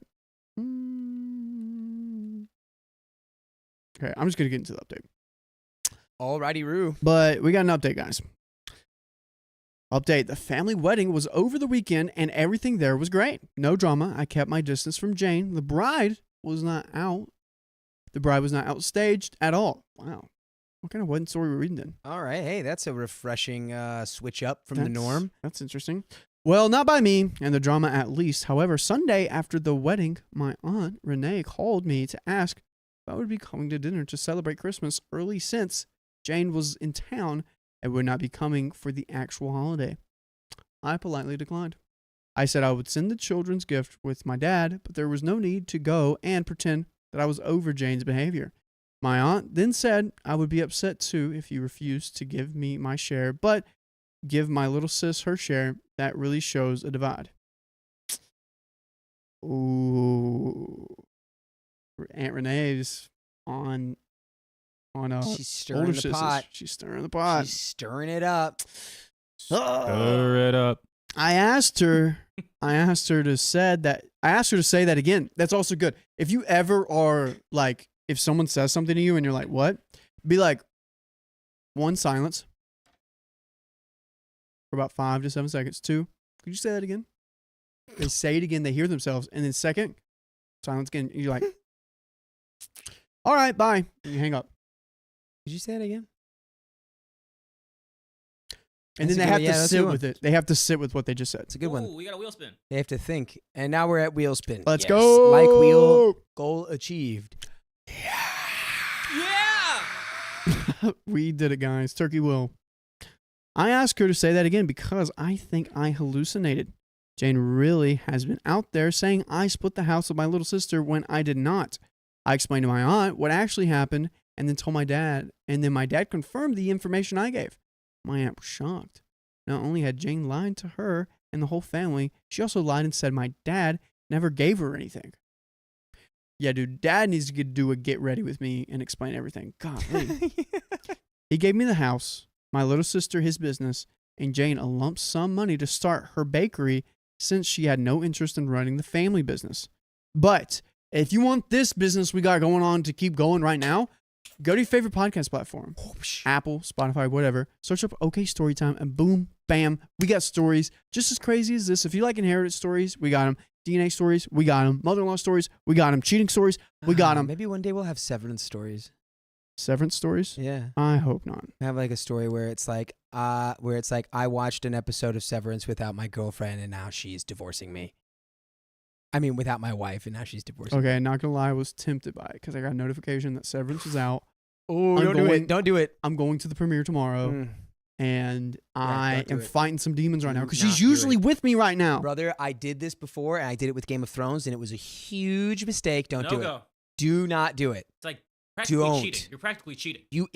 Actually, I do have you have entered a pact. Because this is like technically like a throuple. Yeah. This is like your relationship with the show. I have made a comedy joke, stand-up joke about how watching a TV show without your partner is worse than cheating. And you know what? It kind of is. I'm gonna out myself right now. Really, I was a younger man. I was a more foolish man.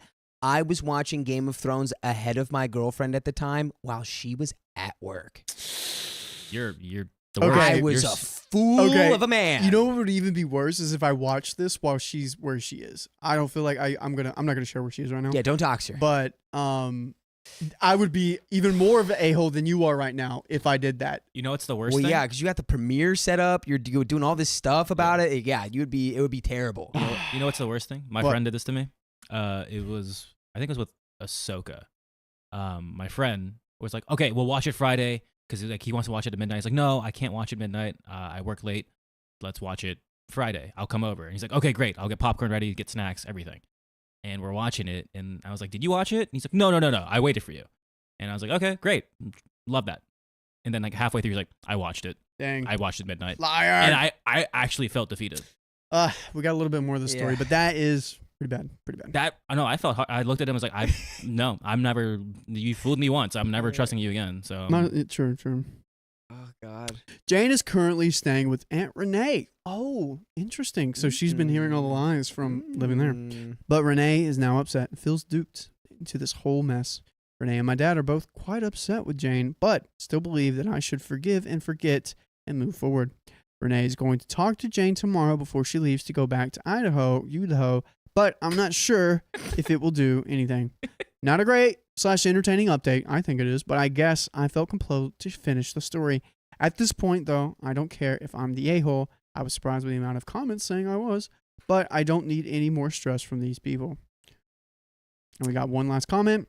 Who the F said you're the a-hole? Your sister is the only a-hole here. Protect your dad. OP says, I guess because I told my dad that if she wanted to stay in my home, she could get a hotel and he could go with her. Yeah, I don't think you are. Editors know. OP clarified. And that was dad. So people assume she was kicking her dad out of the house. So that's why they said she was the a-hole. But she wasn't doing that. Reading comprehension, read. Come on. Put a summary on ChatGPT if you don't even know what's going on. Come on. That's what we're doing. Summarize. But yeah. Wow, that's a story right there. I don't even know what I would do if my siblings did that.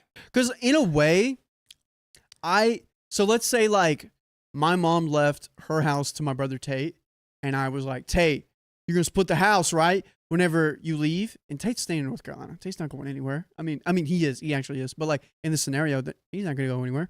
You know how much of an a-hole I would be if I did that and try to put my brother in that situation? Pretty big stinky one, Golly. yeah. I don't know. It's like sometimes, it would be less of a problem if your relationship was better, right? It's like you wouldn't have to worry about who's getting what because y'all can all share in the bounty together, right? But because y'all are doing this, y'all can't just share or be copacetic. Sharing is caring. Yeah. So, but this is something where it gets like so, and it's always like stuff getting passed down is what makes it so messy. But it's like, just move forward and know that you really haven't done anything wrong. Facts. Yeah. I'm gonna pull up this next story, and we should be getting some reinforcements here. Okay. First. But it's dono time. Dono time. Oh, I just remembered that Sia harmony melody when she's. Keon, we need to find some music to play during Dono time. I mean, we will later, but I think it's a good idea. What do you think? As long as it's like subtle, not too loud. Yeah, I agree. We should do the Sonic music when you fall in the water. We should play the Donkey Kong country underwater. Okay, we can't have it royalty. Dude, I don't want Nintendo and Sega at our throats. Sega. I kind of want them at our throats. Read donuts. What are you doing? Okay, Montana AVS girl, thanks for the $50. Mr. Riley, your reading has gotten so awesome. You should be proud. Keep it up. I do enjoy reading the you. stories now. Thank I you, think Montana. I get a good flow going. And I'm on Before it. you want to do any of the donations, you want to do a like wheel spin first? No, we have to read this right now Okay. They're yelling at me. because it's from Salis. Oh wow! Oh wow! Remember Oh. that? Oh, So, that was yesterday, yes. Okay. update from yesterday. We had a call in yesterday with Salis about her current predicament with her ex-boyfriend. Basically, they broke up because they had a disagreement of how they wanted kids. Yes, and then she realized that she actually does want kids, but not just because they broke up, because of a lot of things. Anyway, update. Ended up having the ex conversation today, and he admitted that he just doesn't feel the spark and excitement type of love he did with his past exes. Ugh. No. And he felt happy with me, but not in love like he thought. Not about kids. I'm not well, but I will be. Ugh. All right, real quick. Well, okay. all real right. quick. We did have a conversation. Yeah, no. Ooh. That. Dang. For the streets. I mean, hey, you got in, you were dated him for 6 months, and now you're realizing this? That's great. That's great. I think that's a win. Also, it will stink for a while. Hearts in the chat for Salas right now.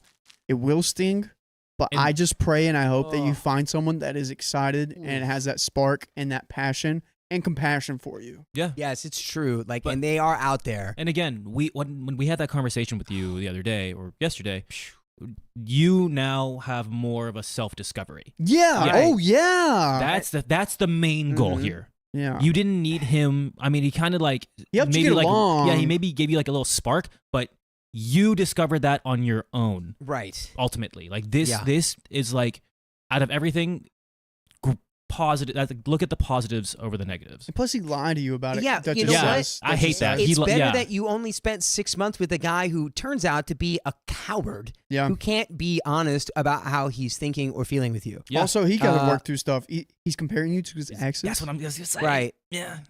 Yeah. Not it. Which to some degree, It's it's not like good. we can understand, yeah. but like it's unhealthy. And like if just be real about the reason why you break up with somebody if you're breaking up. Yeah. Don't, you Yeah. know, Don't gaslight them about their like them the insecurities. truth. Yeah, the fact that he used that to like kind of use that against you. right. Coward. He was Yeah. taking the, Salas, he was just trying to take the emotional pressure off of himself by being like, oh, this is actually something outside of myself that's making me break up with you. When really he was just not feeling it, Yeah. which happens, but what an absolute buffoon to lie about it. Yeah. Because now, in an attempt to be like, well, maybe I'll make it hurt less for me, he's made it hurt more for you, which is not Yeah. fair. Oh, Silas And he says, sucks. yeah, he legit told me he was the happiest he's ever been, and he's had the best 6 months of his life, but it didn't feel exciting. It just felt safe. What? Okay. What? All right, forget him because he doesn't know what he's thinking, and he honestly sounds like a fool. Yeah. And you know, What a on what to a greener pastures. what a We're not going to give him any more energy. complete Colin Coward. All right. Next one. Stella, bad pool girl. Thanks for the $5. Appreciate the well thought out, but also delightful and entertaining discussions. Keep up the great work. And thank you, Stella, the bad pool girl. Hello, Birdie sent $7. Thank you very much. Lemon character moving his head from left to right with his mouth wide open and red hearts in his eyes. Thank you. Thank you very much. Jessica Galloway, thank you. And 10 people will also have to thank you as well for the memberships that you gifted to them. Thank you very much for expanding the familia. And I feel like I dropped one. I feel like He dropped. We have a bunch right. it's this one right here. Nothing. Not mix them up. Faye Wolf 713 has donated 20 gifted memberships to the stream, which means we've got a wheel spin for Faye Wolf. Yeah. Right. We have a couple wheel spins. Keon has been the dedicated wheel spin tracker. We have all these. Ebony Campion, thank you for the $2. Witch doctor during wheel spins, please. LOL. Ready? Witch doctor during wheel spins, please. LOL. What does that mean? What does that I mean? want to be a witch doctor. Na, na, na, Perpetrator, thank you for the Ooh, ah, $20. Video game controller dances goofily under the word woot, woot, woot, woot. Yeah, Ebony, I'm going to need a further elaboration. I told the witch. Yeah, see, I told the witch. Oh, that's from Jelba. All right. I We need- got a I guess freaking so. wheel spin. We got three. This is Oh, wait, we missed. we missed. We some. didn't get those. Yes. All right, Mizzy, thank you for the $5. No message. Purple Mizzy Fox. Purple Trader, thanks for the $5 freaking bucks. Princess McNubbin. McNubbins. Maybe they were in that pile that you put over there.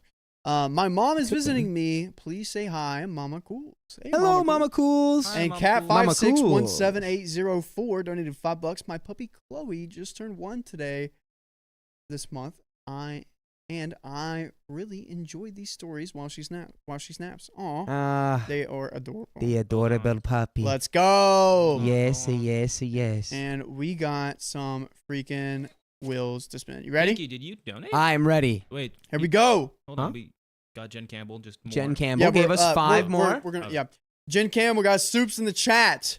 Soups in the freaking chat right now. I think whenever you put them over there, you didn't read those. Anyways, we're gonna read this freaking spin this wheel. Ready? Yeah. This is for Awkward Turtle. Awkward Turtle! Singing the witch doctor song. Do do do do do. Ba ba ba boop boop bop bop. 10 And that's minutes. another 10 minutes. Ah! 10 minutes. I have that new wheel in here. Bum, ba, bum. Is it here? Yeah, you might want to set it up while you're. Oh. That would be very helpful. Oh. All right, here we go for the next for the next one for This one is going to be for Faye Wolf. Faye freaking Wolf. Woo! Here we go, y'all. Here we go. Bratata, bratata, bratata, brrrr. That is 50 50 members. Oh, it's really been dancing around that 2X all night, hasn't it? Oh boy. Oh boy. And Awkward Turtle is back from her hair thing. And Awkward Turtle is back, which means that we're not going anywhere. Yeah, true. Awkward Turtle, put a picture of your new hairdo. We would love to see it. And thank you, Faye, for the 50 gifted memberships. Right now. All right. I was told that. Wait, Pinky to Slayer, did you donate? I didn't. It didn't come through. Yeah, could you send a screenshot to Keon? Or send it to you. Send it to you. Discord? Yeah, send it to me. Send it to Riley via Discord because I didn't get that. Also, I had to use a Little Sam's room. All right, we're gonna use the bathroom. Is that okay? And yeah, Okay. I mean, I guess. I mean, no, you're fine. Go. It's a joke. You can go to the bathroom. Who's this? Who's this guy? Christian Bell. I feel like this is like a Greg. You feel like a Greg? Yeah, I feel like this is a Greg hairstyle. Molly Chrysler has become know. a member. Thank you. And Sam, who am I? Who is this? This is Oh, you? Stop it!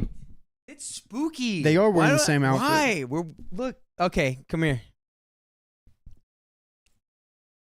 Which one is which? I can't tell the difference. Oh my god.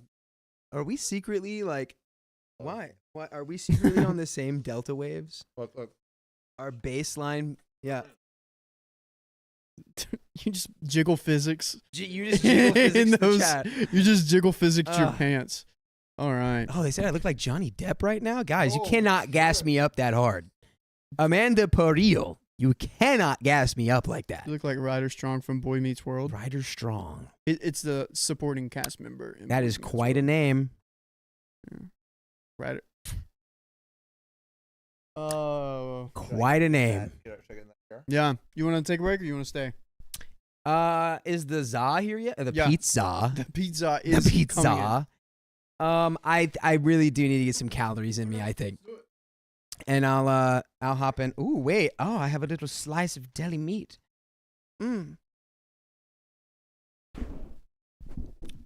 Hello. I missed you guys. Right now. Hello, Mount Avs girl. I missed you very much. It is, what are you eating? I am eating sliced deli meat. Let me tell you what this man was like. Okay, I just got done grilling some chicken for some nachos, right? And this man's like, you're not ready. For You're this not meal." ready. I'm like, what? He proceeds to pull out artichoke hearts, sliced ham, yogurt, and was that it? Or there was pickles? No, peanut butter. Peanut butter and celery. And celery, yep. And he gets it all in his arms and he goes to Christian's room and who knows what they did in there. But We watched The Office. Yeah, It was amazing. that's cute. It was very cute. Dude, you and John are funny. So I found peanut butter on a stool today. And I think it was yours. Your peanut butter on the little stool by the fridge. You like left it there, I think. I think it was you. But guess what John did yesterday? What? Eat peanut butter. Maybe. I don't know about that part. But I was like sitting typing like in the living room and I hear him put like a sausage in the toaster oven and he goes to like work and I hear him in the meeting and I'm like, I He's know not going to remember that. He's not gonna remember it. And so he didn't. I hear it go off, Yeah, and I like, makes and sense. I'm like, he might come later. I go off and do something else. Last night, as I'm getting the nachos together, I'm like, I look at Toaster, I'm like, no way. Open it up, dude. Sasha's still in there. So That's so burnt. funny. Was it burnt too? I sent this to him.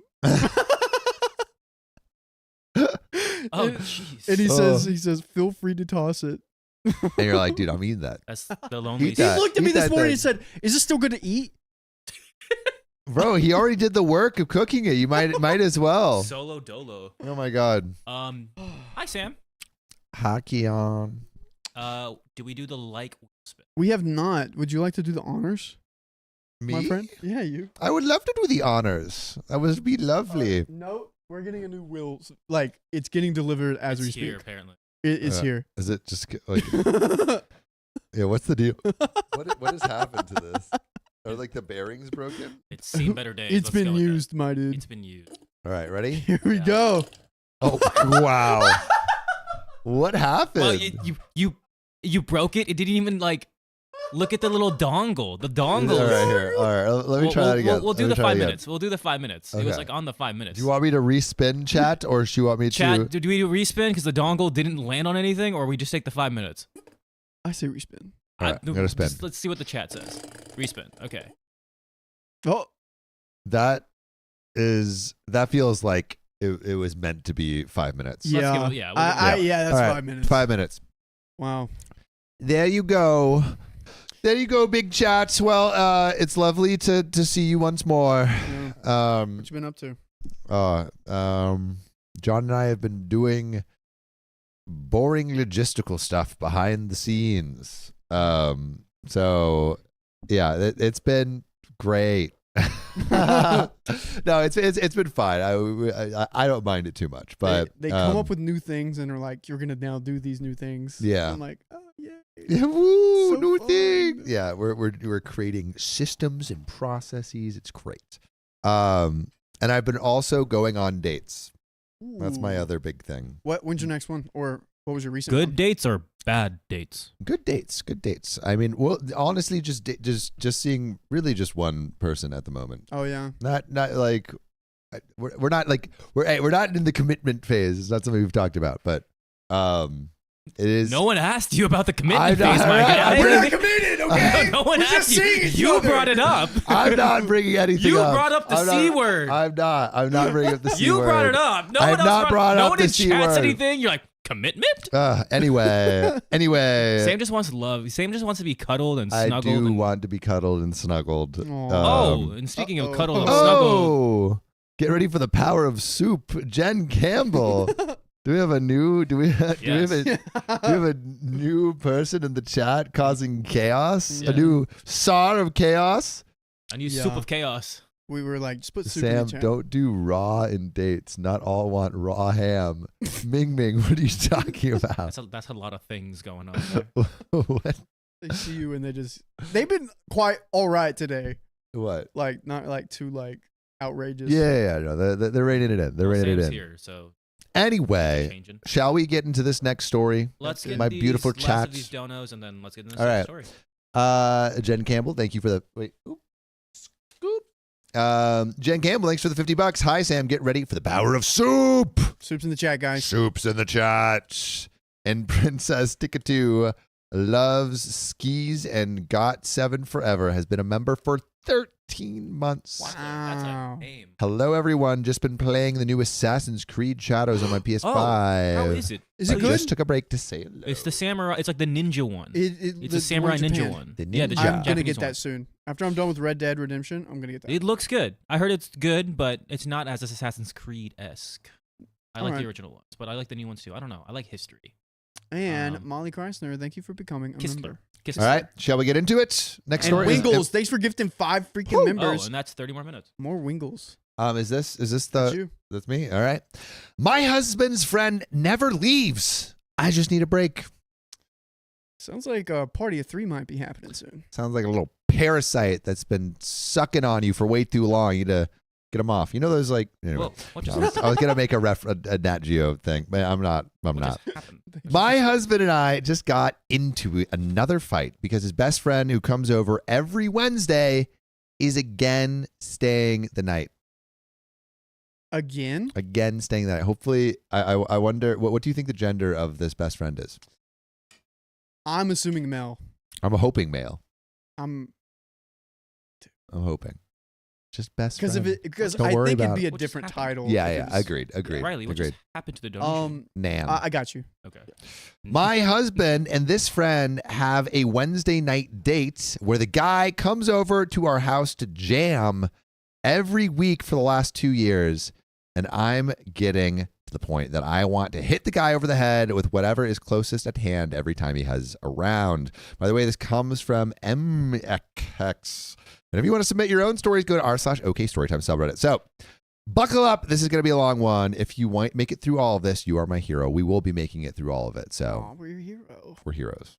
At first, he was supposed to come over just for a few hours on Wednesday nights to play guitar with my husband while I was at work. A little boys bonding time.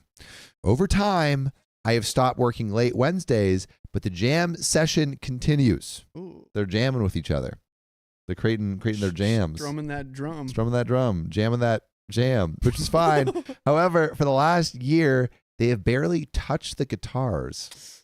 And What are they touch each touching? other. Oh, no. Is that code? Is the guitar's code? And instead, the guy comes over to get a little bit of the devil's lettuce. And neither my husband or I want to partake in the devil's lettuce with him. I don't enjoy the devil's lettuce. My husband isn't much into it either. But we aren't morally against it, so we didn't say anything early on when we should have. Now that he is always on that devil's lettuce, he never leaves. And at the end of the night, he just expects to sleep over. Interesting. Weird dynamic here. Yeah. How's his home life? Also, like, why is he going over just to smoke? Yeah, That's kind of weird. He's That- like, he smokes and just sleeps there. that's what I'm thinking. Because It's like drinking alone when you go over to your Yeah, friends. with you your know? friends, like in the corner, like, Yeah. you okay? Because like Are you that friend? Riley's that friend that doesn't drink and is in the corner is worried about it. I've done that a lot, but like like, does he not have his own apartment? And is he in a relationship and just is ignoring that person? Yeah. I mean, also, it's like, I think for OP, I guess, just bring it up. Like, have you communicated this to your husband? It sounds like you've just been suffering in silence. And I'm like, say this early and often. Get out there and speak your mind. Set this boundary if it's getting to an annoying space for you. Dude, What? there it is. He's a squatter. He is a squatter. He might be. Well, he doesn't have a regular sleep schedule. So instead of sleeping while we are, he is wandering around our house all night in his boxers, making noises, watching kind of TV, and getting nonstop text alerts from other friends, etc. At the very least, turn off your phone, dude. Yeah. In your boxers? In your boxers, letting the junk sway every which way. It's like man's running, and I just hear the slap. At least put some boxer briefs on. Like, Yeah, come please. on, like keep it. Leave nothing to the imagination. Listen, but it's at least- aerodynamic, Yeah, okay? at least you don't have to listen to it. Hey, you know Um, what? At least he has the courtesy of wearing something. You know? That's true. That's true. It could be worse. It could be like John leaving It out the could be worse. sausage, you know? True. Open the So, oven and wow, I don't want to see that. so he's making noises, watching TV, getting nonstop text alerts. This always wakes me up, and I have to pass by him on the way to the bathroom. Oh. At these points, he always makes demands like, "I want to watch this random movie your husband said you had. Find it for me." What? OP, put your foot down. Boundaries. Or you need to change your litter box right now because your cat just pooed and I can't stand the smell. Maybe you should go can't- home. Yeah. Yeah, like Maybe you should go. If you don't can't stand, stand your can't stand the smell, Yeah. there are places you could go. Like away. yeah, dude. This Pinky the Slayer said, then go home. Yes, Yeah. there's a solution here that you're not using, my good sir. I'm just thinking about what friend I'd be all right with this Saying doing in what? this. Going around the boxers. Going around the boxers, demanding my girlfriend to find them movies. I feel like I could I would accept many friends going around in boxers, but Yeah. demanding my significant other like a maid. That's where I'm like, all right, you gotta Yeah, you gotta leave. You gotta leave. Don't talk to my girl in boxers. Also, why is your husband friends with this guy? It sounds like he doesn't have any Yeah. boundaries. Sounds he's like a deadbeat. Like, what does this say about your husband? Not to not to put blame on your husband, but I think a little bit. A little bit. Come on. He always says he'll leave when my husband goes for work at 8 a.m., but then complains that he couldn't sleep until 6 a.m., so he ends up sleeping until midday, at which point he just decides to stay until my husband gets home from work, and then the whole thing starts over again. Can we please get to the part where you speak up and say something? Yeah, because I also think as soon as she says like some kind of boundaries, we may get some kind of sob story. Yeah. Because there's like why is he doing this all of a sudden? He's probably smoking to cope with something, and he's probably being around your husband who's his friend because he's going through something, and maybe the husband hasn't put his foot down yet because he understands the context that maybe the wife doesn't have. That is my conspiracy theory, but I would love to know what you guys think. Yeah, like why is the husband? I haven't heard anything about the husband at all. He's Yeah, just he hasn't. like, He hasn't. But any boundaries, he hasn't explained anything. He's just like, I want to freaking hang. all right, here's bro." a ladder, bro. Have fun. At which point he just decides to stay, and the whole thing starts over again. What's supposed to be one night a week often turns into at least 2 every week. On top of never leaving, he has started showing up hours before my husband gets off work on Wednesdays. My husband has told him, "My home is your home. Mi casa, su casa." So he just comes right in. Boundaries. Dude, I said that today. This wouldn't be a what? Boundaries? No, mi casa, casa, su casa? Yeah. Who? It's Who do you Matt. say that?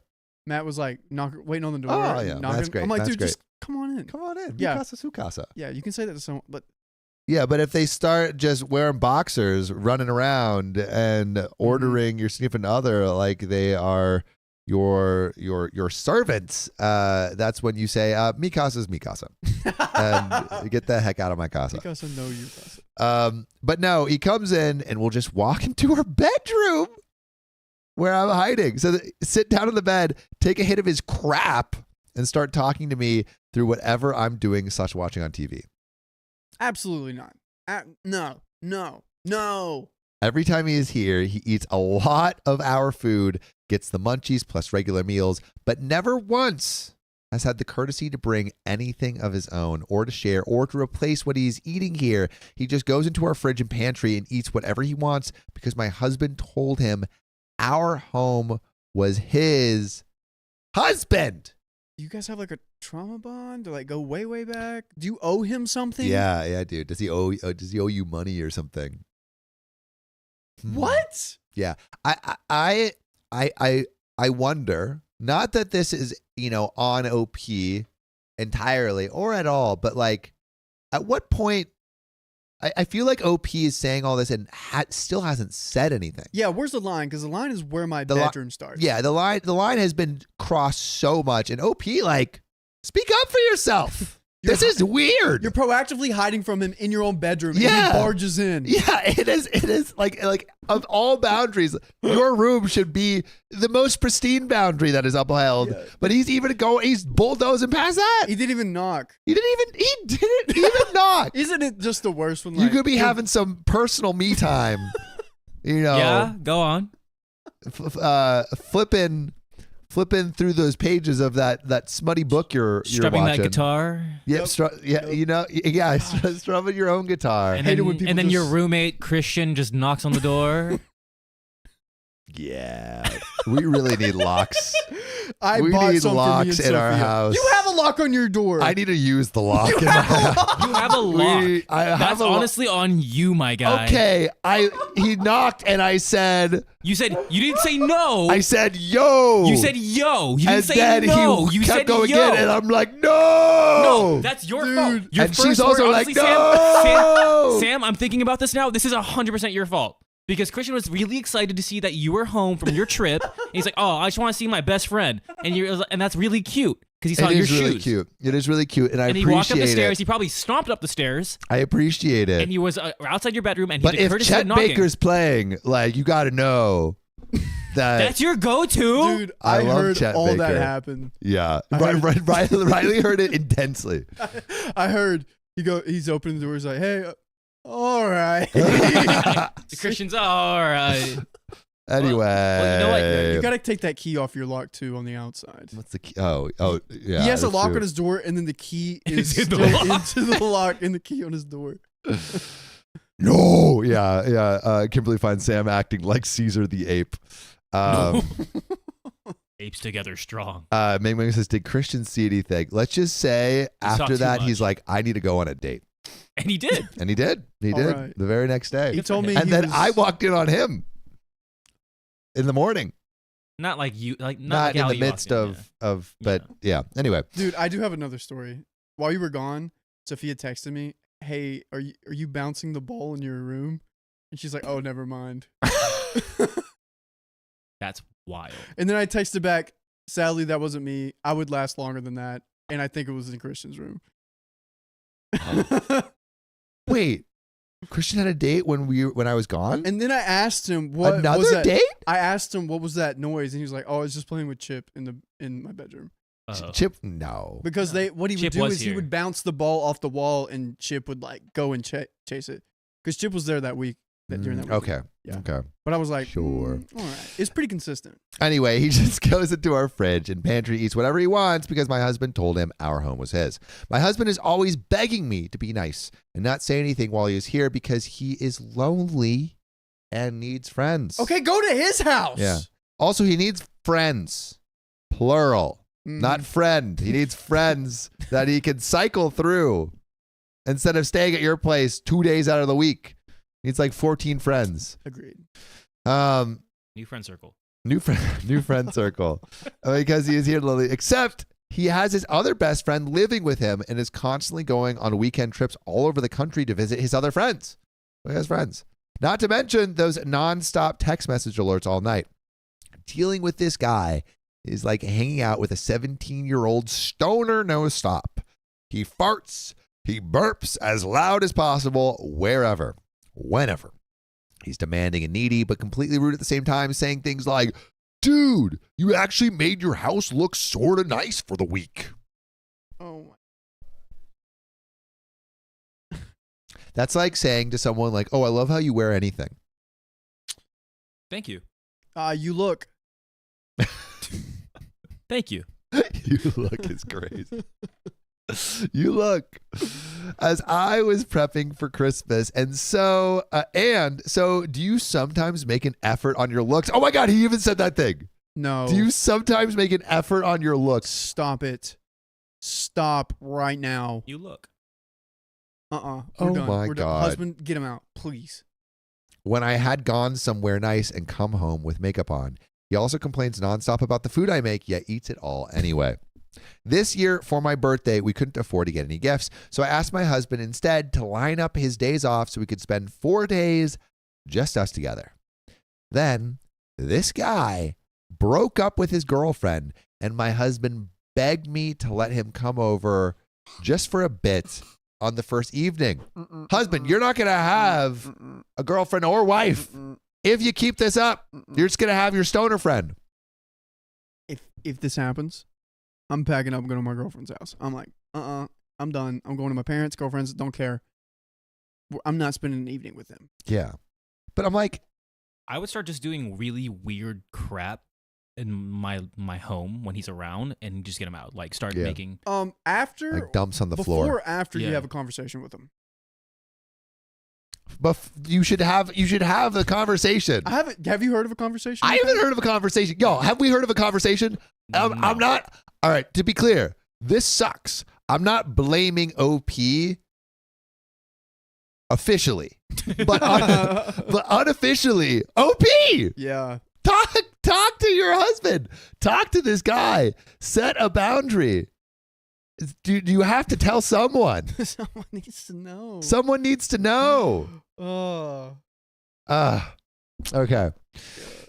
Yeah, someone said I'd prank him or like. I mean, first have the conversation. Yeah, first have start with the conversation. And then get into like house warfare. Gemily Rue says, convo with the husband? He's high. What convo? Talk to your husband if he's too high. Oh, I don't think he does get high. Oh, no. I mean, I think she's talking about the friend. Yeah. My bad. So, Q, 2 full weeks of him not going home. 2 full weeks. The 2 days have come, turned into 2 weeks. Oh my God. And plus you can't like get yourself together after a breakup. I know breakups are hard, but you can't get yourself together after 2 weeks and you have to depend on your friend to get you and give you happiness. And he's demanding all of my husband's time. I spent our time and my birthday. Remember the 4 days they had? Yeah. And my birthday holed up in our room alone. No. What's the husband then doing? The husband's a moron. I mean, the husband the husband has not set boundaries, which is despicable. It is despicable not to set boundaries. That's crazy. OP has not talked to the husband, which the husband should be setting the boundaries for the friend. Yeah. For sure. That's his responsibility. But I think it's OP's responsibility to set boundaries with the husband. Mm-hmm. Okay, yeah. I was going to ask, who do you have a conversation with first? Like your husband or just straight? A husband, because it's his friend. He should. Yeah, and he keeps inviting him over. Yeah. This is crazy. This is crazy. Well, Christmas comes. Secret walrus. I had invited what? They're effing. Yeah. I'm pretty no sure. way. At this point, I don't dude, believe no it. way. If you spend more time with Christian than your girl, what are you and Christian doing? What do you mean? What do you mean? Well, I spend Christmas more time comes. with my bros too, I had invited my whole family to our house and tried to make things extra special because it was the first time I got to see my parents on Christmas in more than 10 years. Oh my God. This guy's mom had just moved to another state, but this guy has plenty of money and no job to work around, so he could have easily made the trip to her for Christmas. But he didn't. Then his other friend/housemate also went out of town, and he threw a whole, woe is me, I'm all alone on Christmas Eve and no one loves me tantrum until my husband invited him to our house. Husband! Dude. Boundaries! Why do we have such a soft spot for this guy, husband? Jessica Galloway says, husband doesn't care. It doesn't seem like he cares. Yeah, and like, dude, they're, come on. Well.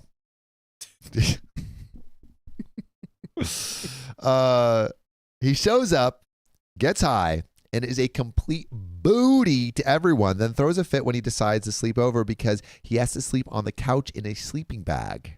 My family were in the other beds. The next morning, we sit down to breakfast, and he lets out this is crazy. This huge stinky fart right at the table like it's nothing. Full eye contact while doing it too. He's dude. And then blame it on OP. This dinner is delicious. OP, why would you do that? Wow, this is going right through me. In your own house? Yeah, this is, oh my God. Then proceeds to dish himself up 90% of the food and just generally be a douche. My family was flat out disgusted by him and his behavior and couldn't wait to leave. He stayed for 3 days. I feel like a butthole because he is my husband's best friend and I don't want to make them not hang out. And honestly, he hasn't done anything truly terrible. He's just annoying as crap. I effing dread every Wednesday. And then I'm super irritated the whole time he's here, which I hide from him at my husband's request. So your husband knows? But then my husband and I always end up fighting over him not leaving. So there has been conversations. OP has been having conversations. Why are we fighting over this? What does your husband have to gain over this? I know in a way, I could see maybe this argument. Hey, my friend's going through something tough right now. Sure. Yeah. But like, but also this has been months. Yeah. This has been months. Yeah. I mean, at what point, like, I feel like there's a certain point where you have to put up boundaries with like a little teeth too, you know? Mm-hmm. Like if you're having this like what it sounds like, and chat, you tell me if you think I'm wrong here, but it sounds like this guy's coming over. Initially, OP was like, oh, whatever, it's fine, like, can come over. And then he kept coming over longer, kept like smoking the devil's lettuce. Kept barging in, having no boundaries. And then eventually OP is like, hey, husband, like, we got to do something. No. And the husband is not moving an inch, and she's brought it up multiple times. And it's, and you know, at a certain point, you know, do you say like, hey, I can't keep, I mean, I don't know if you say it like this, but like, if you don't listen to my needs, I'm going to have to find another place to stay. I that feels like an ultimatum, but it just feels. This seems like grounds for an ultimatum. I don't like ultimatums though. But I don't like. Yeah. I feel like you need to set. It's not. I don't know if it's an ultimatum. It's more like, hey, this is my boundary. Yeah. You're continually crossing my boundary. A lot of people are saying divorce. I don't think divorce. I don't think it's divorce yet, but it's like why is he not listening to you at all? Yeah. I would love to get an OP post from the husband and the guy so we get their point of views, and then we could be like, oh, this is like kind of, this doesn't make sense. Yeah. You need to leave. So I'm honestly 1 or 2 Wednesdays away from unaliving this guy. And all this I've told you is just the tip of the iceberg. Can we add that word to the database? Yeah. And also pot, and also there was another thing. What words? Homicide. Okay. And pot. Got it. And all this I've told you is just the tip of the iceberg. What? If you made it this far, please tell me, am I the a-hole for being upset at my husband for letting this guy stay over again tonight and wanting a substantial break from his best friend? Thank you all for our overwhelming response. I haven't been able to reply all of you, but I want you to know I've read every post and appreciate all your opinions, even the ones calling you shrew, and your great advice. There is an update. Really? But what do you guys think? What do you guys think we should do here? Again, our OP's boundaries are being crossed. She has had a conversation with the husband. The husband has not had a conversation with the friend. OP hasn't had a conversation with a friend. I guess starting with, is OP the a-hole? OP's the a-hole to herself, I think. Because I'm in the territory, I know you don't like ultimatums, I'm in the territory of ultimatum. Hey, we've agreed to have him over once a week. Well, we're going to come back to this, maybe 2 nights a week. We're going to come back to this. And if that isn't met, I'm going to stay with someone else. Because it's all bark, no bite. Yeah. I think that I'm going to stay with someone else maybe is because I was like, oh, how can she get out of that situation, but it not be like so divorcey? And I think saying I'm going to, stay with a friend or stay with a sister. Exactly. I feel like that would feel better. Yeah. So it's and again, we don't like ultimatums on the show, but I think it's like if my boundary is continually crossed, this is what I'm going to have to do. Yeah, I only do ultimatums in this case and cheating. Like, you either tell this person that you're cheating or I'm going to do it. Yeah. That's the only ultimatums I usually do. But yeah, well, I would love to know what you guys think. Marguerite says, if OP already had the convo and still nothing is happening, what choice does she have left? Yeah, it's a good point. Sounds like that's a boundary she set originally. Send this friend to drainthis.daddysolo.com. We own that. We own one of those, not solo, but drain that daddy. With Riley, a-hole to self by not setting boundaries. Jen Campbell, yeah, and I feel like she set boundaries, but at this point, it's like, what are you gonna do about those boundaries? Imagine staying in your room all the time because a certain person's there. Yeah, disgusting. But clarification and an update. So, clarification 1. As someone pointed out, there isn't much of an action here for me to ask, am I the a-hole about? I'm sorry I didn't make it clear originally. The question is, am I unreasonable in being a butthole for wanting to break from having this friend over? No, you're not an a-hole. My husband and I fought over this last night, and he feels I'm being overly upset and needlessly irritable at said friend. You've already read how I feel about it. In clarification 2, this post admittedly doesn't give much positive about the friend. His friend has been in my husband's life since he was in grade school, and while the friend is over, they do actively chat, watch movies, and generally hang out while I actively hide and feel irritated.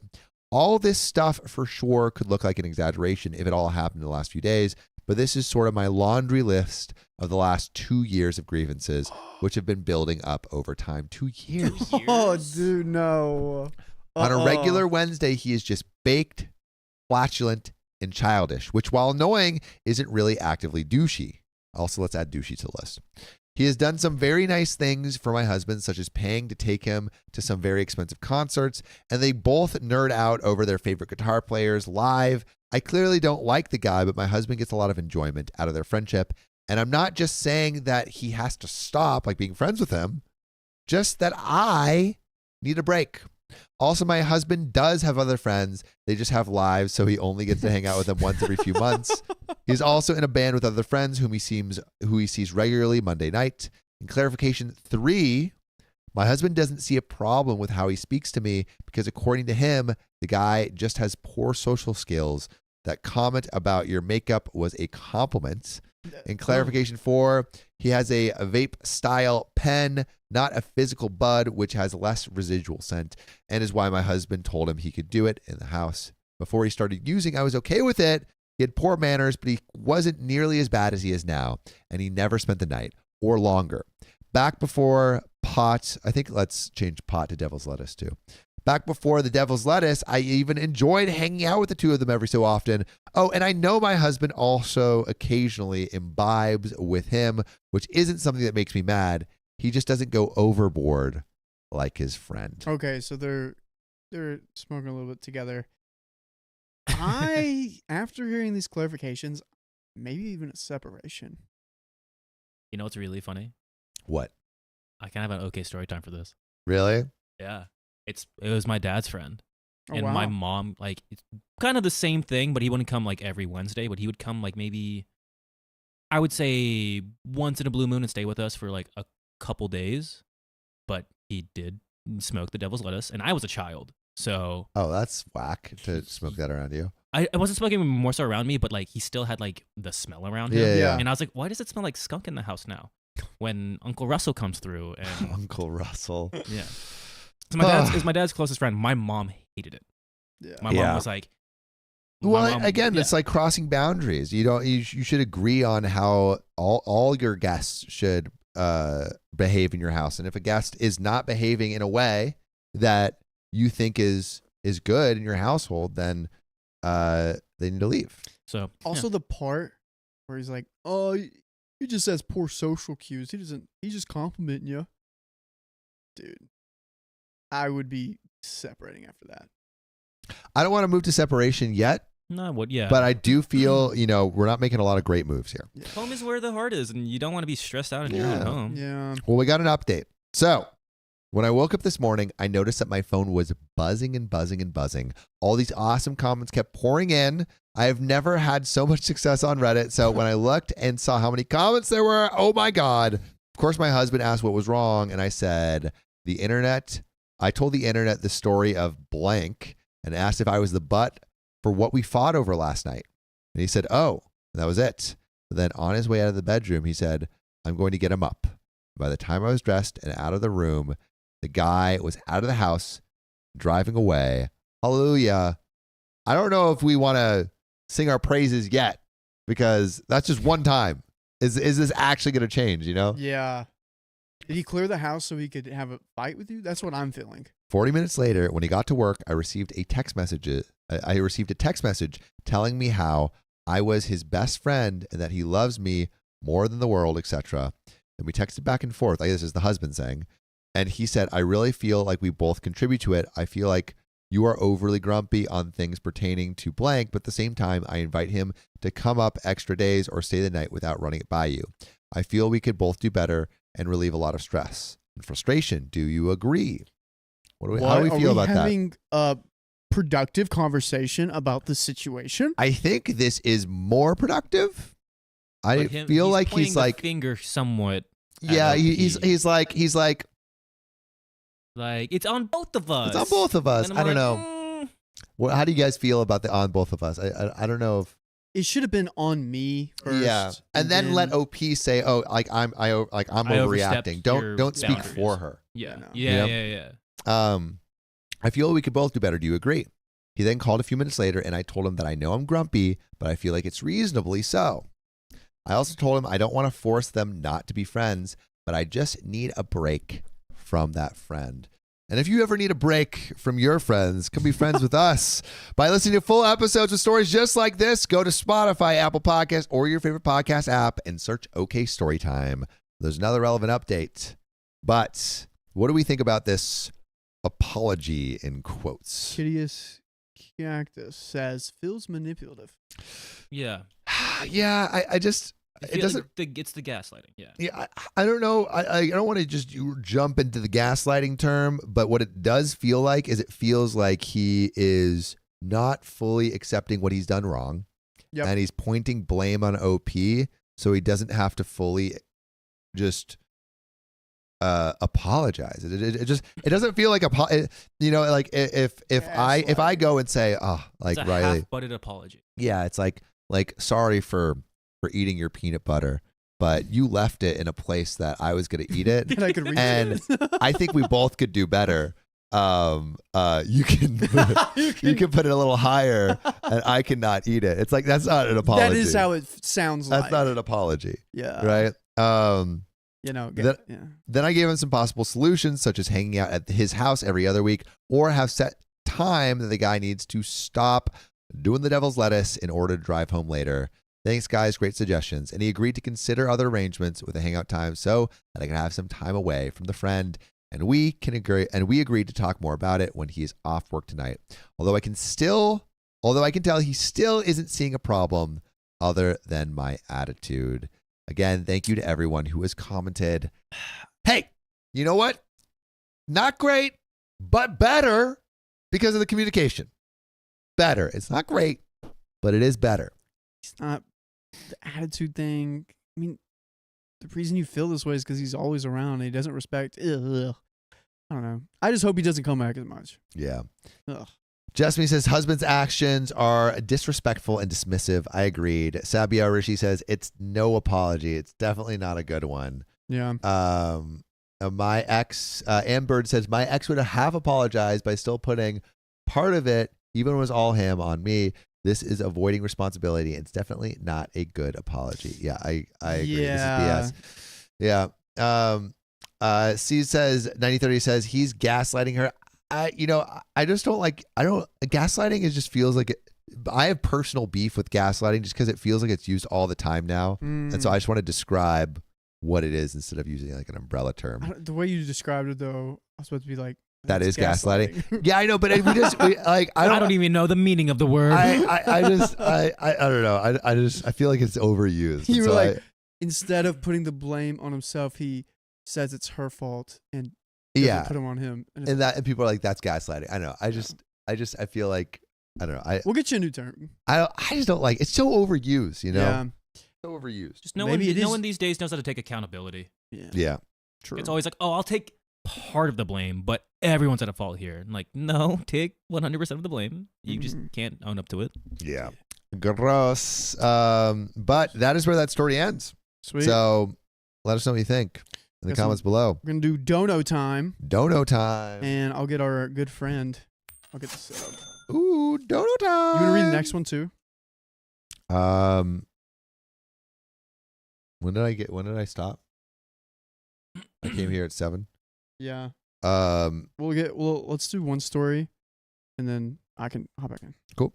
Georgia Richter, thanks for being a member for 1 month. Thank you to whoever helped me become a member. I watched in the days before the hospital. Stupid drama to think about instead of brain surgery. Oh my God. Brain surgery. That is one of the biggest surgeries. I hope your brain is okay. Or will be okay. I mean, I'll be back. All right. Then we got another dono. Wingles, thanks for the 5 gifted memberships. We appreciate you. You are amazing. Amanda, thanks for the $10. Thank you for making my Tuesdays and Thursdays anytime. And if you're a member, we can also make your Mondays, Wednesdays, and Fridays. Become a member. Baby. All days. And if you listen and watch our podcast / our YouTube videos every day for at least an hour. Absent-minded, thanks for the absent-minded angel. Thanks for the $10. Sticker, video game controller evolves into a mushroom version of itself under the world's level up. I love the little description. That sounds like a little ripoff from something else that we know of. Is that from Adventure Time? No, it's a little Italian plumber. Yes. Georgia Richter, thanks for the $5 USD. Thank you all again for helping me prep and now recover from my brain surgery. So you're recovering from. Did you finish brain surgery in the time? Wait. Where's? No, I think I put it in the bucket. Did you finish brain surgery? Yes, they just got back. You got back from brain surgery? Yes. So I guess it went well. Looks like they did. Let's. Thank you all for helping me. Oh, and now we're yeah. I get it. Wait. What did Georgia Richter say before? What time was it? That know was what time? probably earlier, but I don't think they got brain surgery in one go. Like they should be resting. Did they? Thank you to ever help me become a member. I watched in the days before the hospital. Stupid drama to think about instead of the brain surgery. I think Georgia. Okay, Richter, this is talking about past. They didn't get brain surgery. and they got a membership. They got gifted a Noted. membership. Yes. Well, we're glad to help you recover with your brain. Soup, thanks for the $10. My job is lonely one, and I'm away from my family a lot. Thanks to all of you. I'm imagining we're not the ones keeping you from your family. You're saying thank you to all of us for keeping you company, which is how I'm interpreting this, which I think is right. But Soup, thank you. Thanks for the $10. Jessica Galloway, thanks for the $10. Pair character jumping up and saying #1 fan. Nice. Lindsay Payne, thanks for the 10 New Zealand. Sam, it's great to see you. It's great to be here, y'all. It is, dude. It's always great It's when Sam's awesome. on the stream. Purple Trader, thanks for the $5. O'Reilly, who's that stranger next to you? Lol. It's me. I'm back. It's him. I missed you. He's back. He's back. He's back. Sirius Black. He's back. Jen Campbell, thanks for the $5 USD. Purple Trader, thanks for the $5 USD. Pair character cheerfully blowing a parting horn. And finally, Wendy Summers, thanks for the $2. Got a notification day. I was gifted a membership. So come through on Monday, Wednesday, Friday. Everyone who's got a membership today. Monday, Wednesday, Friday. Monday, Wednesday, Friday. And you gotta get this one. Huh? Did you get these 3? I did. Lindsay Payne. Mizzy, thanks for the $10. I don't know if I got that one. Absent-minded Angel, I did get that one, but thanks for the $10 again. And should we ban that person? Yep. Get him out of here. Hey, who was that? Get that for Sam just calmer since that trip Gross. to Mexico. I guess yes I am. A little bit calmer. Little bit calmer. Who are these people coming into the Facebook? Who are these people that are saying mean things to us? Well, that's just Arabic. They could be nice. I don't know what they're saying, but it could be nice. Anyone speak Arabic in the chat? Eddie, LFG's 100 bits. Let's go. Let's go, Eddie. We're getting meanies on Facebook right now. I don't know. I mean, sometimes meanies come. There's maybe there's someone with beef. They're mobilizing troops against us, digital style. Dude, speaking of mobilizing troops, and speaking of and chat, I don't know if has anyone played Dune game yet? Dune? The Dune game, the board game what? Dune. It's like The Dune board game? yes, the Dune. I played the Dune board game a couple nights ago. It is fire. If you like Settlers of Catan, it's like Settlers of Catan on steroids. It is so good. Can you become the Lisan al-Gaib? Yes. Lisan al-Gaib! Yes, you can. You can become Lisan al-Gaib. Paul. If you please, is there anyone who's playing the Dune the board game? I need someone to talk about it with. Existed until right now. Dude, it's amazing. It's amazing. So good. If you're into board games like Settlers of Catan, you'd like this. Georgia Richter, thanks for the $5. I've been watching for a while, and it was for epilepsy. They took some brain out. Oh, I am home now. Do you miss the brain? Did they sever the corpus callosum? Is that what they did? Let me know. How do you know that? Let me know. If that is true. Also, we just got 20 gifted memberships. Oh my God. Oh my Lord. Oh From Awkward my Turtle. God. Awkward Turtle. There we go, folks. How do I know that? I don't know. It's just something I've picked up at some point. Dakota's picked up. I don't know if you've noticed this. Dakota picks up a lot. He has this little brain magnet that's just like bloop bloop bloop bloop bloop. I gotta put on. Let my, me pick my this other up. hat. Yeah, it was. I don't know. I feel like I learned that in high school, and it was like a certain Great hat, by the way. certain kind of. Thank you. These are from Mariah. Oh, no Alaska. way. Yeah, Mariah from Alaska gave us these. No big hats. way. Keon got I sunglasses. got sick. I You got got the a candle, one-piece and hat? That's Angie got a awesome. hoodie, which was exceptional. By the way, Yeah, it looks we great. loved all of it. Also, sorry. I gotta give a shout out to Pinky to Slayer, giving 5 gifted, I guess, tiers What's on tiers? Twitch. On Twitch, Oh, 5 gifted tiers. five Wow. gifted tiers on Twitch. tier subs. I guess 5 gifted tier Wow. subs. Tier 1 subs on Twitch. Cat 5061780. Thanks for the $5. I had to sadly wake up my pup to migrate up to the bedroom to finish watching this, and also she get better sleep in her spot on the bed. That's super cute. That's your good dog, mom. An awkward turtle with the 20 gifted memberships. Awkward turtle, thank you. You are one. You're giving us all the shells. You want to read that next one? Let's go. Do you want to do a wheel spin? I've Big got a boy. story. Oh, yeah, let's we do- have. do Do we we got have a a wheel wheel spin? spin? Let's go. It's over down on the ground there next to you, Sam. Okay. On the left. All right. Where is it? Woohoo! Alrighty. We're spinning this wheel for Awkward Turtle. Awkward Turtle, this is for you. Ready?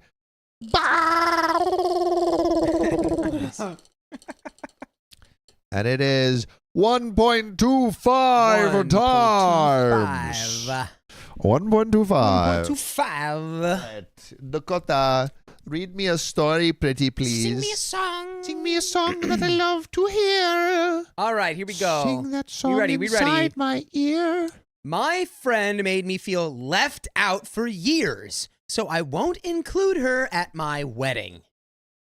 I mean, why would you? Is she your friend anymore? Yeah, sounds like the right move that she's left out. Where's my knee? Yeah. All right. I've been considering writing this on Reddit for a while now, but I always thought I was being dramatic about this situation. Now, here I am, pissed off, confused, and in some serious denial. By the way, this comes from user Natural Altruistic 782, and if you want to submit your own stories, go to the r/OK Storytime subreddit. So, here is some backstory. Me, female 23, and Alex, female 23, have been best friends since junior year of high school. Alex got me through some hard times at the beginning of our friendship, and she was also there to see the beginning of me and my now fiance, male 22, our relationship. We went through a lot, especially through the vid. We graduated in 2020, so our senior year was kind of weird, but we still spent a lot of time together. We worked the same job for a couple years, along with her older sister, Aya? I'm going to say Aya, female 25. We were very close, so when she asked me to go on a birthday trip with her, Aya, and their boyfriends, I gladly said yes. I ended up going on this trip without my then boyfriend because he had a job where he couldn't get off enough time. I still went, though, because I wanted to spend time with her and celebrate her birthday after 2 years of not being able to. All that sounds very reasonable to me. This birthday trip took place in January 2022 in Seattle, Washington. Before going, I knew I would be the only single person, so I had already prepped myself for that. I knew I wouldn't be able to hang out with her the whole time, and I didn't want to be weird and third wheel every second. So she was the only single person, but she's not single. She's just without her boyfriend. Exactly. Yes. We had a rough start getting to Seattle because our first flight from San Antonio to Houston got canceled. The flight was supposed to be in the morning, but we found out the night before that it was canceled. We quickly gathered information and hauled butt in a car to Houston at midnight. By the time we got to the airport hotel, it was about 4 a.m, and our flight was supposed to take off at 6 or 7, so we barely got any sleep. Since I was in a completely different airport than I usually flew out of, I was totally lost when we arrived to check our bags. In the huge craze to get to our gate, I got left behind. Oh no, you got home alone? Oh, No. Wait, how did you get left behind? Like you all showed up to the airport and you got lost and disconnected from your friends, and your friends just took off without you? Yeah, where They are didn't your call friends? you? Yeah. You can't use Google Maps? Where are your friends at? You can't ask one of the guys that like drives the, like those little cars in the Oh, yeah. airport? You Dude. can flag them down. Oh, wow. And Cloud Wizard just flagged $100 dropped in the chat with a wizardry spell. I cast $100 dono. That is another wheel spin coming up, It is. ladies and gentles. Another wheel spin. Okay, so Left Behind. This was the first glimpse of how this trip would be. We had only been together for about 10 hours, and I had already been left behind. We ended up back together in the security checkpoint line, but I was a dozen people behind them and had to make them wait outside of security for me. Okay, so you didn't really get left behind. Okay, they just went to security a little bit ahead of you. Yeah, That's all right. All yeah. right. Let's not be dramatic here. Very, very brief Yeah. Home Alone situation here. Mm. I won't go into too much detail, but throughout the entire trip, I was left behind quite a few times because I was the only single person there. And everyone knows couples hate single people. It's true. They despise They us. despise them. I just They don't look like being down upon them. Yes, they're You up here. sad Goddamn. sucklings. Sucklings. Mhm. I like that's one of my new favorites now. We were staying in an Airbnb that only had 2 bedrooms and a couch that was a pullout. Who's going to take the Obviously. couch? Yeah. I think we all know who's sleeping on the pullout couch. Yeah. Never mind. No, I won't say it. I won't go there.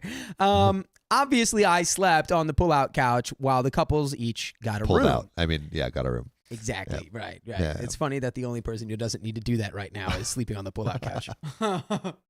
I did it. I said I wouldn't do it, but I did it. I know. I saw it. I wanted you Thank to do you. it. Thank you for giving me the push I needed to do that. Yeah. And the pull. And pull. And pull. No. Can't forget the pull. I was totally fine with this, though. I understand that stuff like this was going to happen.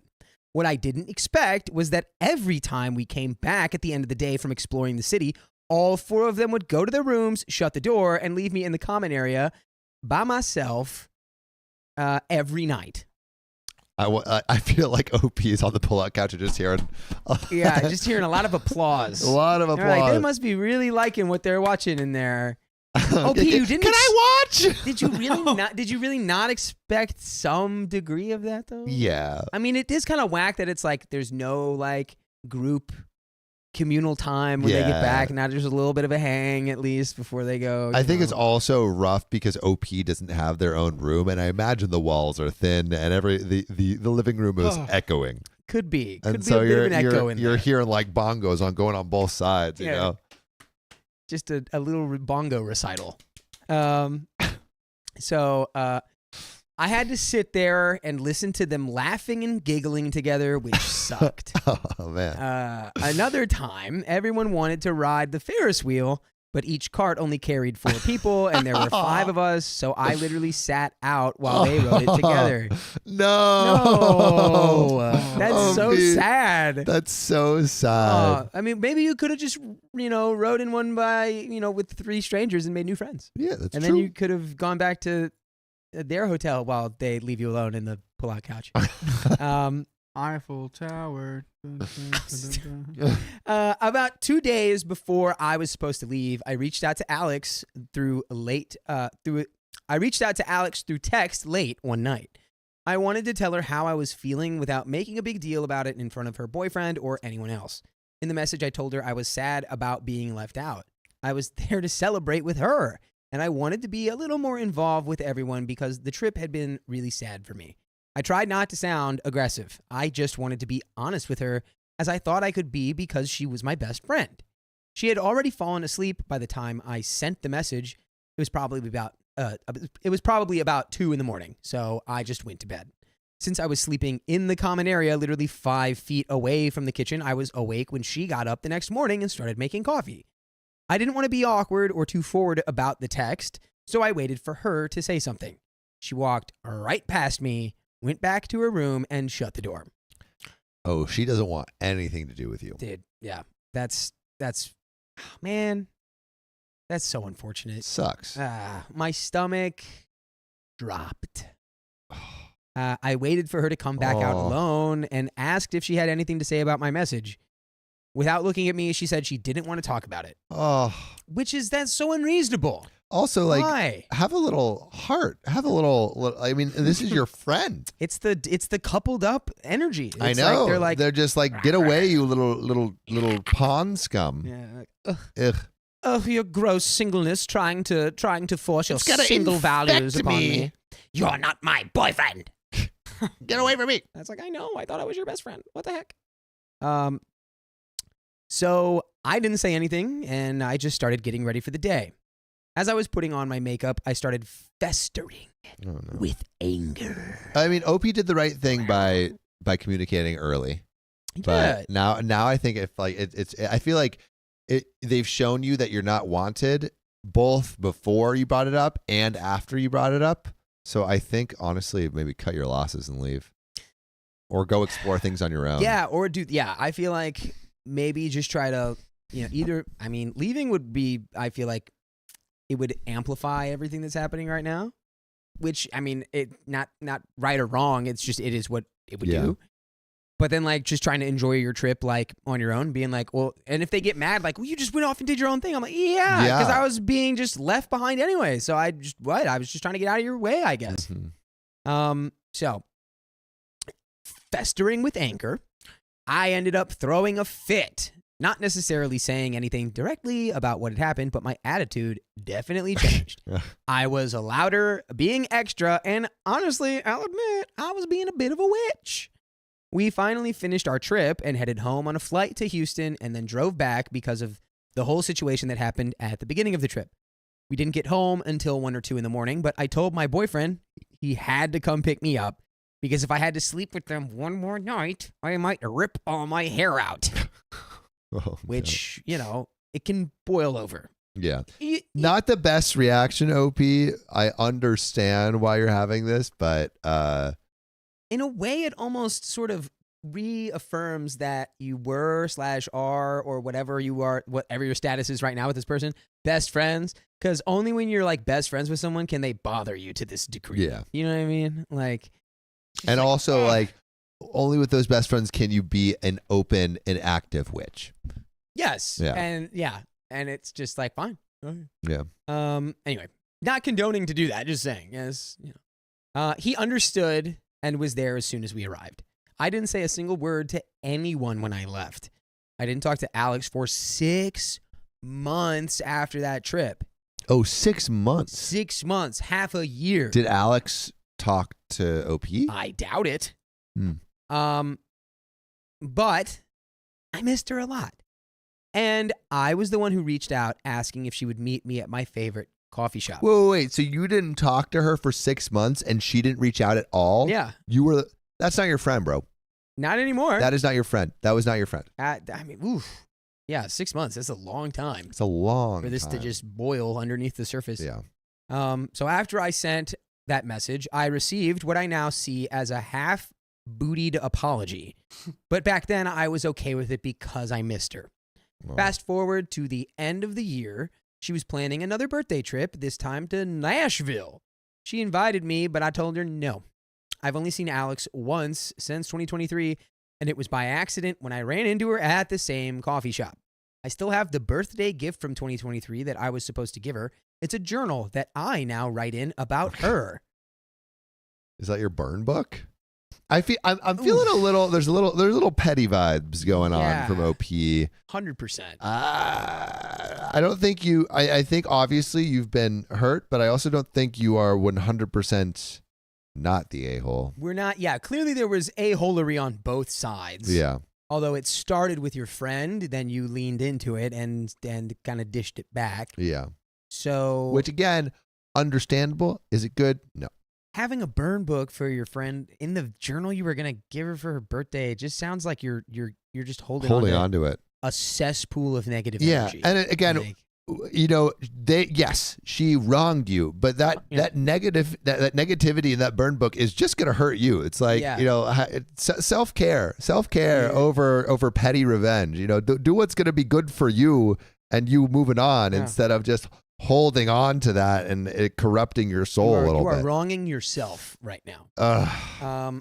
Anyway, I've called and texted her casually, but I rarely received a response. I invited her places, asked her to let me know when she would be in town since she was going to college in Corpus. But every time I tried to be involved with her, I ended up disappointed for 2 whole years. Oh, I see. Okay, so for 2 years, I would just be disappointed. I thought that was saying, and then 2 years went by. But anyway, then there I was on February 5th, 2025, 3 weeks away from getting married, when I received a text from Alex. She told me she was thinking of me and hoped I was having fun wedding planning. I didn't respond because I was exhausted from the back and forth with her over the past couple of years. We had a lot more downs than I even plan on mentioning because honestly, it might just bite me in the booty. A week later, she messaged me again asking for my wedding RSVP information because she never received my save the date information or an invitation. Here's some tea she doesn't know. I never sent her an invitation. We had a weird argument in November of 2024, and I guess that's when I finally decided for myself that I was done with her. I ended up blocking her on everything except text and basically ghosted her. So here's my question. Did she not notice that I blocked her? This girl was obsessed with her sleuthing Instagram abilities. She had to have noticed. See, all right, again, I saw a comment. It's like, oh, she's not. Why are we disparaging OP for journaling about a situation that is? That's not what we're journaling about. A situation that was negative is like, of course, okay, but OP's not talking about like, oh, like I use this to process my emotions. What she's kind of saying is like, yo, I used it to like talk crap. And then I blocked this person. Yeah, like anytime she annoyed me, I wrote down in the journal I originally wanted to give her as a gift. Yeah, why she annoyed me. It's not like of course doing writing in a journal to process your emotions is good. I write in a journal all the time, and it writing helps process emotions beautifully. But it's the energy that she's approaching this with.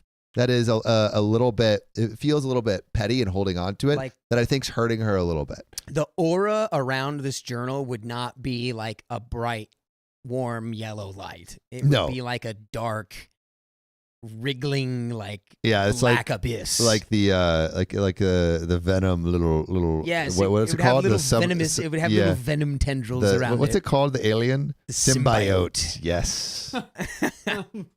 Okay.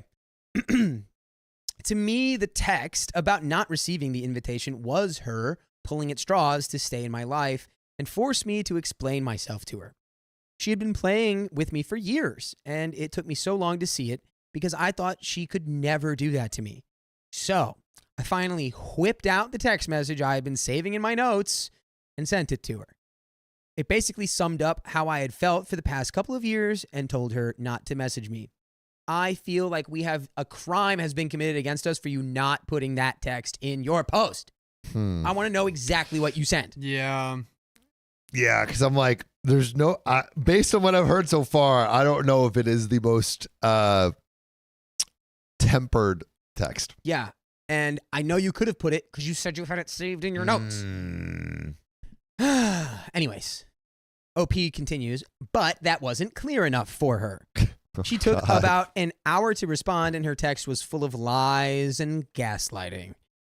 And by the way, we are full of episodes with stories just like this, and you can find them on iHeartRadio or Spotify or Apple Podcasts. Wherever you listen to podcasts, search OK Storytime, and you can find what is now 51 consecutive days worth of stories. So it's a lot of days. Get cracking. There's a lot to listen to. Mm-hmm. We have a little bit more story here.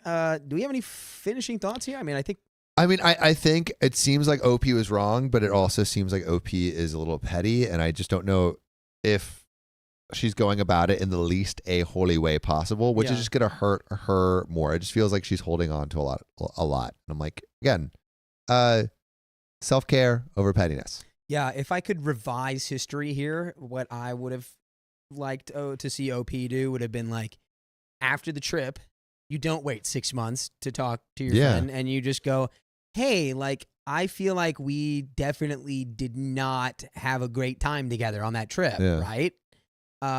Outline what you felt was wrong. And maybe even apologize. OP even admitted, like, hey, I was acting a little witchy. Maybe even apologize for some of the things you did. And if you don't get an apology back, maybe that's an indicator of where the friendship is. And all of this has been persisting for years and years now, years and years of negativity and just bleh. And you could have probably cut this out of your life years ago. Yeah. Because depending on how she responds, if she responds to you like, yeah, because I don't really, like you, blah, blah. If she then you're like, all right, thank God I get to cut this person out of my life. Be done. Wash your hands of that. So let's finish this story. All the texting took place while I was at work. I have a big mouth, and couldn't help but tell my coworker what was going on, and basically crashed out on the clock. I was I'm hoping you're telling on yourself a little bit. Yeah, this is at least you're being honest. Certainly telling, that's for sure. I was genuinely convinced about everything that she said in the text message. It took me all day to come to my senses and realize that these are just tactics that she's been using on me for years. So have I been crazy and over-exaggerating the past couple years, or am I in the right to not have her at my wedding? So to put a little bow on that, oops, locked the phone. I wouldn't say you're an a-hole for not having her in your wedding at this point. It's been years of kind of an estranged, strained friendship. Agreed. I mean, like, maybe you can invite her. Like, don't put her in the bridal party or anything. I mean, why would you? It sounds like it's just bad vibes. Why would you invite her? But also, like, I don't think, like, are you an a-hole in general? I don't think you're definitely being petty. I don't think we have sure. enough details to lay like a final verdict on either of them. It's like, it sounds like Alex was bad, and then it sounds like OP was bad back, and then there was literally no communication for 6 months. Yeah, I think both of you were at fault there. Yes, and I think maybe the other person was at fault first, but you were at fault second. But that's where that story ends. It's true. We got more for you. We got some donos to read and another wheel spin. Yeah. Yeah. How many do we have? Just one or more? A couple? I believe just one. But Cloud Wizard. Femme Rockstar, thanks for the $5. Jessica Galloway, thanks for the 5 gifted memberships. And Purple Trader, thanks for the $20. Hippo character stands idle while his new and most powerful body attachments do their thing. What? With the word OP in the background. Whoa. Whoa. Did they make that one for us? Whoa. I don't. What kind of appendages are we talking about here? Jen Campbell, thank you for the $2. Sam, I take care of an end-stage dementia patient. Where did that? Oh, we asked what they do, maybe. Yeah. Oh, okay. Jen Campbell, thank you for the updates. And that is a sweetie pie job. Yeah. Because that takes a lot. Yeah. And a lot of patience. Yeah. Mm-hmm. Jen Campbell, thank you for the 5 gifted memberships. And Cloud Wizard dropped the 100 piece. So we got cast my spell. Benjamin Franklin.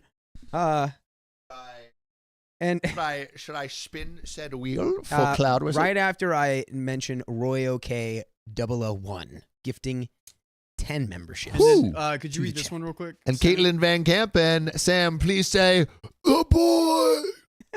You do that so good. That's my boy. That's my boy. I drink your milkshake cup. Let's do it for Cloud Wizard. All right, Cloud Wizard, this is your wheel spin.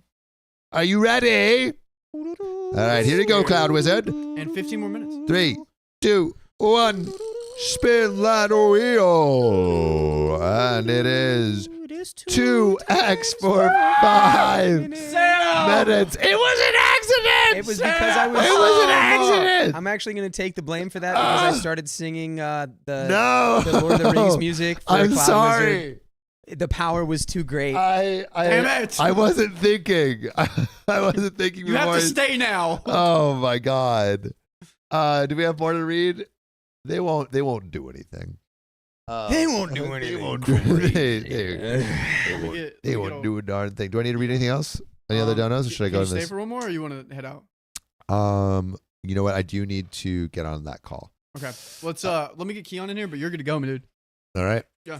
So I'm gonna give it to Dakota. Y'all, just know, John and I are finishing some stuff up, but we will be back to a regular schedule program next week. So I'll be here with you, Back to talking to you, regularly giving you scheduled sweet little programming. kisses Drops a 2x and then every day. Mwah, mwah, mwah, mwah. Ah! Heidi is not hiding. Heidi's not hiding. Heidi Vincent with the 20 gifted memberships. You wanna spin her wheel? Oh, yeah. Pass me that wheel, boy. Here. Pass me that there wheel. Okay, there, here's boy. your. Well, no, pass me them there I'm gonna donuts, break you boy. up them dings. Fem Rockstar, thanks for the 5 buckarones. Lucy Heartphilia, Oh thank my you for gosh. the 10 gifted memberships. What just happened? Oh, Cloud Wizard drops another hundo during Cloud the 2X. Wizard, stop it! It says, sorry for the chaos, boy. Oh my god! Oh, boy. Oh my god! This. No. And now we've got 3 wheel spins. Yay!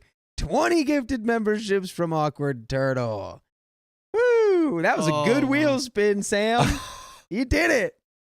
They got it. Now another 50 piece from Montana ABS Girl. Oh my! And it just keeps on rolling, rolling, rolling, rolling. Keep rolling, rolling, 20 rolling, gifted rolling. memberships. Thank you, Awkward Turtle. Mud Abs Girl, thank you for the 50 buckaroonies. I can't read these little. What are these little emojis? Sir emoji. Which one? Which Who emoji was is that one from? Huh? Who was that? Mount Abs Girl. Oh, they were little hearts. Hearts. They were hearts. And Cloud Wizard, sorry for the chaos, boys. Thanks for the $100. Hey, Oh my goodness. don't apologize to us. Apologize to whoever you report to in the wizarding world. Jen Campbell, thanks for the $5. Hippo character repeatedly points to the streamer while chanting "Get good." That was, you know what? Funny enough, that was pretty appropriate for the moment. And Heidi Vincent, thanks again for those 20 gifted memberships. So that is 3 or 4 wheel spins. Yeah, right. Sam got it. I got a Cloud Wizard and I got a Awkward Turtle membership. Huzzah! Huzzah! Is that 4 or 3? I don't know how many. I got it. Yeah, Riley's got the It's tracker. 1, 2, 3. 3. All right, I'm gonna give these to you. Katie And Lynn, I would be a Keon, hobbit. I'd be Frodo. I will switch spots with you, and chat. I love you. I will take it. Mr. Frodo. Oh, Mr. Frodo. Oh. I think it'd Wait, be. Oh, is it me or would it be you? I could read again. La da da la dee da da da doo. La da da. Your chariot awaits, sir. So whose is this? Sam left his freaking ham canister. container. It's Sam Ham. Wait, did we get this one by Turtle? Yes. No, we did not. No. Wait, no. we did not. Awkward Turtle, using my freebie Google points for this, I don't think I'm going to beat my 4-week timeline. I am on episode 1348 on Spotify. 43. Yeah. 43. Yeah, it's a lot, Awkward Turtle. It's It is a lot. for a 4-week stretch. That's wild. Yeah. And then Jen Campbell, thank you for the 5 buckarunos. Ha ha even know ha if ha that's ha ha. possible. Soups in the chat. We have 51 days worth, and you can't do that That's in 4 growing. weeks, unless you're watching at 2 times speed. And you're consciously awake. Uh, At all living hours. Let's get this. And which one is this for? This is for Heidi. Heidi Vincent, and your 20 gifted memberships.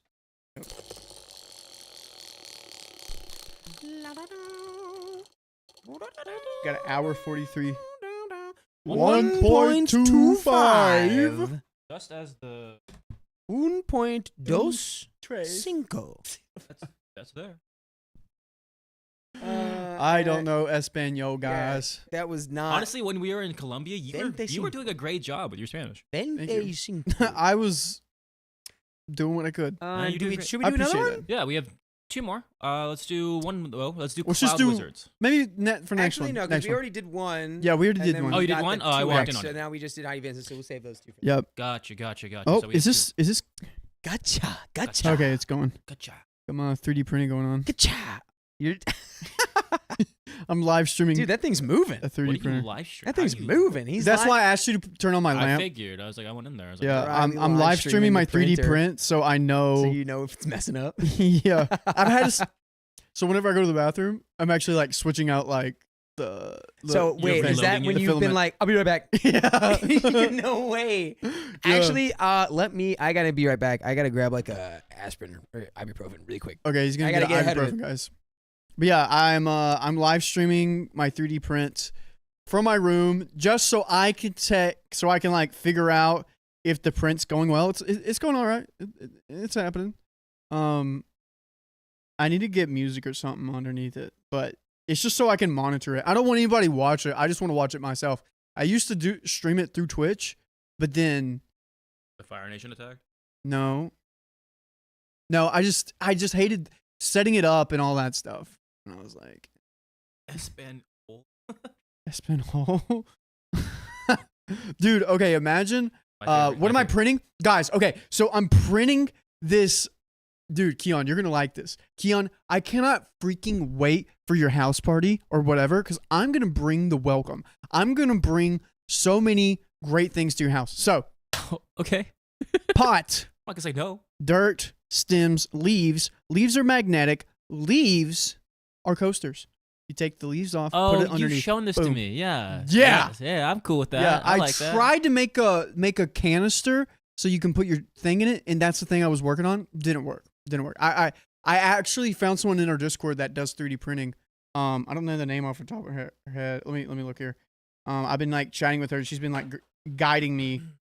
Oh goodness, Curry Sutiana. I think I said it wrong, but she's been helping me a lot, and it's been nice.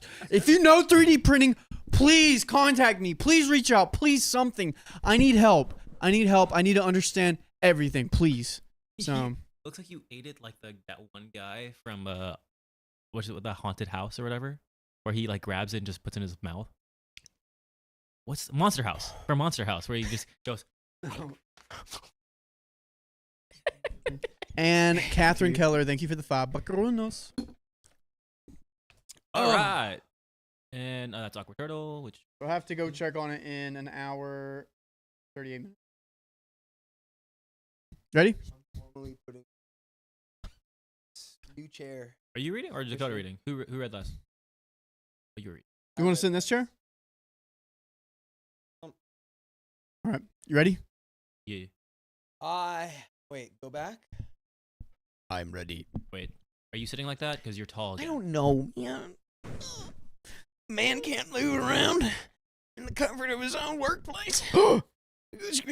Angela, please just DM me on Discord, please. I am a printer by trade. Please. Whoa. Please. All right, getting into it. Okay, let's go. K-pasta. Okay, pasta. The K-pasta. I know. I love you. And Thank Riley you. killed it. What? Killed what? Anyways, my friend's sister treated me poorly for years. I finally snapped. Oh, you did exactly what I was gonna do. Background. My 33 female friend Beth, 34 female, has an older sister Jill, 38 female, who has hated me since we first met. Who is Jill? Who is Jill? Who's Jill? Jack's sister. No. They went up the hill? Okay. My 33 female friend Beth, 34 female, has an older sister Jill, 38 female. Who's Beth? Beth is my sister? No. All right. My 33 female got friend Beth, 34 female, Okay. has an older sister Jill, who has hated me since we first met. Who is OP? That's a lot of apples. Why would they buy so many apples? It's just like it's like you're asking one of those questions. Do we need the whiteboard? Riley, you're scaring me. Do we need the whiteboard? No. You're asking like one of those OP, questions where like, OP is OP. Okay, And good they're job. 33, and then Beth is their friend, and Jill is Beth's sister. yes, Let's oh, go. He got it. Woo! What's She's going always- on in your brain? Oh, I did just started getting a headache, so I'm trying. well, figure it out. She's always called me a weirdo freak and said I deserved the bullying I got because I was such a dork. By the way, I've Why would you never. laugh? I just like people don't say that, you know. By the way, this comes. By the way, this comes from Sleepy Chick. And if you want to submit your own stories, please go to r/OK Storytime subreddit. So I stopped visiting Beth's house because of Jill and didn't want to see her again until Beth's 18th birthday, where she told the people that I was harassing her boyfriend. I literally said hello to him, and that was it because I was too ugly and weird to attract my own guy. Thankfully, she moved away not long after that, and I was just glad to be rid of her. Now, Beth and I arranged a dinner reservation with other 3 in our group. All right.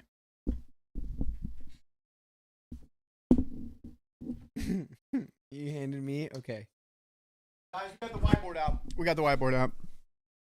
Jack and Jill went up the hill, and then they cheated on their spouses. Jack fell Did down. you erase Mariah? Dang it. That's how I learned her name. Anyways. OP. You got it, though. You got OP. it. OP. 33 female. 3 fee. Beth. Beth. 34. Friend. No. Beth is friend. Oh, okay. Not I was about to food. say, who's friend? Beth is friend, not food. I know she friend. Oh man, this is rough. Friend. Okay. Jill. Jill. 38. Beth's sister. 38. Evil. And evil. Evil sissy. All right. Now we're back to our friends. Sweet. Now Beth and I arranged a dinner reservation with the other 3 in our group. Liz, 33 female. Kelly, 34 female. And Megan, 34 Megan. Boo. I now have lore on who Megan is now. Really? Who told you? I was there. Megan. Sam's birthday thing? Megan. Remember when we were like, Sam, remember that conversation we had in the car about how Oh. Sam needs to have an experience out of his life? Yeah. Yeah. I was there. I Oh. listened. You were driving. I was not on the way there. You talked Oh. about her on the way there, but not on the way back. And I was driving. Just because I listened. I'm a good listener. You are. How thoughtful am I I? keep saying Riley's a thoughtful guy. All the time I say this. Yeah. Even when the cameras are off. He can attest to that. I said it this morning. You did. Because he did. Well, I could go into it, but just Oh, know. tomorrow or Just Saturday. know that he's thoughtful. This was our first real chance to see each other in over 2 years due to a number of reasons, and we were all looking forward for a chance to finally catch up. Beth offered to drive me and Kelly with her to the restaurant. Since neither of us can drive and have CFS and several types of chronic pain, so traveling isn't easy for me. Dang. Dude, CFS. We Oof. caught a bus to Beth's flat together, but it was Jill who answered the door, which both shocked us. Beth hadn't told us that Jill was visiting, and we would appreciate a heads up since neither of us have a good history with Jill. Still, we were polite. Kelly said hello and complimented Jill's dress. And I said, "Hi, Jill. Nice to see you. How have you been?" Jill completely ignored me. Jill ignored Jelly and turned to me and said, "Better than you, clearly. Still a pelt freak you are." A pale freak? A pelt freak. The Nosferatu. No. Nosferatu. Yeah, so I've got that OP and Kelly are in the no-chill Jill zone. Yeah. Nice. I couldn't help it and snapped at her. At least I'm not a bitter hag still clinging to grudges I started with the 12-year-old. Maybe it's time you grew a bit. Bro. Woo! She was right. Woo! It was instinctual. I'm You know catching how, the like- residual heat off of that. That You was know how like a burn. doctor like hits your knee and And it goes, yeah. that's exactly what just happened. The reflex. Jill immediately ran off screaming for Beth and saying she's not taking us anywhere until that see you next Tuesday apologizes. Which confused me and Kelly because why would she be taking us anywhere? That was when Beth came out and revealed her car was broken, so Jill was meant to be driving us, and I shouldn't have been cruel to her sister, and that's just Jill's humor. Kelly called BS, and Jill is a bully. And she only surprised I had it snapped years ago and told me I better apologize. I said I had no intention told me to. I'd better not apologize. Oh, and told me I better not apologize. I said I had no intention to. Beth said, well, you can make your own way to the restaurant then. And punted us out. Kelly and I called Liz and Megan to update them and said we'd be running late since we now had to pay for a cab, and they're split. Liz thought I should just apologize because Beth is siding with Jill and it would cut the tension, but Megan thought this was long overdue and Jill had it coming, and Beth needs to accept her sister's actions have consequences. In the end, I refused to apologize. We got a taxi, only to find out Beth was refusing to join us over what I said to Jill. This was a week ago, and Beth is now refusing to speak to any of us other than Liz, who told her she said I was at fault until I apologized to her sister. Am I the a-hole? Edit. Thank you so much for your positive responses. I'm going off to bed. Are we apologizing? Let's do a vote. I know what the vote is, but I want everyone to have the satisfaction to voice their opinion. Apologize or not? I mean, It's too late. I think it just depends on how smooth you want the current situation to go. I think you can do a little sorry, and then just like you can continue your trip. But also, does your friend Beth know that her sister sucks? Like, I mean, having a grudge, starting a grudge with a 12-year-old is pretty whack. I mean, they're 12. And then it was it was Liz and Megan being like, you should just apologize. You have other friends that just want you to apologize so you can get the show on the road. Like, I think realistically in this moment, you just apologize because it allows you to actually enjoy things instead of having now this whole situation with Jill just become Jill. Yeah. I don't think you have to mean it, but I think you can just do it for the smoothness, for a smooth ride. But you're giving up short-term, solution for a long-term problem. Yeah, but you can address the long-term problem at a time where it doesn't impact like the group trip. Yeah.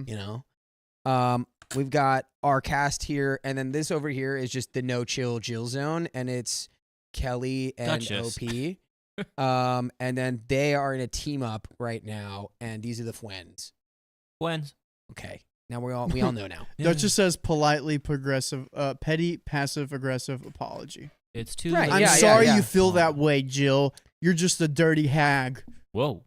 Yeah, but you just do it for. I don't think you need to mean it. I don't think you've really. I don't think that you did anything that wasn't righteous in a way. Like it was a long time coming. But now she's trying to pull the my car, my rules, and it's like if you don't pony up an apology, it affects all these other people, and they really should. Sorry, I had a friend be calling drop. out Jill. Yeah, call out Jill. I had a friend that said, "My scissors, my rules" to me when I asked to borrow his scissors. My scissors, my rules. Yeah. What is he, 12? My blank, my rules. Yeah. It really. I mean, you can pull it. It's not. It's pretty lame, but Yeah. you can pull that. I had a friend. I used to live with a guy. We were playing a video game, and he was just like, "If you don't play the game right, I'm taking my TV away." And I was like, "You're a grown man. Why Was did it you at say Smash too? that?" No, it was Call of Duty. You actually know this story, Keon. I know you told it to me. Was this in your apartment? Not in ours. No, this was years and years and years and years ago. Dude, out of there. You're Barrett- just a twinkle in my eye. Shout out to the Riley. Barrett 50 cal.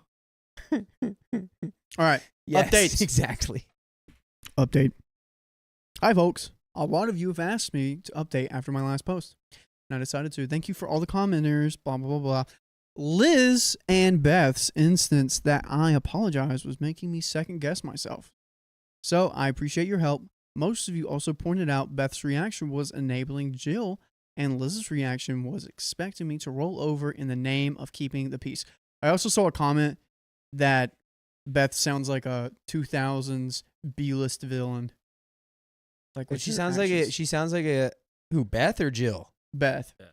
Yep. Oh. Jolly Toaster. Yeah. That was Well, Beth funny. is the friend, and then Jill is the bad one. I think you mean Jill. Yeah, Jill is the older sister of Beth, who Yeah. is being the evil sister. And Nicole And H. again, I think keeping the peace is a stretch. It's more just like a very acute form of keeping the peace. You keep the peace for the next 30 minutes. I don't want peace. and I want problems. Nicole Yeah. H. They were regular paper scissors. I mean, they were just like school scissors. And Ultraviolet, it was Duchess Cassandra, but she said to just do it in a passive aggressive way. It was funny. Okay, back to it. Sorry. Playing Peacekeeper. I've come to realize that this has been a pattern for years in our group. Playing Peacekeeper to Beth and Liz for the good of the group, not only for me, but for Megan and Kelly as well. So the update. I still haven't heard from Beth, but Liz has been bombarding me with texts and voicemails saying I was out of order and we owe all three of them apologies for how I acted for continuing to drag things out. She even suggested, as a way to start making it up, I should have everyone, including Jill, to a restaurant and pay for everything. Okay, Liz, I am not about this with Liz. Yeah. Hey, Liz, why don't you make me the king of space too while you're at it? Yeah. Why don't we just do the? I have now labeled you a betrayer. Liz. Yeah, low Betrayer, key, guilty spark. you might just need to leave the friend group and hang out with Kelly and Megan because Liz and Beth don't got your best interests in mind. That's true. Also, who calls people pale freaks at 38? And it's like, I mean, honestly, said among friends, that could be funny. But said in a mean, spiteful, like actually hurtful way, that's not funny. That's hurtful and cruel and mean. So there's a difference. Liz taking their side is concerning. I think Kelly and Megan are still maybe in the clear, but what was troubling is that you said that this dynamic has been like actually something that's been happening for years, where you're meant to keep the peace between Beth and Jill for the sake of the group, which if it's been years, now I think I rescind what I said. It's like you have to pick a moment to keep the peace or to like stop keeping the peace, I guess.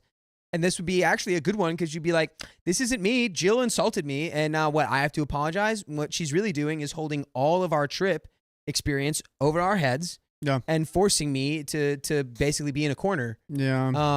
Sort of like the Joker's like, you have to pick which boat gets blown up and he has the key. Right. It's like, And then they don't do either because the people of Gotham are strong. And really quick, Sophia, I see that you're telling me how to say spin that wheel in French, but in French, I wouldn't say that. I would just do the Doctor Who line, allons-y, and that's it. So anyway, let's continue. I have no desire to spend what would be a month's rent on their drinks bill alone. Not to mention, I don't feel I've done anything wrong. Frankly, that she even suggested this only persuaded me more to cut her off. I met up with Megan and Kelly last night and told them that I am not apologizing to Jill. Frankly, she's stuck in her high school mean girl era, Exactly. and I'd be glad to never see her again. I also said I'm sick of swallowing my feelings to avoid tension because Liz and Beth never apologize, and I'm cutting contact with Beth and Liz. I was expecting protests about breaking up the group. I did not expect Megan to admit she's only stuck with Liz for so long because, like me, Liz was one of her only friends during bullied years, and she didn't want to ruin dynamic by acting out of turn, or for Kelly to say that for years she's been sick of Liz and Beth treating the three of us like we're inferior, and she was worried if we spoke up about it, she'd lose me and Megan as well. Okay. So Kelly is on the side of light. Liz is on the side of darkness. It's Kelly and Megan that we got here. Right. Yes. And then Beth and Liz, their loyalty stems from their connection during Liz's high school years where she was being bullied, and that was Beth was her friend. Okay. I'm so glad we wrote this down. Yes, I am too. I knew whenever we first started, I was like, this is going to be tough. Yeah. I knew. You're doing great. I'm proud. I like the notes. Sorry. We all had a very overdue chat about how we all really feel about this group and agreed that Beth and Luz are not true friends to any of us. Kelly and Megan showed me their messages from Beth and Liz, basically painting me as some kind of demon hell-bent on ruining their lives. I had to laugh at the one from Liz reminding them both of how I ruined her wedding by not attending due to my selfish emergency surgery. That was 5 years ago, and I'm only now hearing that I ruined things because some guest asked after my health at the reception and drew attention away from her big day. Clearly, I am the awful person for this. Seems very like a stretch right there. Yep. And after this, you can stretch on out to your favorite podcast platform. You can search up OK Storytime, where we have a big, long stretch of cool, awesome stories that are as dramatic as this one. Yes. Is there? Could you, Keon? Hmm? Could you do your special thing? Check and see if there's more to this. Oh, I can do more than Do just your that. special thing. Do your special thing. Well, he didn't. Low key, we need to have a saying like Keon, do your thing, or like something like that. Yeah. Whenever he needs to check for an update. We'll It's like, Keon, can you get cute over there? something like that. I But would be like, yeah. I'm kind of invested in this. Yeah. Hey, guys, if you can guess what I have off to the right of me for the end of the story, I'll give you a cookie. How everyone a cookie? What? I can't even see it. It's that. Oh, What do you mean you can't see it? He's right I there. thought it was something in your hand. No, it's right there. Okay, cool. Give the man his milk. Give the man his milk, John. But yeah, I think we just got a stronger friend group here. I think if OP and Kelly and Megan become their own trifecta, and then Beth and Jill and Liz, or Jill isn't really around. we could call them Jibliz, could just do their own thing, and then you can have your own thing with Kelly and Megan. Yeah. Also, whenever Liz, I got so turned off whenever Liz was like, and maybe OP, you can make it up to us by starting to pay for our drinks. Yeah, that's crazy. And dinner. Where it's like, again, this is like Beth's older sister has just had beef with OP forever and is like not letting it go. You get bullied. And then OP you pay for like my stands drinks. up for herself, and now Jill wants to be like, well, no one's getting in my car if she's in my car. And it's like, it's really that's Jill making everything difficult, not OP. I found an update. I don't know how good it is though, but there's an update. Do you like it? It's a little. It's fine. Yeah, nice. We'll give the people what they want. Actually, I think it might be in here.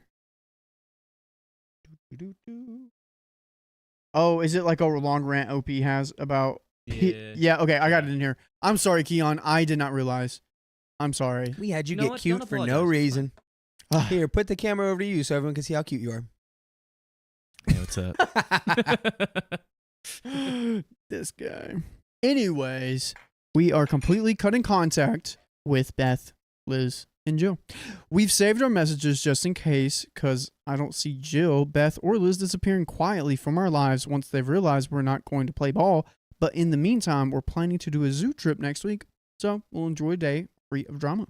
Comments. In all honesty, I would change all of your numbers. That way you don't have to worry about them harassing you by using their numbers to get a hold of you. Opie says, thanks for your suggestion. I'll pass it on to Kelly and Megan as well. At the moment, I've just blocked Liz and Beth, as otherwise, I need to update all my medical stuff, work, friends, and family, etc., and would prefer not to have that hassle. If they do start harassing me, though, I won't hesitate to change my number. Another commenter says, hiya, how are the three of you doing? Are you three doing all right? I guess this is a bit later. OP replies, hey there. Thank you for asking. I wanted to add another update, but Am I the A-hole only allows one.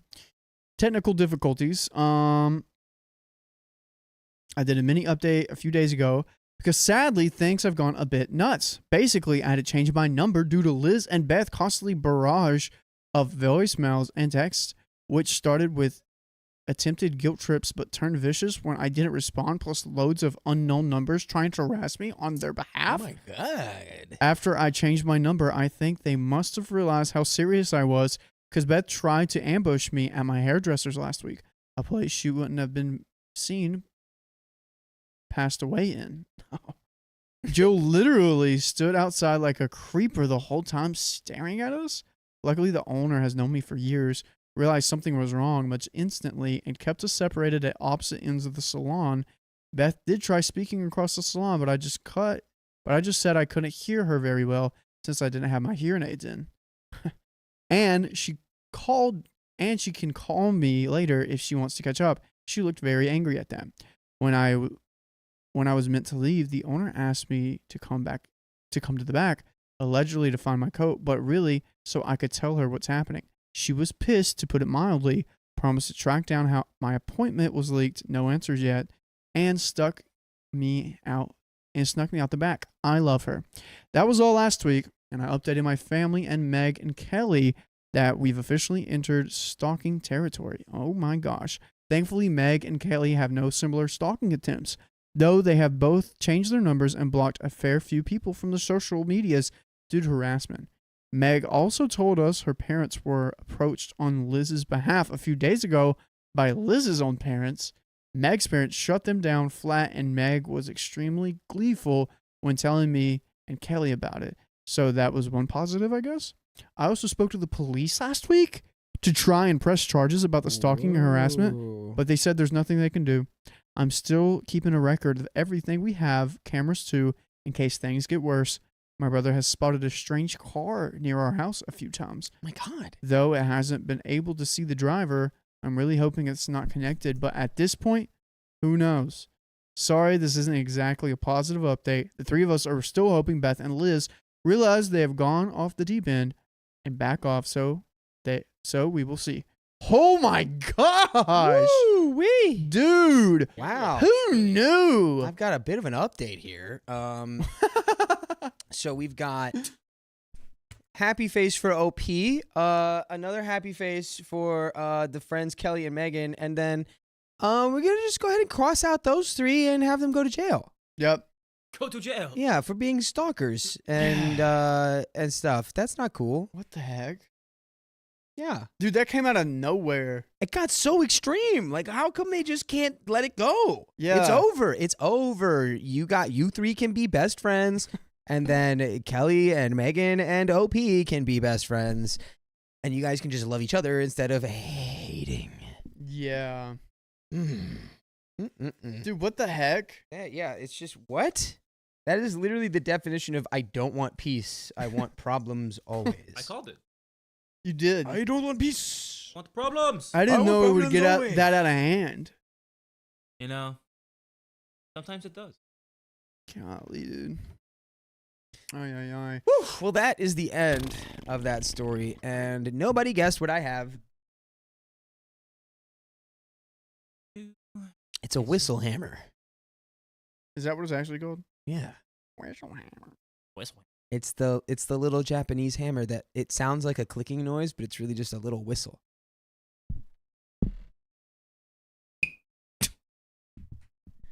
I know so many pets just like started going crazy right now. I'm sorry. You're not. I only did it once, so please don't hate me. You're not sorry. You're right. I'm not that sorry. I had to do it. Had to do it to him. Oh, Give the man a smoke. Do we have some wheel spins? We do. And we have some donations. We do. Yeah. Oh, none print out. Is the printer out? Look behind Sam's face. Oh, is the printer? Printer's out. Really? Is there? It looks like there's a red light. Is Does red light? that mean Well, it's I was out? there Is already. the red light on the paper? No, Yeah, that but that's says- already been It says there. power. Oh, it says power? Press the feed button to see if anything comes out. I bet you it does. Oh, Yep. Okay. okay. Oh, it's a long tongue. It looks like a dragon. Carly almost called the hammer, and you would have given her a cookie because she knows about the hammer. Yeah, well, that doesn't count. You give If her- Are you know saying about my it, girlfriend doesn't count? no, it's the same rules as the watch. If you know about the rules, it doesn't count. Dang, I'm never gonna watch because of that. 'Cause I saw someone do it and got it, and I was like, It's just these, but let's do a wheel spin. Dogs love whistles. No. Not dog whistles, but they like Who's spinning the wheel? whistles. have two. Oh, I'll spin the wheel because I have to do it in French. C'est la vie. Oh, Whoa, whoa! what is that? Don't. That's my footrest. Get your blade out of my footrest. All right, this one is for Cloud Wizard. Cloud Wizard. Allons-y.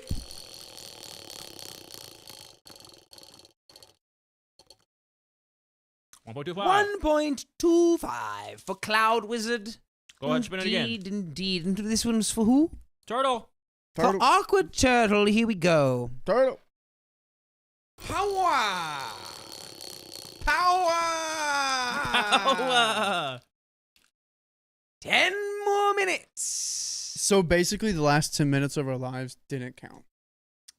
1, It did. Two, Now, three. but It then didn't. now there's 10 Five. more. 6, It didn't. 7, 8, 9, 10. It did. And the next 10 will count too. Turtle and a half. And the next 10. And the next 10. Cat Next 5617-804 sending $2. My pup didn't wake from that hammer. Okay, but Miss Jaybirds did. And Awkward Turtle gifted 20 minutes. Oh, sorry, and folks. Caitlin Cresswell, thanks for the $5 buckaroos. Yes, Riley, once you get it, you're out, and you can please Can you please ask Tutorials. to do tutorials? I just got a 3D printer and want to print the plant stuff too. No, wait, you got a 3D printer too? That's cool. Dude, me and Caitlin are besties. 3D printing Fun buddies. fact. Sophia, Me- what are you saying? I didn't say that right? Wait. Danny Cole, 25, says, guys, the red light means it's out of paper. Even though it feeds paper, it's still out and will not print those things. I just got a printer. Waste a whole lot of paper. I've worked in a restaurant for 20 years. That red light's been on the whole time, though. Yeah, the red light. I think the red light The red light's been lets on me know that since there we started is the stream. paper in there, and I just fed it, and paper is in here. It's good. I could open it. Should I open it? Open Yeah. it. Yeah, the red light has been on literally the whole stream, or else I would be like, okay. Allons, is it? Oh, am I not Allons-y. saying Z? Should I 'Cause be it's saying French. Zay? Allons-y. Allons-y? We get a different face. That's Sophia's. Oh, he broke it. What is it? Paper. Yeah, there's enough paper in there. No, that's a lot of paper. That's enough for like the next month. Yeah, Allons-y. we've had it run out into actual nothing. So What? why are you just bouncing? Why are you bouncing on it crazy style? Say that. Bounce on it crazy style. I want Nosferatu in my... Wait. I want pictures of Nosferatu.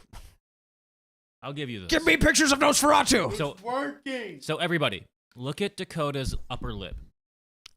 What does that look No, like? this was my thing. This was my thing. What? It's your I was gonna roast you, but I Do didn't. it. Roast me. All right, show the picture, Hold on. Let me make sure it's... Show it. right, Keon, guys. get cute. guys. What? Get cute over there. So before you show it, zoom in on his face, and then guys, what does his mustache look like? I'll wait for some comments first. We'll Yep, yeah. Just do this. Zoom in on his face. Honestly. All right, do it. Do it. What? Do it. Any guesses? Do it. All right. It looks like that picture. It looks like two capybaras kissing. Wait, go back. You thought that's a roast, my guy? Or do you know who I am? That's that's you just made my dreams come true. Kate Raven Blue Eyed says it's a little patchy. Okay, Allie, calm down.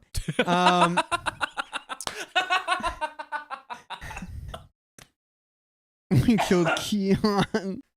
Two Choke. caterpillars. Could you do two caterpillars kissing? Nah, it's a cute capybaras. Yeah, two capybaras. Mine might be two caterpillars kissing. Let me see yours. Wait. Hold. No, yours just looks Nah, like that's just like one. yours looks like a caterpillar. Mine does look like two capybaras. I love that. I need to shave up. I need to shave up. I got a lot down here. It's been a long day, guys. This I needs get to a go. I get a 5 o'clock shadow the next day. So like I'll shave and then the next day I'll get a 5 o'clock So shadow. when do you actually notice Valkyrie, your you shadow? cleaned your kitchen at 4 The next a.m.? day. It's kind Dude, let's go. I don't know. Dude, I want what you're on. Wait, what? Who Dang. who did that? What? Valkyrie. Oh, it's Keon, you want to be up here for a story? Yeah, I'll sit down and look cute. All right, cool. Danny Nicole, I did. No. Danny It's Cole. Danny Cole, it works. It's just like sometimes the software we have. No, it's gonna be good. I know you've been in the restaurant industry, and I don't want to waste another big one yet. Not yet. Not yet. Not yet. All right. I'll never not see that right now. 2 capybaras smooching. Oh. All right. Let's go. Let's go. Let's go. Let's go. Let's go. Uh-oh. Riley's in the chair. Riley's the man in the chair. Let's go. Let's go. Let's go. I look so cute over Let's here. go. Let's go. Let's go. Let's go. What? This is what I look like over here? I look so cute. Dude, you look cute all the time. Shut up. This is illegal. Oh my god. That's why I don't sit in the chair, Everybody tell chat. Keon I how look too cute he is. good. Let's go. Okay. My father keeps taking my food, so I had to lock them away. You know what? Lock me away too, because I'm with your dad. I want your food too. Oh yeah. Lock them up. You Lock gotta me away. wipe the smudges off of those bad boys, my guy. Also, Riley, can you double check that we did not do this one already? Yeah. I don't think we did. Well, I haven't read this Oh one. yeah, we didn't do it. We did a cake one that was very similar. Yeah, cake one. That was with a mom. Or like a step. No, yeah, no. This was the one I'm thinking of. They had like a kid, and there was yeah. So okay, so this one is fresh, simple and clean. This is from years ago, and to this day, I still have issues sometimes about sharing set aside food. Back in 2010, I, 21, female at the time, was living with my dad. I was taking a break from college, trying to find what I wanted in life, and was working to pay my rent and bills. By the way, this comes from user Sif Andreas with love, and you can submit your own stories on the r/OK Storytime subreddit. So, my dad and I had come to an agreement that if I wasn't a full-time student, I needed to pay rent of $500 a month, help with chores around the house, and pay for anything extra I wanted like cell phone, car payment, insurance, groceries, or eating out. Seemed fair, and with the job I had, I was able to pay for all of that and had a little bit of extra money to squirrel away each month. Most of the time, my dad and I got along, but when we didn't, oh, the gates of Tartarus, they were wide open. Whoosh. Whoosh. Yes. They opened. Imagine your parents having raised you to be both a submissive female to be controlled by a male, but also to be independent of people in case you run into an uncontrollable situation. There were contradictions everywhere. Example, at 14, I knew how to change the oil, rotate the tires, check the fluid levels, and know which one was which, change a flat tire, and change any light bulb in my dad or my mom's cars. They had a total of 3. But I was also told to let a male do those things should they ever offer to help and never contradict them, Oh my even if they gosh. were wrong. No. Boo. What? Boo. Boo. Look, I can honestly say for me, a woman who would know how to like work That's- on a car, It's kind of hot. hot. Hot. You're hot. You're like, oh yeah, you take that that radiator and you put that with the alternator, and now you get tow mater. Yeah. And oh my goodness, And Lucy made her. Lucy just dropped Whoa. a 50 piece. My first week as a knight. I love coming home from school to watch and listen as I clean. Thank you guys for keeping my busy days that much brighter. And thank you, Lucy. How do you... could we get some... I want people who are like, listen to us while they study. Like, oh, I'm listening to you guys while we study. I'm like, how do you do that? Yeah, I feel like that would be a distraction. I would be just... Yeah. Also, Yeah. comment what you're doing right now so we know all the nefarious activities you guys But get up to don't while do listening that. to us. Do any not do activity that. you are doing right Don't do that, Dude, chat. people have listened to our voices and piped down. What? What? Let me know if you have. It's only been one person that I know of. But if There's that, only if one that person has that- happened, let me know. There's only one person that I know that does that. Okay. What's up? I'll call you out. Continuing on. I know you're watching right now. I think I misheard something, but I'm just going to go right through it. Example number 2. My parents grew up in Boy Scouts and Girl Scouts, and thus I was shown and trained to know how to MacGyver any situation. Made situations interesting when things randomly broke or needed improvisation. However, should a male come into a scene and show the confidence they know how to fix the situation better, I needed to keep my mouth shut and never second guess them. You get the idea. Ew. So just Gross. like they can't pick a lane. Yeah. At all. That's gross. Back to 2010. I had set myself up in my dad's house to take care of my own space and help out around the house when things needed tidying up. However, I had recently been pushing back at his idea of me needing to have a curfew. I was fine letting him know where I was, but I wanted to have some space sometimes and wanted to have a bit more freedom. By the way, my curfew was 9:30 p.m. weekdays and 10 p.m. weekends. I was trained as a kid to be places 15 minutes early. If you aren't 15 minutes early, you might as well be 15 minutes late. I had mild anxiety issues when we weren't 15 minutes early to places. Timekeeping was not a weak point. So I know you're not Filipino, that's for sure. Yeah, nice. Nice Sorry, one. I'm just calling out myself and all my other Filipinos. We are on Filipino time. It's a thing. It's a thing. He's allowed to say it, folks. It's true. And one thing that I would be allowed to say is that you're 21. I don't care if you're living under someone else's roof. You're like, I'm not coming home. I don't at that know. time. Yeah, but As long as you're not waking people up, that would be my big thing. if it's like the my house, my rules kind of thing, and like it's very dumb, especially since OP is a full-fledged adult, but the my house, my rules is just some people just gotta respect those rules. I mean, at this point, this is stupid. Yeah, sure, but I know a lot of people are like, my parents, whatever they say is law, and which is just dumb. In this case, it's just really dumb, and it sucks. I'm breaking the law, man. I would too. I'm breaking the law. I would too. 15 minutes, that's stressful. So back to the main plot line. On occasion, I had friends who liked to eat out, and I would often bring home leftovers and label the boxes when I got home. So-and-so's food, please don't eat me. I'd doodle a smiley face on the box too sometimes. Too often, after putting the food in the fridge and getting to bed, I'd wake up the next morning to eat my leftovers for breakfast or take with me to work for lunch, and the box would be devoured. Well, the contents, not the literal box. Can you imagine the box? It's just like, there's a bite in my pizza box. I like that cardboard. I like it. They got the thick cardboard at this pizza I like place. the burnt taste of cardboard. Pulpy. Gross.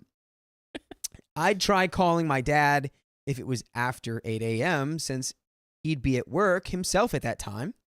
Or I'd go knocking on his door and ask about what happened to my food. And I kid you not, nearly 90% of the time he'd say, I didn't realize you had set that aside for yourself. Another favorite was, I took it as a challenge or snark to eat it since you put a smiley face on the box. So smiley face is just inviting people just to eat it. Yeah, he's like, That's the universal sign, like, eat me. It's like a stranger smiles at him and they're just like, hey, you look good today. He's like, what is your problem with me? He grabs him by the collar. What do you mean by that? Are you challenging me? Are we in the movie Challengers with Zendaya? Give me a kiss. I don't. Needless to say, we had an argument. Please don't eat my food, and please pay attention to when a random box mysteriously appears in the fridge. If you didn't put it there, it's probably not yours.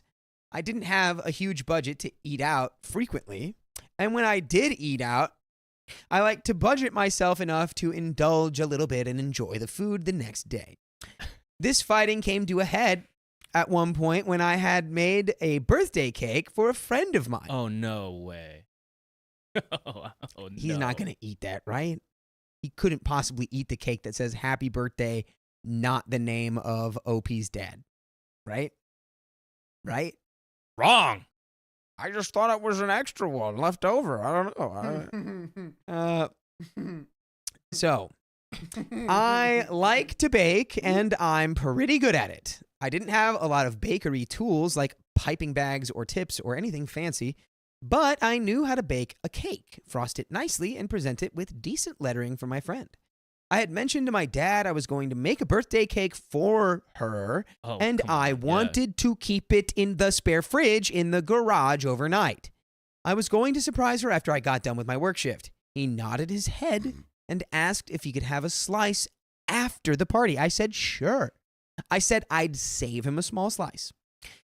It wasn't my best creation of a red velvet cake, but it tasted good, and the presentation was good. It's the thought that counts. It's the thought that counts. Come on. Honestly, If someone baked me a cake, and I would have been ecstatic. But anything someone but baked me a red cake. velvet, honestly. Too often does the red velvet just taste like red food coloring. But hopefully OP baked a red velvet that tasted good. I've had like one red velvet cake that I feel like actually tasted good. Was it in Colombia? Was it? Did we have one there? Yeah. Yes. I think that must have been it, yeah. Oh, Yeah. you did? Yeah. Yeah, that was You're like, it. This is actually Was really that good. at the place with the dancing horses? Yep. Okay. Wild. So if you want good red velvet cake, folks, you got to go to Colombia and watch the horses dance. That sounds. I really wish that I had a phone at the time that I could have taken a picture with. I wrote on top, "Happy birthday," and my friend's name in red lettering on the whipped cream topping, and had the 3-layered cake with cream cheese frosting put into the fridge. The next day, I went to work, had a normal day, went home, showered, and had set up a meetup time with my friend and a few other close friends. When I was ready to go and went into the fridge to grab the cake, my stomach knotted up. There was a slice about 1/4 of the size of the cake missing. 4th? A quarter 25%. of the cake. Wow. Bro. I'm out of here. I don't want to be here anymore. Like, you serious? I don't know what I'm going to do. I'm going to find something of his. I'm gonna take verbal half of it. communication. Straight up. Verbal confirmation. Straight up. And you ate 1/4 of it. I'm going to just go find his expensive colognes or whatever. I'm going to take them into my room, and I'm just going to spray my whole closet with that until half of that bottle's gone. That'll give me a headache. And then when he goes, "What happened?" I'll be like, "I don't know. I just took half of it because I felt like it was a challenge. You were just putting them right there." So Yeah, that's all right. I want to see what the dad says. Yeah. Oh, this cake? I thought it was the other cake. Oh, I thought it was the other cake. My dad hadn't gotten home from work yet, so I called him and asked him what happened to the cake. He responded, "I thought you had the party already, and I wanted to have a small piece before it had gotten eaten." Silence. I'm not sure how long I paused, but I was panicking on the inside and was about to drop my phone when he said, "Hello?" in a slightly annoyed voice. I ended up crying in sheer frustration and told him, "I told you what my plan was. I told you the party was going to be after my work shift. Did you eat the cake for your breakfast or for a midnight snack? Why would you think I was going to have a birthday party midday when we all have jobs or college classes during the day? Yeah, why'd you eat my butt? Why'd you eat our friend's butt, man?"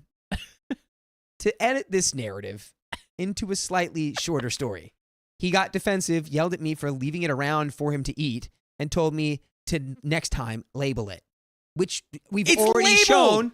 It's labeled with the name. It's labeled with someone else's name on it, and she also literally told you exactly what to do, and every other time she's labeled her food, you literally told her that you took it as a challenge to eat it. I am livid right now. I am livid right now because you put all that time and dedication. Like, if it was just pizza, it's pizza, but you put your time and effort for a friend to show I'm how much still taking that the you cake. care and love them. I'm taking the cake, and I'm going to be like, "You guys won't believe how stupid my dad is. You want to hear this?"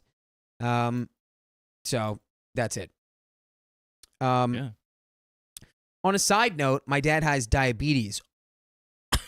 Of course. Perfect. Let's sprinkle some of that on there. All right. Well, Yeah, that's so not only is stealing the cake a whack move, but it's potentially catastrophic for this man. Great. like this is ridiculous. It's crazy. There's no This guy defending clearly has- this guy. There's no defending this. This guy has a really, really messed up relationship with food, clearly, and needs to get that sorted out. Yeah. I don't know what that is. I haven't seen this behavior quite like this, but it needs to be sorted out. So my dad has diabetes. So having a large dose of sugar isn't a great idea for him, especially when he didn't regularly keep his sugar levels under control normally. Yeah, I was pissed. Mhm. I ended up taking the cake to my friend's party and apologized for my dad stealing her cake. Thankfully, she was more laughing her butt off at the amount he took more than at the actual theft. That's sweet. Uh, That's good on the yes. friend. Yes. Good on the friend. Yes. I, for sure, if someone made a cake for me in that habit, I'd be understanding. I'd be like, "Dude, your dad is a wackadoo. That's wild." He did all that by himself. All that for a drop of blood. The party went well, but I had this nasty feeling in my stomach. Telling the story to my friends, one stepped in and said he was moving out of his dorm soon and had a small fridge he was going to get rid of. He had a padlock attached to it since his roommate had a bad habit of stealing his food, too. I bought it from him on the spot and told him I'd pick it up whenever he was done using it. He wanted to give it to me for free, but I insisted on paying him. It didn't feel right to just take it. About 2 weeks later, I had the fridge put into my bedroom closet and felt a huge relief. Nice. Finally, I was going to get to keep my food for myself. Or so I thought. No way. Dude, he's about to bust out the big... Yeah. You know what's crazy? I had that in college in my apartment. What are those called? Like the Just a pad. Like the pliers. Yeah. Just like the massive like lock breaking pliers. So in college, metal cutters in my house. Little story time. With Christian as my roommate, he would know. We had a roommate who would just take our food, I had a fridge and I put it there in our upstairs room, and like we would lock it, like our door, and I had the fun drinks in that fridge so he doesn't take it, because one, it's ours and not for him or like for myself. We left for spring break for a couple days. We come back and we locked our door to our room. The door is like busted, dude. Busted the door. Like we're like, we can't open our door. It's like locked, and like the door handle's like loosey goosey, but it's like still locked. And we're like, we didn't leave it like this. We're like, so what happened? He's like, I didn't do that. I was like, you sure about that? You were the only one who was here.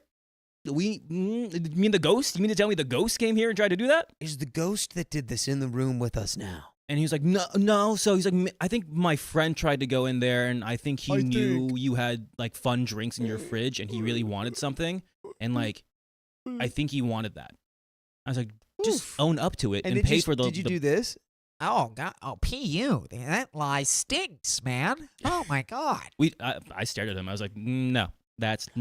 You're paying for the broken lock, and you're never getting whatever was in my fridge. Yeah.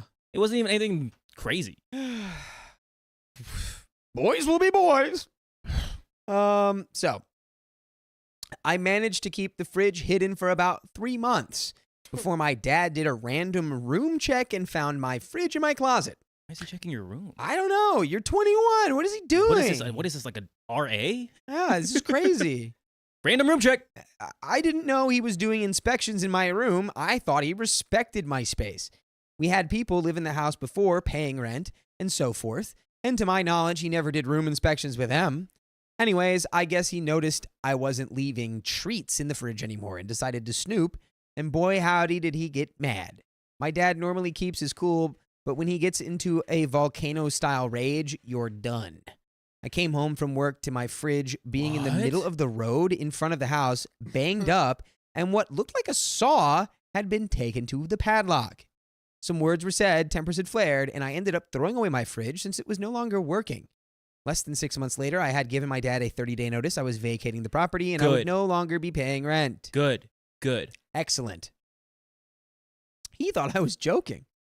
I had set aside enough money to get my own apartment, worked extra hours, gotten a small promotion and pay increase, and was ready to be on my own. Yes! But you never have to be on your own, because you can listen to full episodes with stories like this on iHeartRadio, on Spotify, wherever you listen to podcasts. Just search OK Storytime, and you can find...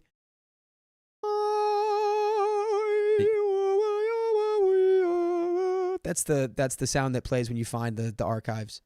And it's 51 days right now. 51. And counting. How do you say that in Spanish?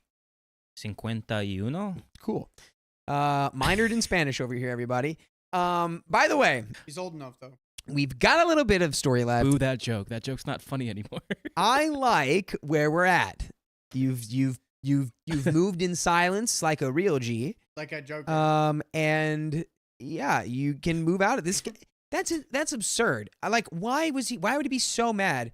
He was eating all your food. He ate the cake. What is he? Does he not understand it? I don't understand why he got so upset about having your own mini fridge in your own room. Because like I was saying, like this guy's got a very particular relationship with food. Good for OP getting out of there, but would you tell your dad, like, hey, you kind of got an issue. Like, you need to watch your health. You have diabetes. You know that's not good for you, and you're treating it like it seems like it's like kind of like a low-key of an addiction. I think it's that, but there's got to be something more. I think part of it, because like imagine if this is just like another person who lives there. Like if they had a fridge in their room, I can't imagine that he'd throw it into the street. So part of me feels like this is like a power dynamic with his daughter. It wasn't like a little bank where you're like a little piggy bank where you're taking money from him. It was your own. It was your own bridge. Imagine that was his rationale. He's like, the power bill is gonna go up, and it's like, well, I think it's more that I'm not gonna let you eat my food, and because I'm your daughter, you're like, and I'm also you're taking this as like a disrespect. I'm also paying rent. Right. So did this happen in the context of you being my landlord or you being my dad? There's no logic here. Crazy. There's zero logic, and I would call him out. Very good job moving out. Write him a letter. Write him a letter explaining how you feel.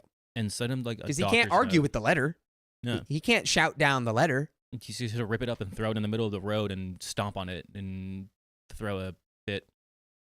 But you still get the catharsis of writing it and giving it to him. So that's really all that matters. Riley, spell catharsis. Oh wow. C-A-R. Nope. T. Missed a T.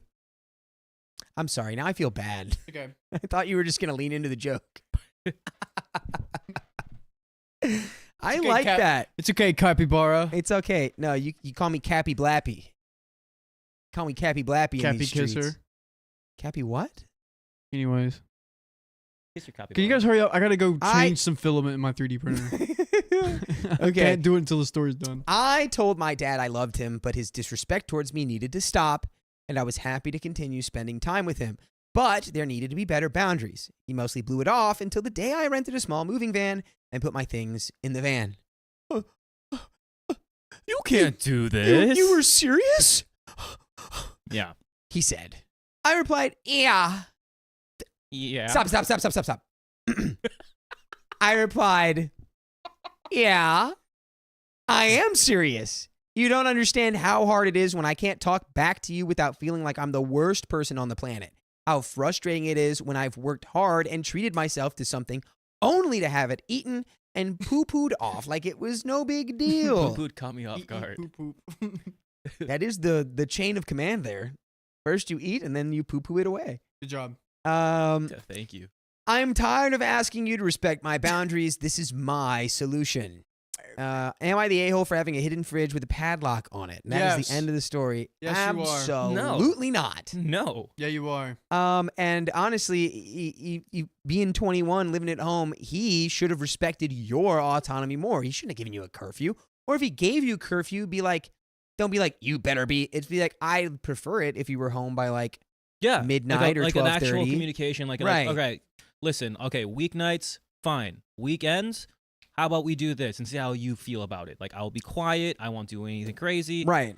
It just seems like your dad just loves being in control and Exactly. love having power over you, and you're out of that toxic situation. Right. Woohoo! And now he can't do it because you got your own apartment. And you can bake all the cakes, you can have all the snacks, get yourself another mini fridge that you don't need a padlock for.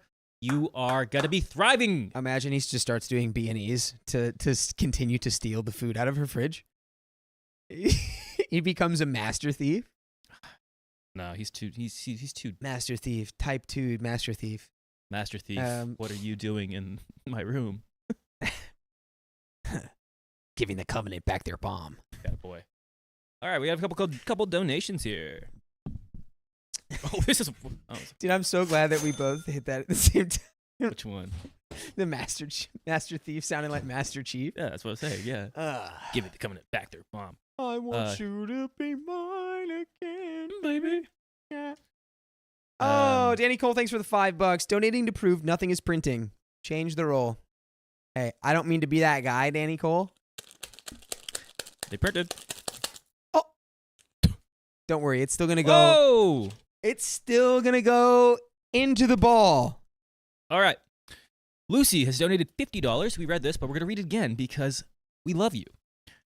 My first week as a knight. I love coming home from school to watch and listen as I clean. Yes. Thank you guys for keeping me busy, keeping my days busy and that much brighter. Thank you, Lucy. I'm thankful to be able to be like a source of a source of brightness here. Where are we putting those? It's a Are we gift. putting them in there? Hmm? Are we putting them there? Yeah. Oh, okay, put them in. They will end up on the ball. Okay. And then Jessica Galloway has gifted 10 memberships. If you got a gifted membership, say thank you to Jessica. That's right. Say thank you. Your eyes better look like this. Where did I? No, I think I put more on These it. are so dirty now. I know that's the one thing about mirrored sunglasses. They get one smudge on them and It's over. it's over. Don't worry. I'll get like a little thing to clean them. All right. So we were talking about earlier. You were in here, right? Where it was Guys, helpful tip if you, because I worked at Bath and Body Works. If you ever want to smell a candle, do not go to the candle wick. That's fine. But if you really want the scent, smell the lid. Like you open it and smell the top. Like smell it. Really? Yeah. Oh. Yeah. Whoa. I didn't say go right into it. Oh, I feel like I just did smelling salts. Yeah. Holy intense. crap. Yeah. Whoa. Yeah. That was intense. Yeah. Just Holy. to prove the fact that I worked at Bath and Body Works. Oh, my Vanilla Lord. beans. He's Sounds got like- the inside scoop. I do. I Yeah, can also- people, that lid was pungent. I can also confirm. I shouldn't be saying this. Bath and Body Works, like, Policia is gonna come and get me, but they just they rename a lot of the scents. We're like, oh, it's mahogany teakwood, and they'll name it like man's musk during like wintertime, and you're like, That's mahogany teak wood. it's mahogany teakwood. That's Yeah. You're calling it man musk, and you got mahogany teak wood It's not man's in musk. my man's musk candle. But they do. They don't do it for a lot of them, but like they do for a good portion. That belongs to you, my friend. I think. What are you doing? What is that? Woo. Guys, something is here. Something has arrived. No, see, it's, a lot of people don't know about that, Angela. We got them, yeah. See, everyone knows Jen that, Keon. Campbell, Where thanks for the Teresa eats a 5 pizza, I was like, gifted. Keon, thank you for the candle Callaway, hacks. Thanks for the 10 gifted. If you didn't know, a lot of people didn't know. Dakota didn't know. Riley, did you know? I mean, I Nope. didn't know. When you get a candle, what do you smell? Candle. Nope, you smell the lid. You open the lid, smell the top. That's how you get the actual scent. I knew that. Yeah, sure you did. Am I reading? Mm-hmm. You want to read? You want to give it a shot? Yeah. Oh, You all are right. doing the reading. Been a minute, guys. My readings would be I see pretty now. poor. Now, what's the over under that this story was thrown in a blender before it was posted? Whatever. I'm telling you, the odds are high now. Chat, you guys want me to read? Over. I'm taking the over on the blender story. Yep. I'll give you the, and then I'll do the next Yeah, do it. Read it. one. All Read right. it. Read it. You want to get the Read I got you. TLDRs? I'm not as good of No, you taught me. a. You taught me everything you have I like way know. more hours in than I do. This Honestly, year, you man, have way more hours That's than kind I of do. insane. Yeah, That is true, actually. but you're still the master. I'm still the Padawan. Oh, Cool, really? Rusty. We know the Grandmaster. Grandmaster is Eddie. Grandmaster Yoda Grandmaster, is what are you Addy. doing in here? All right, do it. All right. Let's see. Okay, you ready? Yes. You're massaging your ears. Do it. Nuh-uh. Stop. Start reading. It's my back of I'm my making neck. sure my buddy's okay. He's fine. Read. Fine. You're stalling. I'm not stalling anything. You- You're the one who ran you hear away. him stall- you go. ran away. Riley, you ran away to get a package. I am here and I have a package. What and is things. that? That's what I'm figuring out. Okay, read. You're doing your side gig. I'm gonna fight you. Let's do it. Look, We he's still already stalling. listen. We already arm wrestled, and I won. All right, He walked away again. He left. Now he's back. Read. I'm waiting. We on you. couldn't read. You had to I'm be in the here. chair. I'm here. Go. Man in the chair. I tried to address my nephew's behavior, but my family continues to ignore it. Well, that's more like avoid it, but you know what I mean. So, my nephew, which is 4 by the time I'm posting this, and his mom and dad, my older sister and brother-in-law, moved to the U.S. from South America about 8 months ago, and they're currently living with us. My mom had to go to the U.S. by herself, leaving my then 13-year-old sister alone in South America. Oh. Whoa. That's That's not good. I mean, you can't do that, right? you don't leave kids behind. No You don't child do- left no behind. Child left behind. Marines. Yeah. By the way, this comes from user SolidFly9820, and if you want to submit your own stories, go to the r/OK Storytime subreddit. So, on February 14th, 2023, happy Valentine's Day, my sister, brother-in-law, and nephew all came to the U.S. At first, I was happy about it, but then things quickly started to change. The Fire Nation attacked.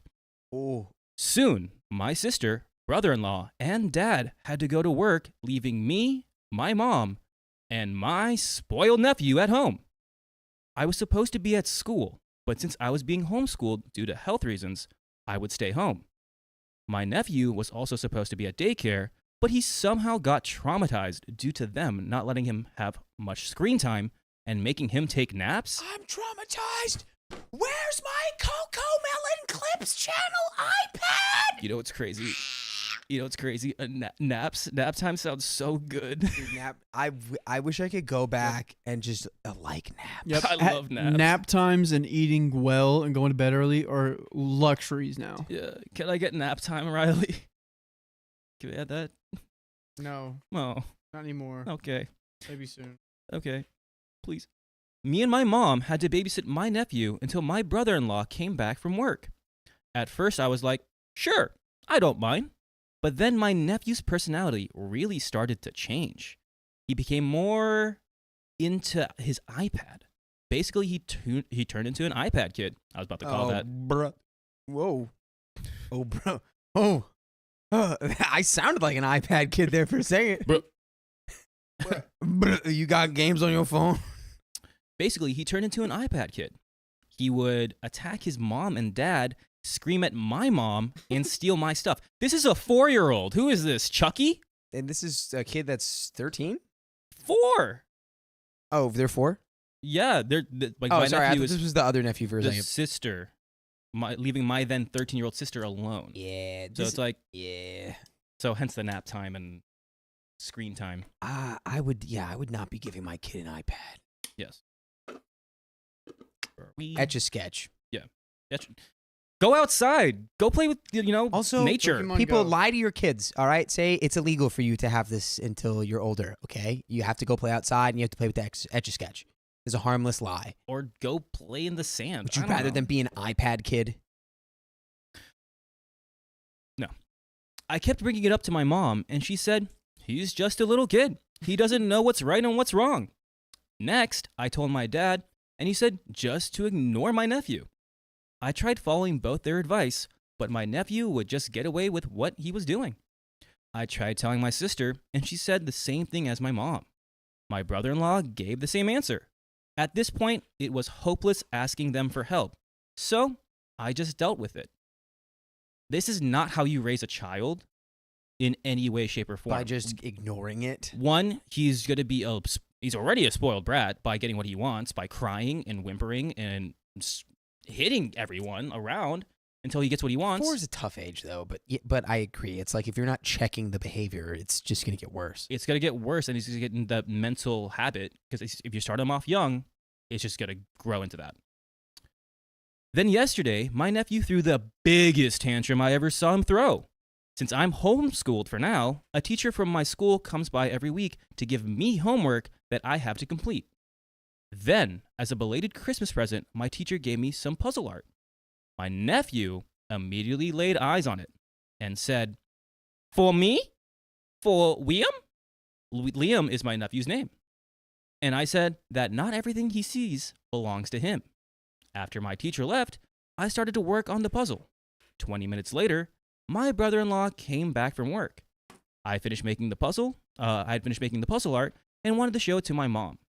I went to show it to my mom, and my nephew was like, "Let me see, let me see." When I told him to wait for his turn to see, he completely freaked out. He kept screaming, "Give it back! It's mine!" Can you imagine if he sounded like that? Yeah, he just... "Give it back! It's mine! It's mine!"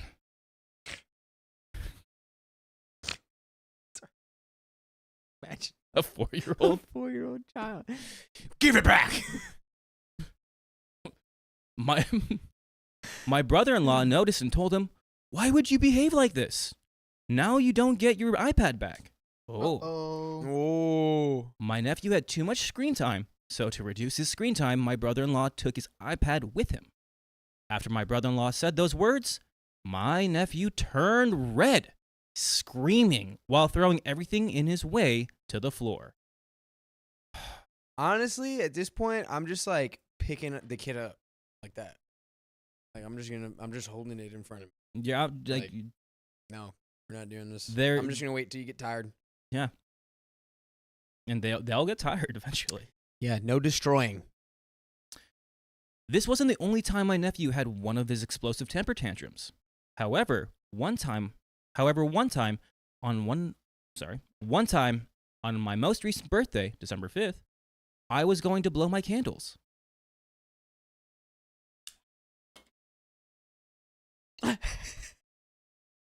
This guy. This guy with the visual humor. Sorry if you guys are listening, I blew out a candle that we got as a gift. Yes, for all the listeners, a well-timed candle was blown. However, my nephew kept insisting my parents to let him blow out my candles first. Dude, I hate it when my little brothers do that. Gosh, I remember at my freaking 15th birthday, 16th birthday, my little brother's like, I'm gonna blow him out. I'm like, stop, you're 2. It's my birthday. I hated it. Have you seen that video where there's a kid trying to blow out the candles and it's just like there's another guy there, he like puts a plate in front of his face Their every time? father. Oh, Yeah. yeah. And then when the kid couldn't blow out the candles, he just goes, "Meh!" And Yeah. it's like, well, Well. you live and you learn. Get better at blowing candles. Skill Loser. issue. They obviously said no. My nephew started to cry, so they relit one candle. Stop giving him what he wants. However, my nephew wanted to blow out all of the candles. Of course. When he didn't get what he wanted, he felt like a T-Rex entered the room. Like he felt like a T. Like, did he get terrified, or like he was the T-Rex? He got enormous and he grew scales and feathers. Once could you imagine? Once my nephew calmed down, I started to cut the cake. However, my nephew freaked out again. He was crying. His face turned red, and he was screaming, "You broke the cake! The cake is broken!" In the end, they let my nephew pick all the activities we were supposed to do on my birthday. Ooh. So, am I the a-hole for telling my family that my nephew behaves like a spoiled brat? No, I think actually the family's probably a-hole for not getting him some kind of screening done, because honestly, him saying that the cake is broken and freaking out really sends up a red flag for me that there might be some sort of like cognitive, like there's something going on there. Whether it's, I mean, I couldn't say, but it's Well, like, I'm trying to it think. seems like that's a very particular like thing to get upset about. Like And- most kids are like, oh, the cake, I want to eat it. But this kid's like, the cake is broken. And it's like, I've never heard of a kid reacting that way. I'm just trying to think, if he was able to cut the cake, like, if they guided him like cutting the cake, would he have been like, hee, this is so fun? Maybe. But I don't know, but that's one thing. I think giving your expectations kids not too being much met. screen time is not healthy for your kid. Facts. That's the first big thing. I get it. No one's there to really take I don't know, because the mom's there. The mom, like grandma, can take care of the kid, right, for a little bit. I know OP's doing their school stuff, so not Yeah. really. But a nanny, someone has to take care of the kid and give this kid more attention, or like take him to a park rather than leave him inside with an iPad. Because him Truly. becoming an iPad kid at 4 years old is Way too really much. way too young. Yeah. Giving that much screen time to a child at 4 is way too young, and that's so unhealthy. Yeah. So Also, I'm seeing comments that are saying that kids being mad that the cake gets cut is common, actually. Which is it? Yeah, dude. That's so funny to me. Yeah, he's a spoiled kid, and he needs to learn his lesson, because by the time he gets to 6, if he sees kids in his class, it's their birthday. He's like, no, it's our birthday. Right. No. Right. Oh, you got a little toy? No. It's our toy or it's Yeah. my toy. It's And way he's just gonna take it. easier to tolerate this in the context of family, but then once you let the kid outside of the family, it's like it's not going to be tolerated, Or if you and play then your, the kid's not going to know how to adjust. So you're not Or- doing anything right by the kid. if you play your cards right, he just has an iPad. You don't have to worry about No. like No. You friends. just put him in one of those chairs from No. Wall-E. There we go. Oh. You just put him right in. Just put him in there. Haven't we Put him in there, learned man. Our lesson. And there is an update, but before we get to that, just you as like your family or the brother-in-law and your sister, they should be giving him the consequences of his actions to learn, because if Right. they don't do it now, some other parent or parental figure is going to do it, and I think that's overstepping. Like, yes, you need to teach the kid, but he needs to learn from his family first before somebody else. Or it's just going to be even harder It's for gonna be him even to harder. adjust. because that's a huge can of worms that we don't want. But we have an update. So, first of all, I'll be clearing up some things I said that people didn't seem to understand. I said my nephew behaved like a spoiled brat, not that he is a spoiled brat. Okay? All Nice, right, whatever. Okay. Same thing. You won. All That's right. semantics. All right. We know what Tomato, we're tomato. saying here. Let's. I don't hate my nephew. The most I said was that he couldn't have everything he likes for himself. And I agree that my nephew's parents are neglecting him. And like you can Hold call a kid a brat and not hate them. Bro, There's dude, 4, dude. Dude, just one four. one call to CPS and this isn't a problem. Okay? Oh my God. Hey, if it's bothering you that much, OP, When give you're me in the solutions. producer Do chair, not do that. you are evil. You get violent. They stopped taking him to daycare just because he didn't want to go. Nice. Then they give him screen time when he misbehaves or when he's about to misbehave. And every time I tell them about my nephew breaking into my room and taking something he likes, they just brush it off and say, he's just a little kid. He's just a widow. He doesn't know any better. Oh, he's just a widow. How do I explain this? Just because he's a little kid, that doesn't justify him screaming at the top of his lungs when he doesn't get what he wants, nor justifies him breaking into my room and taking something without my permission, nor does it make it okay for him to hit me, or my mom, or my dad, or anyone else. Think about it. If they keep getting away with it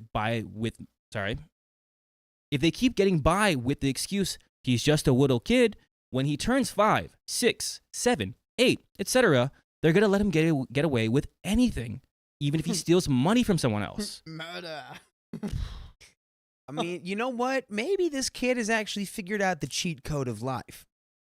If you just never stop being an iPad kid and you just scream and cry and throw tantrums, maybe you just get what you want forever. Like, maybe I can walk into a Lamborghini dealership and scream and cry until they give me a Gallardo and tell me to leave. I would love to see that. Sorry. They're letting him get away with anything, even if he steals money from someone else, still with the mentality of he's just a little kid. My nephew's parents, my older sister and brother-in-law, are acting like Caillou's parents, never telling their child that his actions have consequences and to say sorry. That's true. Caillou's a monster. I'm This is a Caillou child. Caillou. I'm Caillou. Caillou. That's mine. Yeah. Don't do that. Don't do that. Yeah, stop giving people seizures. Don't do that. Stop giving people. Stop on your. What are you building just- over there? let me are just you read. building a Sputnik? What are you building? I'm so distracted by it. Jenna Lee that? Ross and B tipped $40. Let's So we have 15 more All right, minutes. Another 15. Let me read this story. Another 15. Guys, how am I doing? I feel like I'm doing really well. You're doing actually. good. Great. Thanks. When am I not? That's going to severely affect my nephew when he gets older. Like I said, What doesn't kill him makes him stronger. I'm gonna throw this at you. Chancla. Yeah. Chonkla. And when he tries to find his friends, exactly. No, he's not gonna have any friends, Dude, because he's gonna. He just doesn't run need off. friends. They have AI apps. You can just give him that. Like, I'm- here's an AI friend there. Dude, that's actually horrifying how accurate that is. I don't like that. That's sad. That's where we're really sad. headed. World's a great we're place, heading okay? that way. No, we don't want that. Oh, no. If he does something wrong to his friend or friends, like stealing something that belongs to his friend, etc., he's not going to apologize for this. Apologize for his behavior. since his parents never taught him to. That will in turn make him lose friends instead of gaining more. Sorry about the huge rant. I just needed to clarify that. Smiley face. And then we have some more points here. I tried talking to a therapist about my nephew's behavior and how I don't like his entitlement and how his parents don't pay attention to him, and how she said the same thing that a comment said. My nephew isn't my responsibility to take care of. It's his parents' responsibility to teach him, not mine or my mom's and dad's. I'm only 12. About 12. I'm only What? 12. Why They're is- only 12? About 12 of them. Yeah. This is a 12-year-old? Yeah, I thought we were supposed to get Wait a minute. Wait. No. Wait. What? No, wait a minute. Hold on. This What? is a 12-year-old Hold on, writing wait, what? this? Bro. Nuh-uh. No, go back. What? No.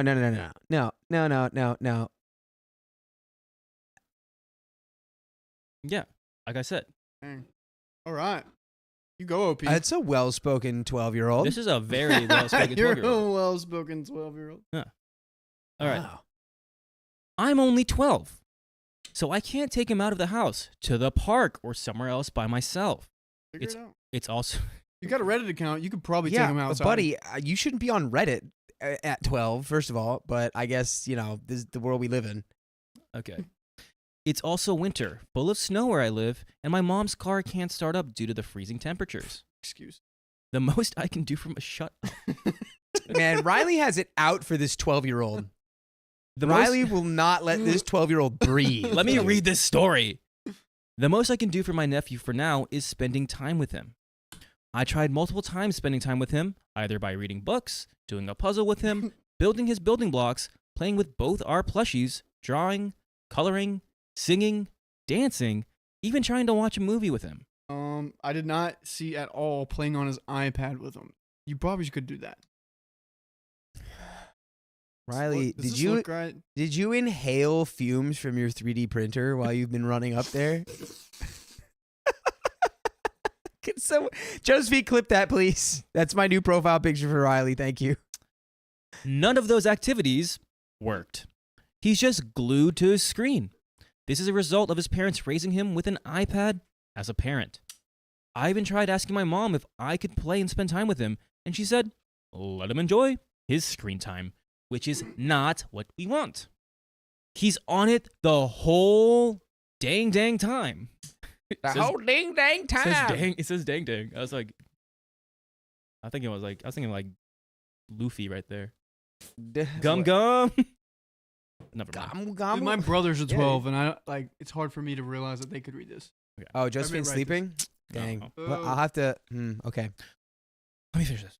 Yes, please. I didn't actually say that to my mom, or I would have gotten grounded. But I just said it in my mind. That's fair. You're 12, but you have an opinion. A while after my sister and dad arrived from work, I asked my sister if I could play with my nephew. And this time, since my nephew wasn't using his iPad, finally, she said, yeah. The whole time I was playing with my nephew, my brother-in-law kept staring at me like I was going to hurt my nephew or something.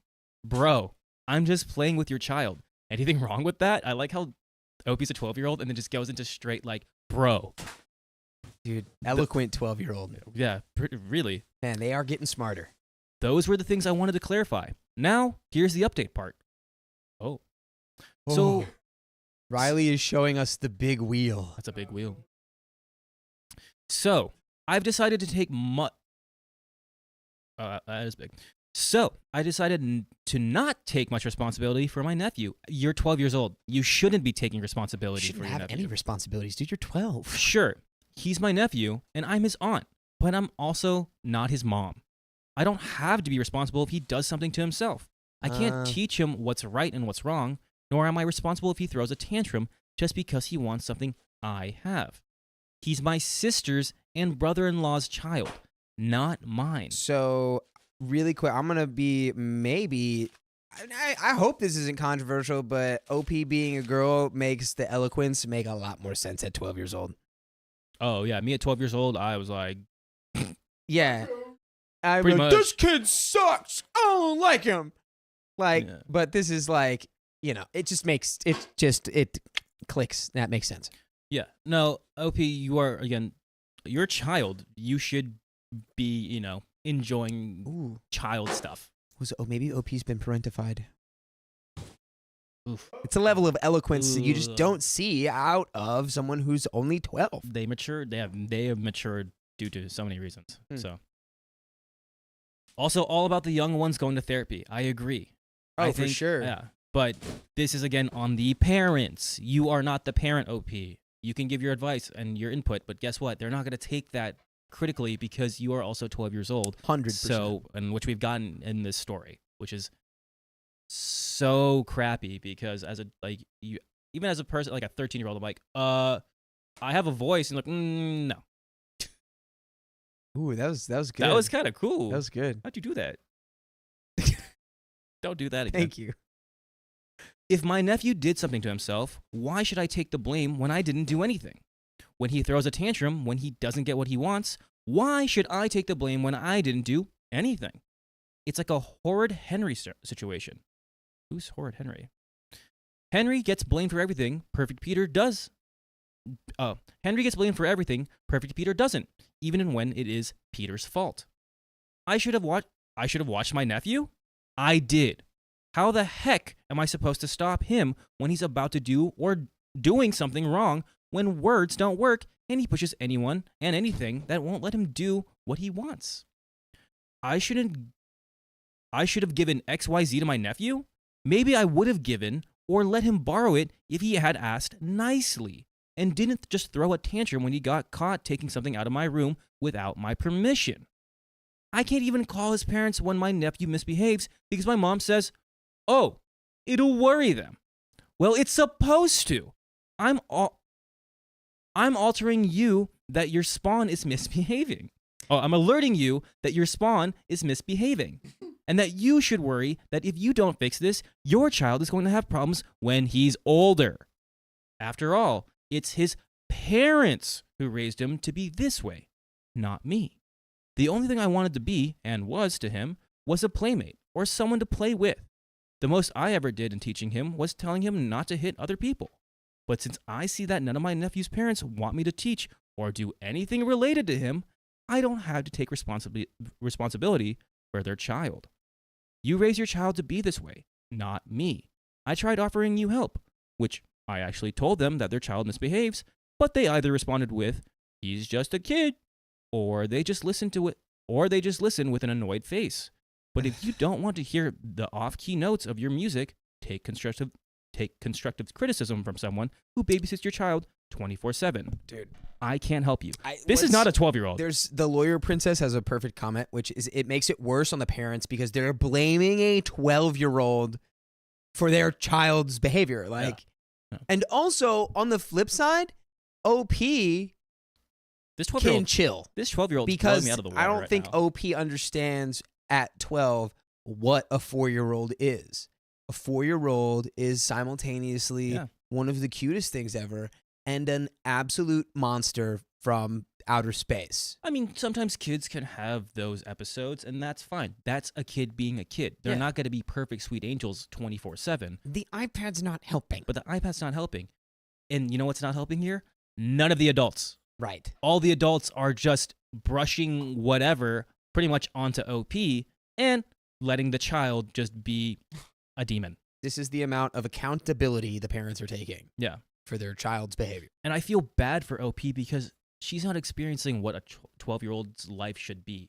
She's trying to be a parent or a She's parental trying figure. to fix a 4-year-old. And she's also she's homeschooled right now. She has like some like a health issue, Yeah, for health reasons. which sucks. So she can't really go out and spend time with her friends. So she's just cooped up. So she wants to have a friend with her 4-year-old nephew, and she's not getting that because it's a demon. Because it's just a vicious monster creature right now. Demon. Probably not forever. Yeah. Hopefully. Take the iPad away. I might post more updates if more comes up. And guess what? More has come up. So we're going to go straight into it. Let's go. Some stuff happened today regarding to my nephew and his parents, specifically my older sister.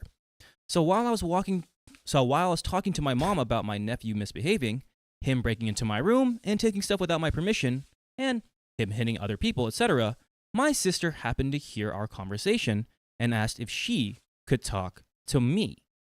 I said, sure, and she pulled me aside to talk.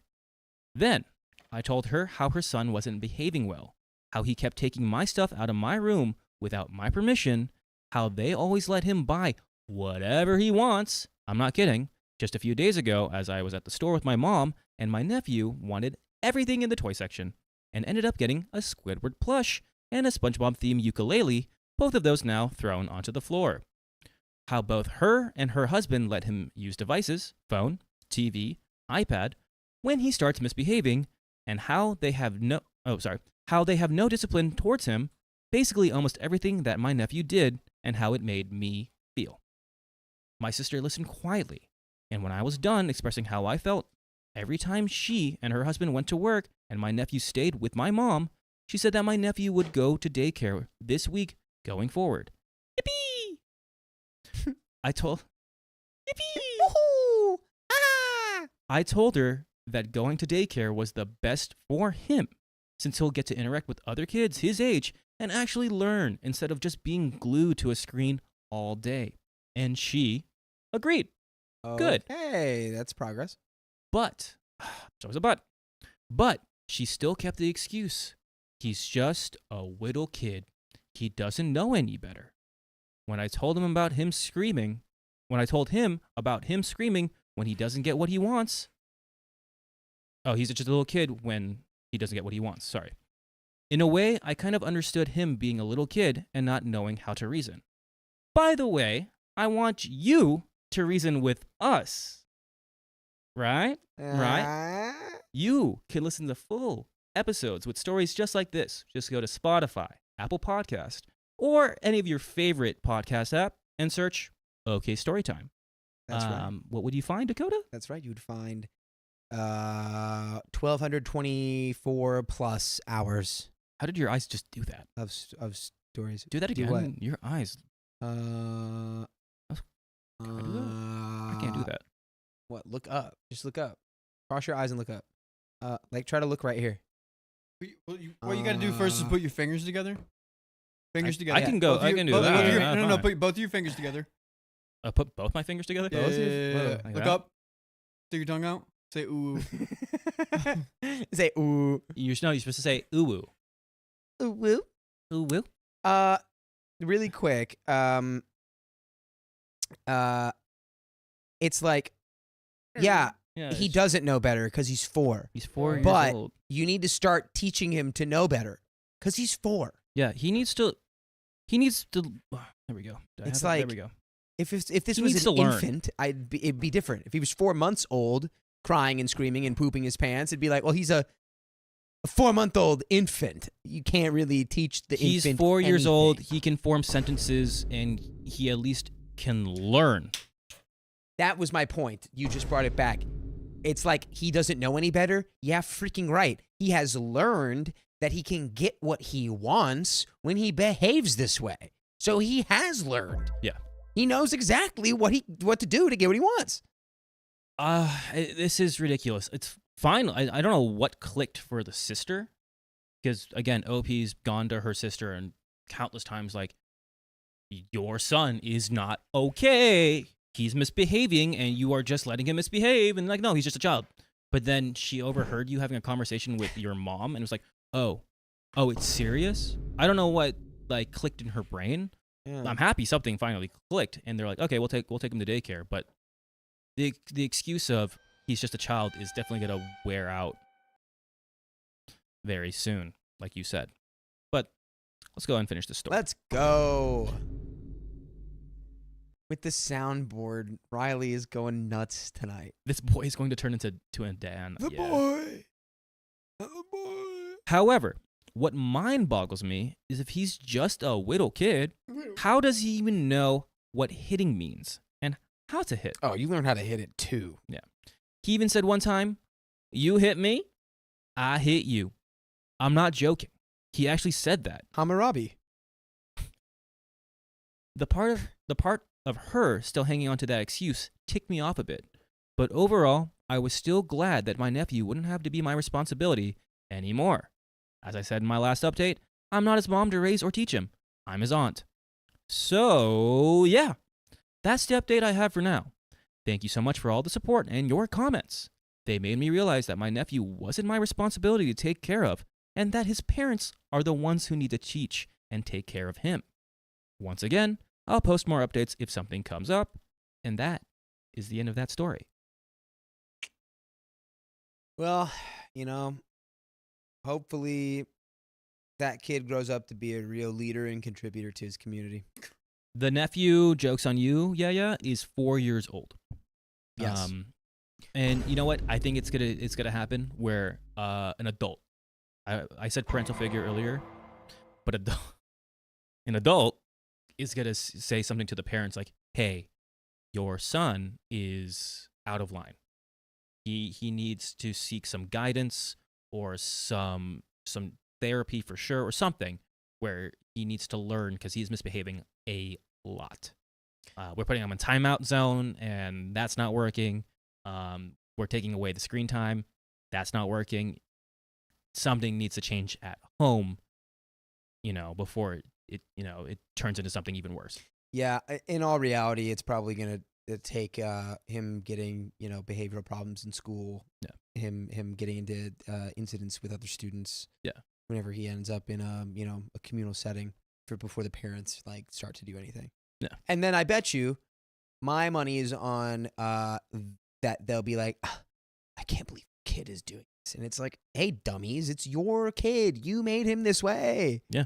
No, 100%. You nurtured him to become this way. Everyone's gonna look at your kid and it's gonna be like, that doesn't want to be my kid. I mean, to That's be not my fair, there kid. is an element of both nature and nurture when it comes to people, but Agreed. it's like, still, you can have an impact and an effect on your kid when they're behaving badly. And from the sound of it, you literally don't do anything to correct it.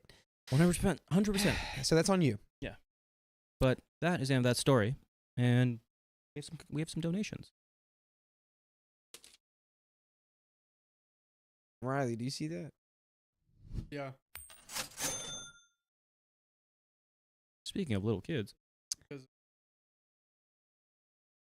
Oh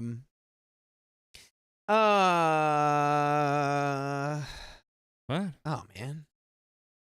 I don't know. I don't know. I don't like that. Danny Cole 25. Thank you for the $5. Okay, I can admit when I'm wrong.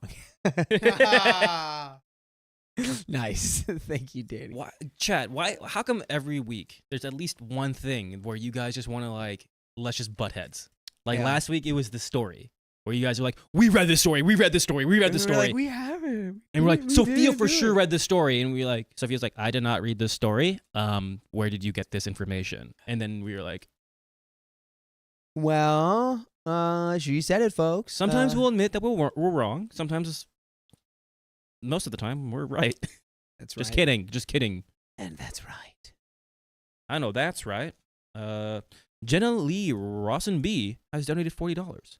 Just a little bit, Wongo, please. Just a little bit, Wongo, please. Yeah, well, you got it. Caitlin Van Camper, thanks for the 99 centaronis right there. God love it.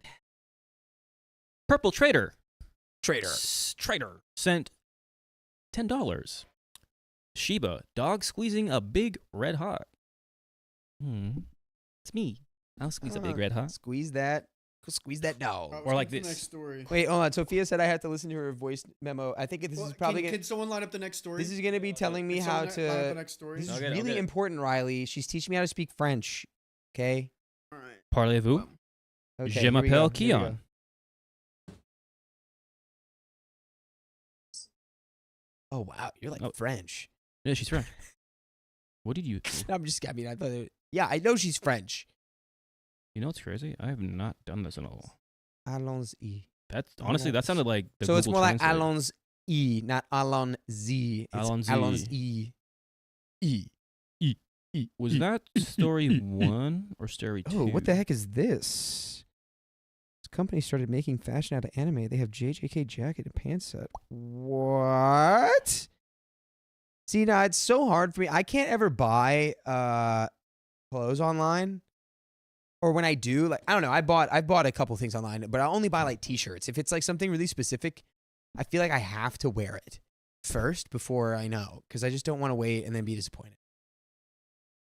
But man, That dude, should you be know the how story. cool it would be if we were rocking matching Itadori Yuji like outfits, the bro? fit? Yeah, Next matching story ready? Yes. JJK High. Yeah. Ready? No, Mm. I need to ask you a question. Never mind. Actually, that doesn't make any sense. You don't have a frame of reference for that. Wait, What? which of us would have the red hoodie? Which one of us would have the red hoodie? In what? You just have to pick. Actually, no, I would be Fushiguro because I'm taller.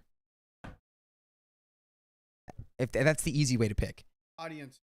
It's Yo, not. So I'm Yuji. I'm Does cool. the Yeah. audience know what you're talking Of about? course, you Yes. should be cool with that, dude. I'm No, so they cool don't. with Yuji. Okay, we're gonna go right now. Critical thinking, right there. My sister supported my ex in our divorce, so I decided to keep my distance.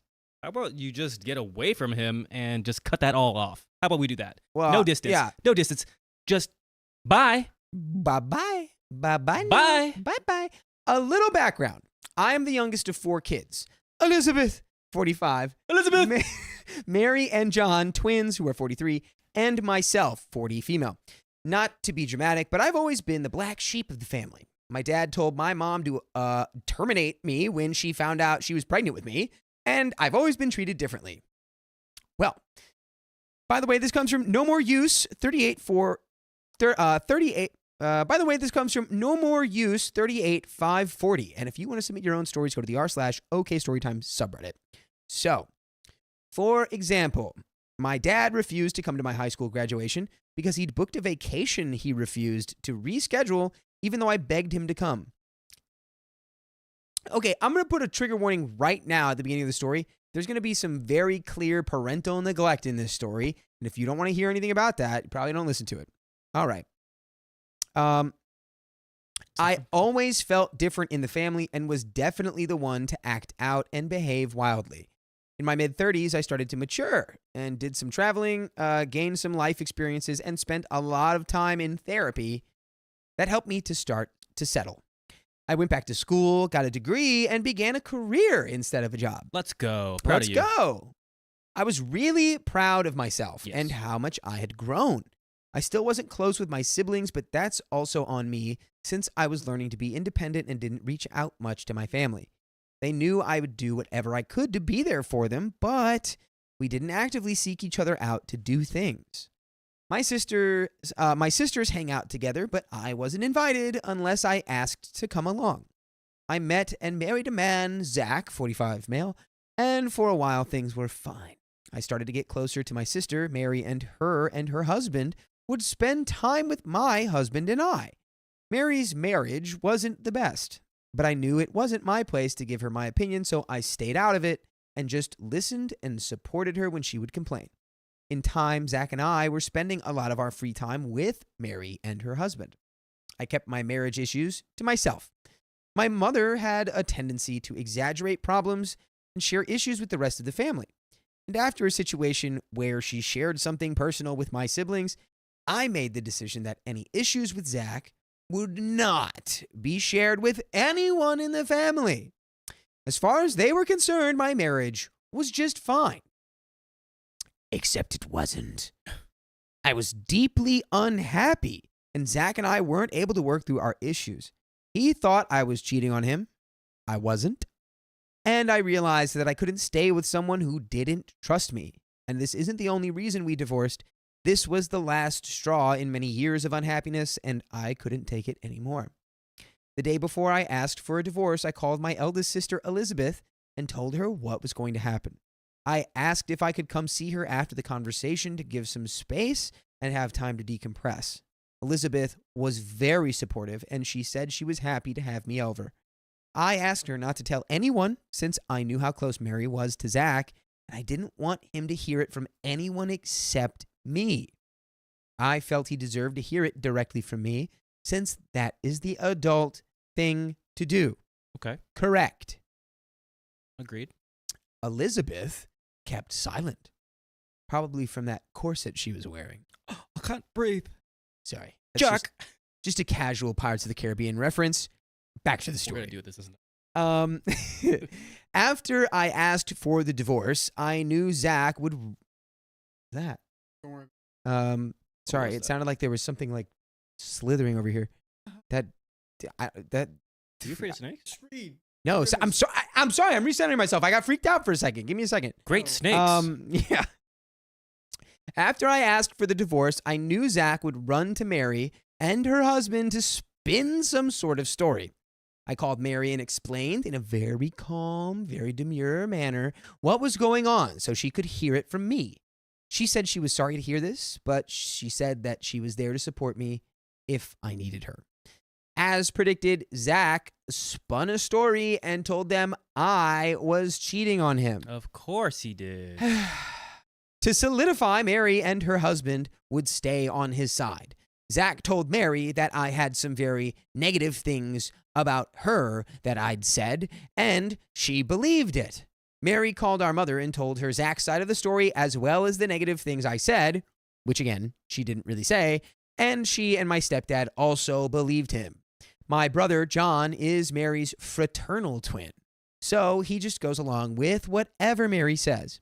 Eventually, I'm completely ostracized from the family to go through my divorce alone. So they all believed Zachary? That's crazy. It'd be your own blood sometimes. Just not even a confirmation. Like, I don't know. Maybe You're like, OP, oh yeah, that makes sense. Yeah, she would do that. maybe when they were asked, like, did you really cheat on Zach? She was like, Yeah. no. Like, I don't know. I would have been like, show me the proof. Show me the money. I was devastated. I had no idea what I had done to deserve this silence from my family because no one was talking to me. When my mom finally listened to what I had to say, she began crying and apologizing for not believing me. Zach's facade had started to crack, and my mom started seeing the things I was talking about regarding Zach's behavior. She told me that Zach had told Mary I had said negative things about her, but my mom wouldn't tell me what was said. She felt it needed to come from Mary to repair our relationship. She encouraged both Mary and myself to reach out to each other to talk things over. Here's where I may be the a-hole. I refused. In my mind, I feel that if Mary feels that I said something to hurt her, she needs to let me know. I'm angry that my family abandoned me during a major life event like a divorce. I know that my behavior as a young adult was wild and unhinged, but I had proven for almost a decade that I had grown up. But you think this little of my character. Okay, I'm good to not beg you to listen if you've already passed judgment on me. And I understand that. That's fair. I mean, to be honest, like the mom. Exhausting, but fair. It's so whack for the mom to be like, yeah, oh, I believed Zach's lies and I'm so upset that he fooled me. But you need to apologize. This needs to be between you and just your sister. It's like, no, now that you know that everyone is caught in a lie, a web of lies spun by literally my ex-husband, we need to maybe, can I have someone on my team, please? For God's sake, I'm being please. punked right now because my entire blood is just like, no. Yeah. Your bloodline has canceled you. And now suddenly it's your job to fix it? When I you don't know. when you've done nothing wrong. When you didn't do anything wrong. Again, my argument is, show me the facts. If you have proof that I cheated, then I will accept your judgment. That's the only thing. Show them. If it's to just me. you're believing his word, you sound so dumb. Yeah. So, with a lot of therapy and distance, I now live on the other side of the country. I'm starting to find some peace with the whole situation. However, my mom will occasionally ask me to reach out to Mary and talk to her. I told her that as long as she and her husband are still friends with Zach, I will have nothing to do with them because I don't trust them, which is so fair. By the way, you can trust that there are full episodes with stories like this at your fingertips. All you have to do is go to iHeartRadio or Spotify or Apple Podcasts or wherever you listen to podcasts. I don't even care if it's like a vinyl record that you have somehow transposed all of our podcasts onto. Whatever. If it's on there, it's on there. Search OK Storytime. All you have to do, use and this. you will have You'll find it. entire Jedi archives of our stories at your disposal. Yeah, Camino's there. It is there. So there is actually like quite a bit of story left here. We have like 28 pages left. Cool. So- I mean, we've said our piece. The fact that your family is already past judgment on you pretty much, what's the point of like, all right, if that's how you guys see me, what's the point of trying to, defend for yourself? Yeah, for them to not be like, oh my God, I'm so sorry. We totally bought his lie. I see why you guys are not together, because that is absurd that he could lie to your whole family about something like this and try to turn us all against you. Yeah. But instead, they're just like, ooh, I don't It's- know. You should probably take care of that. It's the difference of, did you do that against, how could you do that? Yeah, it needs to be the question first. Yeah. Did you do that? Needs to come first. It's not like, how could you do that to Zach? Yeah. Ugh. Gross. So I have learned to set my own boundaries and feel that if I open a line of communication with them while Zach is still around, that they'll tell Zach about my life. Zach had broken into my social media and was keeping tabs on me without my knowledge for a while. So I do everything I can to keep anyone out who may potentially share information with him. I know this is a fact because Zach boasted to my mom and stepdad that he knew everything I was doing because he was in my social media. Which, is that not a crime yet? Is that a crime? I don't know. Is that a crime now? Oh, nice. Who knows? You got a little. I got an axolotl on my duckies. Little axolotl up there. I also won't speak to Mary and her husband because they still call me names and keep trying to manipulate my mom and stepdad to stop talking to me again. They think that I'm a sleut and a gardening tool for cheating, quote unquote, Yep. on Zach. Exactly. I'm over it. I don't need to exhaust any energy into people who already passed judgment on me, especially, I don't know, my own family? Duh. Yeah. How are you going to take my come on. Why would I even try to defend myself if Come you already passed on. the judgment? We That's all I'm grew saying. up together. You're going to take the side of my ex-husband? Cringy. I feel like I'm doing the right thing by keeping this boundary in place. But am I the a-hole for refusing to repair my relationship with Mary while Zach is still in the picture? No. Especially not while they're actively taking his side. Your mom needs to take a more active role in spreading the truth, though. She should not just be passive while the whole family's hating on you. Yeah. She needs to take a more active role and be like, okay, it's so clearly that this was a lie now. We do have some comments. Let's go ahead and finish these off. Comment 1 says, okay, I'm going to come in with a hard truth here. Your family didn't treat you badly because you acted out. You acted out because they treated you badly. This emotional abandonment and manipulation and the being scapegoated and other family members being prioritized over you isn't going to go away because you've matured or grown out of it or even proven yourself. It's not going to change how they treat you. You're still seeing that same behavior towards you even as a mature adult. Now, you can sit there and take it, let yourself be beaten down and manipulated and taken advantage of and made to feel small, or you can recognize that you never deserved to be treated the way that your family treated you growing up and is treating you now. You can set yourself free from this pain, limit your contact. Don't let them have an ear or a voice in your life. Point your energy in a healthier, more fulfilling direction to relationships that will strengthen and bolster you, letting you stand tall and shine bright like a diamond. It's up to you. This is toxic and unhealthy and isn't going to change. It's not your fault. Sincerely, someone who escaped / is escaping a similar situation / family dynamic. And comment 2, I would take a break from social media. It's causing you harm and aiding your ex-husband. OP replied, I didn't mention anything about my divorce or separation from my ex until he moved out of my house, which was 3 months after the divorce was finalized.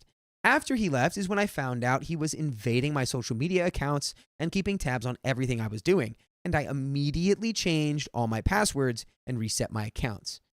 I had a good friend of mine who works in IT and internet security go through my computer, laptop, and tablet to ensure he no longer has access to anything and set up more privacy settings to help give me some peace of mind. It definitely helped. Another reply says, are you saying that while you were going through the process of divorce, he hacked your social media and then bragged to your parents and your parents never said a word to you? That is really effed up. It's astonishing that they didn't see it as a red flag and still thought of him as a good person. You are a better person than me because I don't think I could ever talk to my parents again. Another comment says, not the a-hole. Don't even try to talk or justify or explain things to your sister. This isn't about your sister. This is about your mom. You do need to ask your mom why she thinks you should demean yourself to a person who calls you names and lies about you. If she comes back with family or it makes things uncomfortable, then ask why her comfort is more important than yours, or why, as a parent, she would sacrifice her child to make herself feel better. The comments all spot on. All Put your mom on blast. put them all on blast. It's time to blast. I'm gonna blast now. Blasting. No, like I said this entire time, proven until guilty, and you didn't even have that chance. You didn't even have a trial. It was just like, oh, why would you do that? Yeah, they just like Zach. They like Zach more than you. Yeah, Or they did. and I feel bad for OP because Guilty that until is- proven innocent is that's what OP was. horrendous. So I would cut off contact, but then that's it sucks because if you do that, guess what? You're just supporting their claim. Yeah. They're just like, oh, see, now she's. But whatever. But Just But at that point, cut him whatever. off and move on. Let them take Zach. That's the situation. But that is the end of that story. We And got do we one have any dono. donos to read right now? Let's read it. Let's read it. Let's give it a gander. Ultraviolet 90XX has donated $5. Been a member for 1 month. You are the only stream I'm a member of. Love you guys so much. Wish I could donate more. No. I mean, yes. Thank you, and we love you. Guys, again, if you don't need to donate to show your love. You being here in the chat, you hanging out with us, you viewing us every day and giving that thumbs up and just hanging out. That's all we need. You're all the real champions. You're all the real champions. You are the water in our Roman aquifer. And with that, Right here. Wait. what? Oh, just in case, Jen Campbell, you donated 5 memberships to the stream. Baby Carly. Look at this little Why is goober. she so cute? She's a little She's goober. got no teeth. She got no teeth. Don't Jessica Galloway. bang your gavel at me. That's the end of the stream. Jessica Galloway. After this. Thank you for gifting 10 night memberships. Thank you. And that, my friends, is that. Yep. All right, say it. So, if you love us, make sure you subscribe We love you. and see you tomorrow.